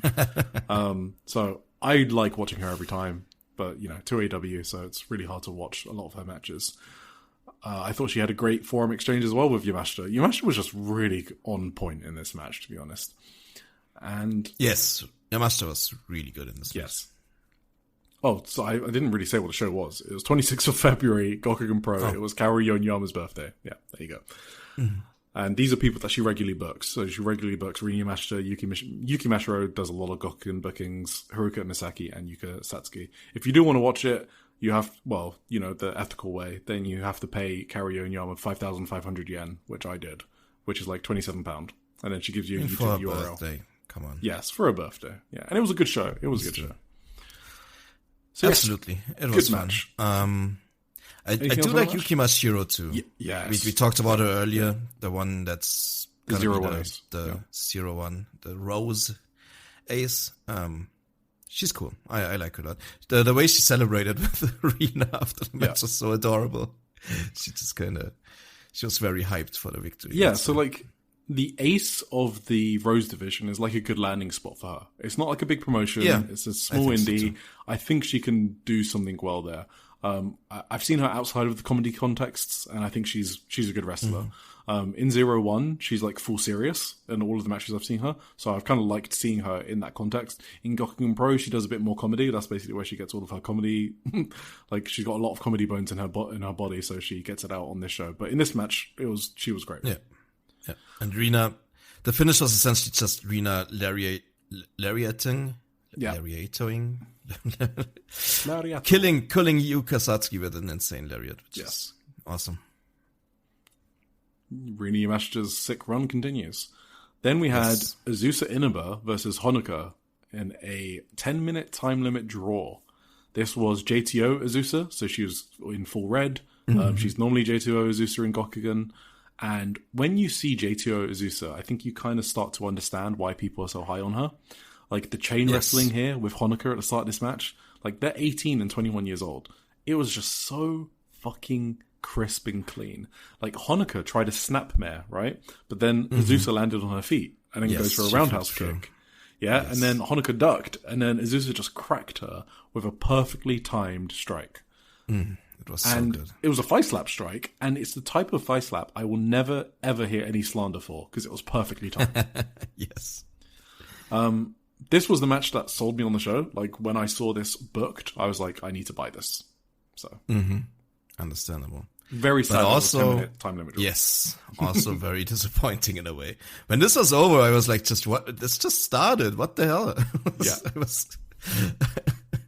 10 minutes is like nothing for these two. They worked very well together. These are two rising stars of the scene for sure. Absolutely. I was thinking about this, right? Watching this match specifically. Like, it's kind of weird to think, or we don't really think about someone like Asusa really as the future of Joshi, because part of it is like, I don't know, I never really counter into this corner of like the youngest or freshest wrestler, because we have seen her for like over 2 years now, regularly in Stardom, you know, all the time. Her and Rina, right? Yes, her and Rina, exactly. They've always been there, but so you never really consider them as like the future. They're already the present in a way. Exactly. You know what I mean? Yeah.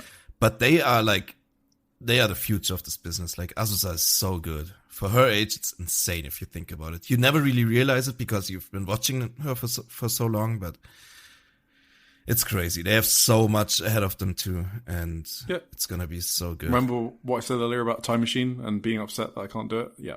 Azusa is another one that I just wish I could fast forward 5 years and see what she's doing. And she was still a great heel. Like, she wasn't hate Asusa. She was JTO Asusa, as you mentioned, but she was still... No, but it was like... really, like, just, she's so charismatic and she knows so well how to play the heel. And like, the little brat who just constantly... It was like fights with the referee. Joshi heel, right? It was like... Yeah.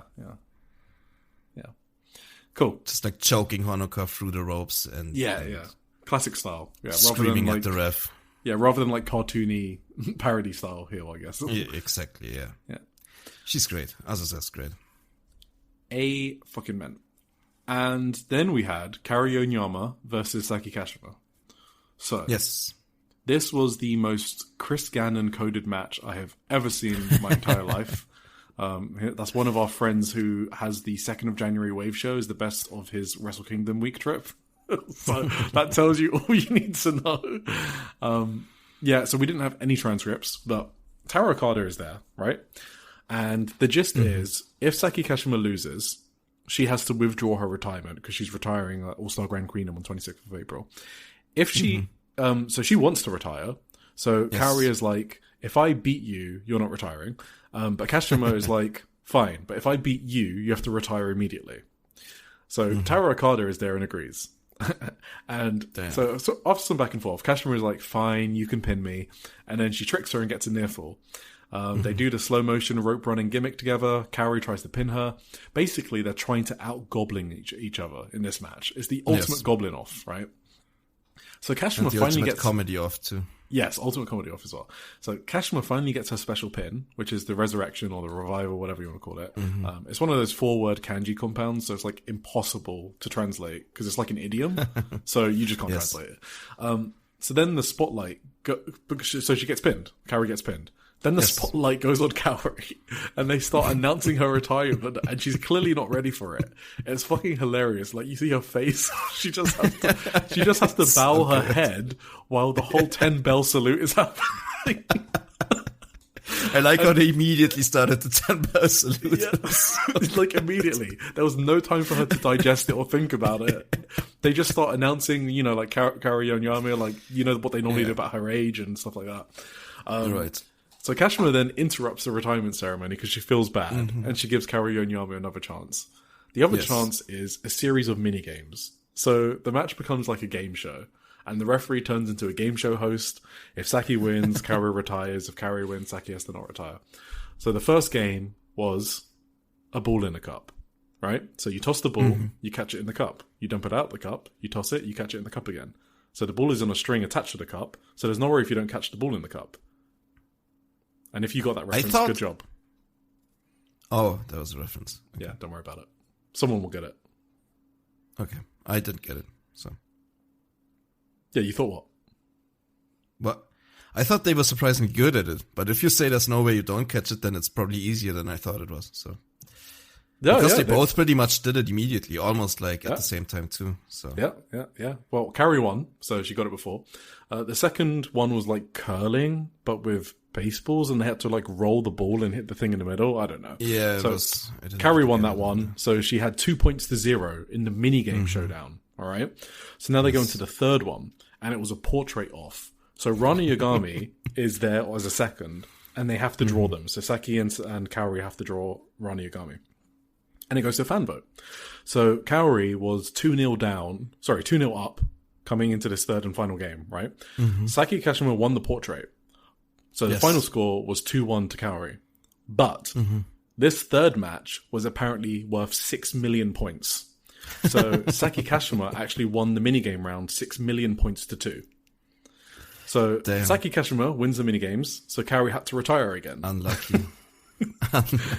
But then Kariya Onyama interrupts her own ceremony and basically demands a final match. And then this is where the tarot card incident happens if you're online on social media, which I'm not, but I saw it somehow still.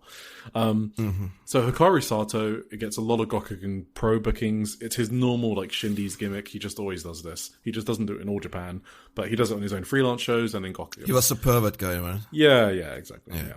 Okay. So Taro Okada lariats Kakeru Sakaguchi and Kariya Onyama, which got a huge pop, by the way. But first he saved Saki Kashima from the pervert guy, right? That's why he was in the ring, because Saki Kashima wanted help, essentially. So the pervert guy wasn't perverting her. Yes. And then Okada gets shark attacked by Matsuzawa-san. So that's a shark in the butt. And Hikaru Sato then throws Taro Okada in the corner. Sato takes off Okada's shoes and his socks and then slowly starts to digest Taro Okada's toe. Just sucks it off. Raw, natural, just like that. Damn. Then Matsuzawa-san grinds her crotch on Okada's face. And when I say grind, I mean fucking grind. She was up and down on that bitch, okay? Bronco buster, right? Yeah, no, like, that was a shoot Bronco buster, okay? So Taro Okada was eating... So Matsuzawa-san, by the way, is like 60 plus, I think. She's Makoto's helper, so she's, you know... Okay. She's an elderly lady. But yeah, she's just grinding her thing. I thought you were talking about him at first. That would be even... No. Matsuzawa-san. She was grinding the crotch on his face. Yeah. Okay. And then Saki Kashima basically pinned Kariya Onyama. And I don't know, but I don't have the transcript, but I'm guessing that Saki Kashima lets Kariya Onyama off because she doesn't actually retire. But the funniest part about this crotch destroying of Taro Okada's face was Okada was selling this like a fucking champ. Yes. He looks like he died. Yeah, he was dead. I think he's too good at this. I think he's too good at these comedy spots. He will be in high demand on the indies soon for his comedy chops in these matches. I don't know. It was amazing. He was way too good. Like, I don't know. His eyes were rolled back, and his body was just dead. Like, he was totally sandbagging his body in the corner of the ring. And it was so funny. Like, Kaori Onyama and Saki Kashima were both corpsing. Like, they literally couldn't stop laughing looking at Taro Okada. So it was also like at the end they did Squid Games, right? Yeah, they did Squid Games. Well, like red light, green light, yeah. Yes, red light, green light. And I just was fixated on Taro Kada in the background. He was And so Hikaru Sato? funny. Yes, they were so funny in the background at red light, green light. Yeah. I don't even remember who won. I just watched Taro Kada the entire I think time. Saki won, but yeah. So good. Yeah, I think As so in too. colours Saki, not Saki Kashima. Oh, yeah. Yeah, so no, I thought that was super fun, and yeah, I don't even know where the discourse was, but I'm not even going to address it. Fun match. I loved it. Absolutely. It was. If you like comedy wrestling, you need to check it out. You have to see this, yeah. Yeah, absolutely. It was great. All right. Let's move on to our previews, and let's just look at the key matches. So on the 8th, so this is everything we're going to be talking about next week, by the way, and it's a stack show. So 8th of March, we have Marvelous, who are they're Marvelous in Aichi. Guess where they are? In the same thing. They're in the same building. So some interesting matches. We got Ai Zen and Sorayame versus Miya Momono and Yurika Oka. So Bob Momo Banana versus Ai and Sorayame. Echika Miyavi versus Yosuke Santa Maria. Chikayu Nagashima and Maria versus Spark Rush. So that's Magenta versus Spark Rush. And then in the main event, we have Rico versus Senka. That's a bit suspicious. So let's see what's happening there. Maybe they're building towards Yokohama. Remember, Senka has a pin. Senka beat Rico? Yeah. Yes. She has a pin over Rico and a pin over Maria. So I don't know why they're running a singles match again. Then we have Oz Academy, Shinjuku Face. So this is their monthly Shinjuku Face show, which airs. Yes. So if you want to watch Oz Academy, here's your once a month chance. It's Goji Zone's Union, Power Spot, whatever they're calling it now. Hiroyu Matsumoto, Rini Yamashita, and Zonez versus Kariya Onyama, Momoko Hanazono, and Ram Kaichao. So that last group is called Little Goblins. That's literally their unit name. Kariya Onyama, Momoko Hanazono, and Ram Kaichao. Kakuro and Tomoka Inaba. So Inaba is doing an Oz Academy appearance, which I don't see her doing normally. Itsuki Oki and Ryu Mizunami versus Jaguar Yokota and Misa Kagura. Cool.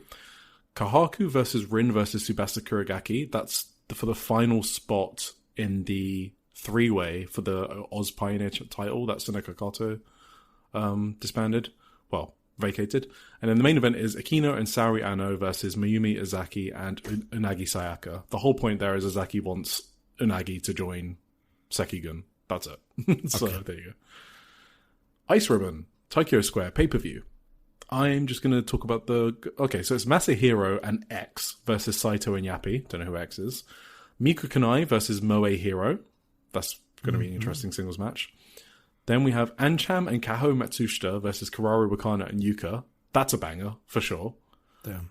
And the main event is an international ribbon tag team title match, which is Mikoto and Sumika Yanagawa versus Kiku and Tsukina Umino. Diana, we have... Was it anything interesting here? Ayaka Sato and Himiko versus Moran and Misa Kagura. Sounds fun. And then the main event is Debbie Kaito and Kyoko Inoue versus Haruka Misaki and Nanami Hitano. Sure, whatever. Wave, just talk about the top two. We have Itsuki Oki and Rin versus versus Miyu Momono and Yumi Oka. So not Yurika Oka. Okay. Yeah, and then we have the main event is the Wave Tag Team title match. So that's Prominence, which is Haragi Kuruma and Mochi Natsumi defending against Amakian, which is Haruka Misaki and Honoka. That would be awesome. Choco Pro, I think just the top two matches. Oh, three matches I think are interesting here. So DPW Women's World title, Mei Suruga versus Sarah Phoenix, who did some tours in TJPW. So this already happened, but the VOD's coming up next week, I think. The Asia Dream Tag Team title, which is Chi Koishikawa and Takane Shinu versus Hiroya Iwata and Sayaka Obihiro. Some news there is Hiroya Iwata is actually leaving Choco Pro on the 24th of March, which I feel like already spoils that match. So there you go. And did I say the main event? No, I didn't. So Super Asia title, which is Chon Shiryu versus Rini Yamashita. Finally, 0-1. So... 2 pre-launch events. One has already happened on the 1st of March, but it hasn't debuted yet. And that's the one with the great card. So you had Koko versus Kaho Kobayashi, Chanyota and Ashika Miyavi versus Mikoto and Veni, which is... I mean, these cards are just good. These 0-1 cards. Yes. So the main event is Kakeru Sakaguchi versus Yuki Mashiro. And then the second pre-launch event is on the 20th of March. And again, it's just a good-ass card for an indie. Honoka versus Kaho Kobayashi India CX versus Tabata, whatever. Chanyota and Ryoko Sakamura versus Misa Kagura and Sumika Yanagawa. Coco versus Mei Suruga. Yes. Yes. Rina That's Amakura awesome. and Saki versus Yuki Mashiro and Yuka Satsuki. So, just good cards. Yeah. No, Coco vs. Misuga sounds awesome. Coco I was versus Mei just- Suruga is awesome. Yeah. I was thinking about my match of the week. That's why I was sorry. Yeah, I was waiting for your reaction. All right, match of the week. Go. I don't know. Oh, It's for probably God's sake. Becky Lynch versus AJ. Oh, fuck you. No, it's either the Cosmic Angels 5-man versus Neo Genesis from the show on the 23rd. This wasn't even this week. Doesn't even count probably. 23rd February. It counts. It's anything you've watched this week. That's why. So probably it's Hina and Konami also. Okay. And shout out to the Tokyo Joshi Pro match also that we talked about in length. But it's All right. nothing outside of these matches that we kind of fawned over on this week's podcast. So no surprises from me once again. You go through yours. Big surprises from me. There was a lot of really good to awesome wrestling this week. Nothing that will sniff my end of the year lists, if that makes sense, but so much good shit. My match of the week was Mad Dog Connolly versus Slade. This was an 8-minute match from Action on the US independent scene. Okay? And it was fucking CTE central. It was fucking disgusting. They were like busting each other's heads open with shoot headbutts. Totally what gross. Totally awesome. Connolly does, right? Yeah, it was gross. I loved it. Then the runners-up, so it was the Miyu Yuki Arai tag that I gushed over earlier, the one where she's playing a heel, Miyu Watanabe. Guess the WWE match. It's Gunther versus It's Trevor Gunther Lee versus or Trevor. whatever, right? Trevor Lee, Dragon Lee, yes. Where he unmasked him in full like camera Yes, close-up yeah. action. Ignoring Classic that. WWE. Yeah, that was just a camera fuck up. But the match itself, sometimes we do have to give it to ISIS, okay? This was pretty fucking good match, okay? Like, I would be surprised if there was a better match than this in months. Like, Gunter felt like pre-Jey Uso humiliation Gunter. Dragon Lee was probably the hottest he's ever been in his life, because he got fucking Indianapolis to chant his name, just due to some great heel work from Gunter. The bad part about this match is I accidentally left Raw on too long, and it went into a segment with Asuka and Kairi, and I wanted to fucking cry due to how bad Kairi's overacting was. Because the whole storyline they're doing is that she's scared of Asuka, and Asuka's basically bullying her. So, Oh, really? yeah. And I just had flashbacks to Kairi's match against Io Shirai, and I was like, can't we just, times change, huh? Yeah. Yeah, and it was a whole comedy bit with AJ fucking Lee walking in, and Kairi is just like, she's literally in a trance because she's been bullied too hard, and AJ Lee's like doing the thing where she like puts her hand over Kairi's face and Kairi isn't reacting, and then AJ Lee's like, oh, well, okay, just blink twice if you need help. All right. Damn. Then we had Alejandro and Dragonbane versus Alpha Wolf and Kai Fujimura, the Noah Junior Tag League Final. Fucking great, but Kai Fujimura sucks. Well, his gimmick sucks, he's a geek. Kaori Onyama and Saki Kashima. A Dragon Gate match. Big Boss Shimizu, Kota Minoura, and Madoka Kikuta versus Dragon Kid, Kagetora, and Susuma Yokosuka versus Hyo, Jackie, Kamai, and Rita. I don't know if I've said it before, but Love and Peace from Dragon Gate is my favorite unit in the world, and they were awesome in this match. Okay. Did you know, I don't want to be like a complete white knight for women's wrestling or whatever. How many women's matches were on Raw this week? Do you know? I believe it was 0.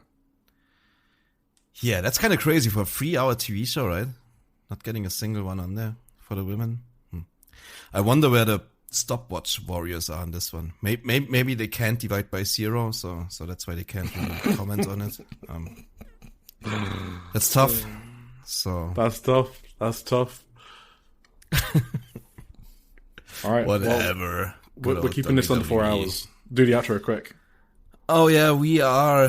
Leave us 5 stars everywhere and a nice comment. Join us on South Suplex. We have other podcasts on the network you should check out. It's Keeping It Strong Style, Twitch and Star Wrestling Podcast, One Nation Radio, Tunnel Talk, All Things Elite, IMS, AW Adventure, Wrestling Out with Chris Stings, and the AW Match Guide. Tunnel Talk has the Best Buddies, Best Buds tournament going on. Check that out. It was a fucking hilarious episode. I loved it. And also Nutrition Sarah dropped today. I didn't have the time to finish it yet. It was great. The start of it was very promising as well. It was really great. So check out all these amazing podcasts. Chris Samsa was on Keeping It Strong side today, which was also good. Very good. Very great. Great preview of the New Japan Cup and great review of the US New Japan Strong in the US show, whatever. I enjoyed it a lot. In USA. Check all these great podcasts out, and I hope I didn't interrupt you too much this week, Eric. I feel kind of bad. I didn't even notice it. Nah, one time I think I interrupted you like 5 times in one Oh, no, but that was me because I was really excited to talk about something. I was really excited to do Konami's promo, so that was me. Oh, okay. Whatever. It's gonna be good. Next week is gonna be packed, so I hope you return. I mean, we just can't do a short episode. This was by far the lightest week ever, and we did almost 4 fucking episodes. We did the news for next week already, so that's, Yeah. This is our podcast, guys. Yeah, it's not changing. Whatever. Yeah. It is not, and I hope you enjoy it. I hope to all the new listeners who found us maybe last week through the great Sayaka Mitani book review, I hope you come back next week too. Thank you very much, guys. Thank you, Eric. Thank you, listeners. Thank you, Timothy. Till next week. Bye. Bye.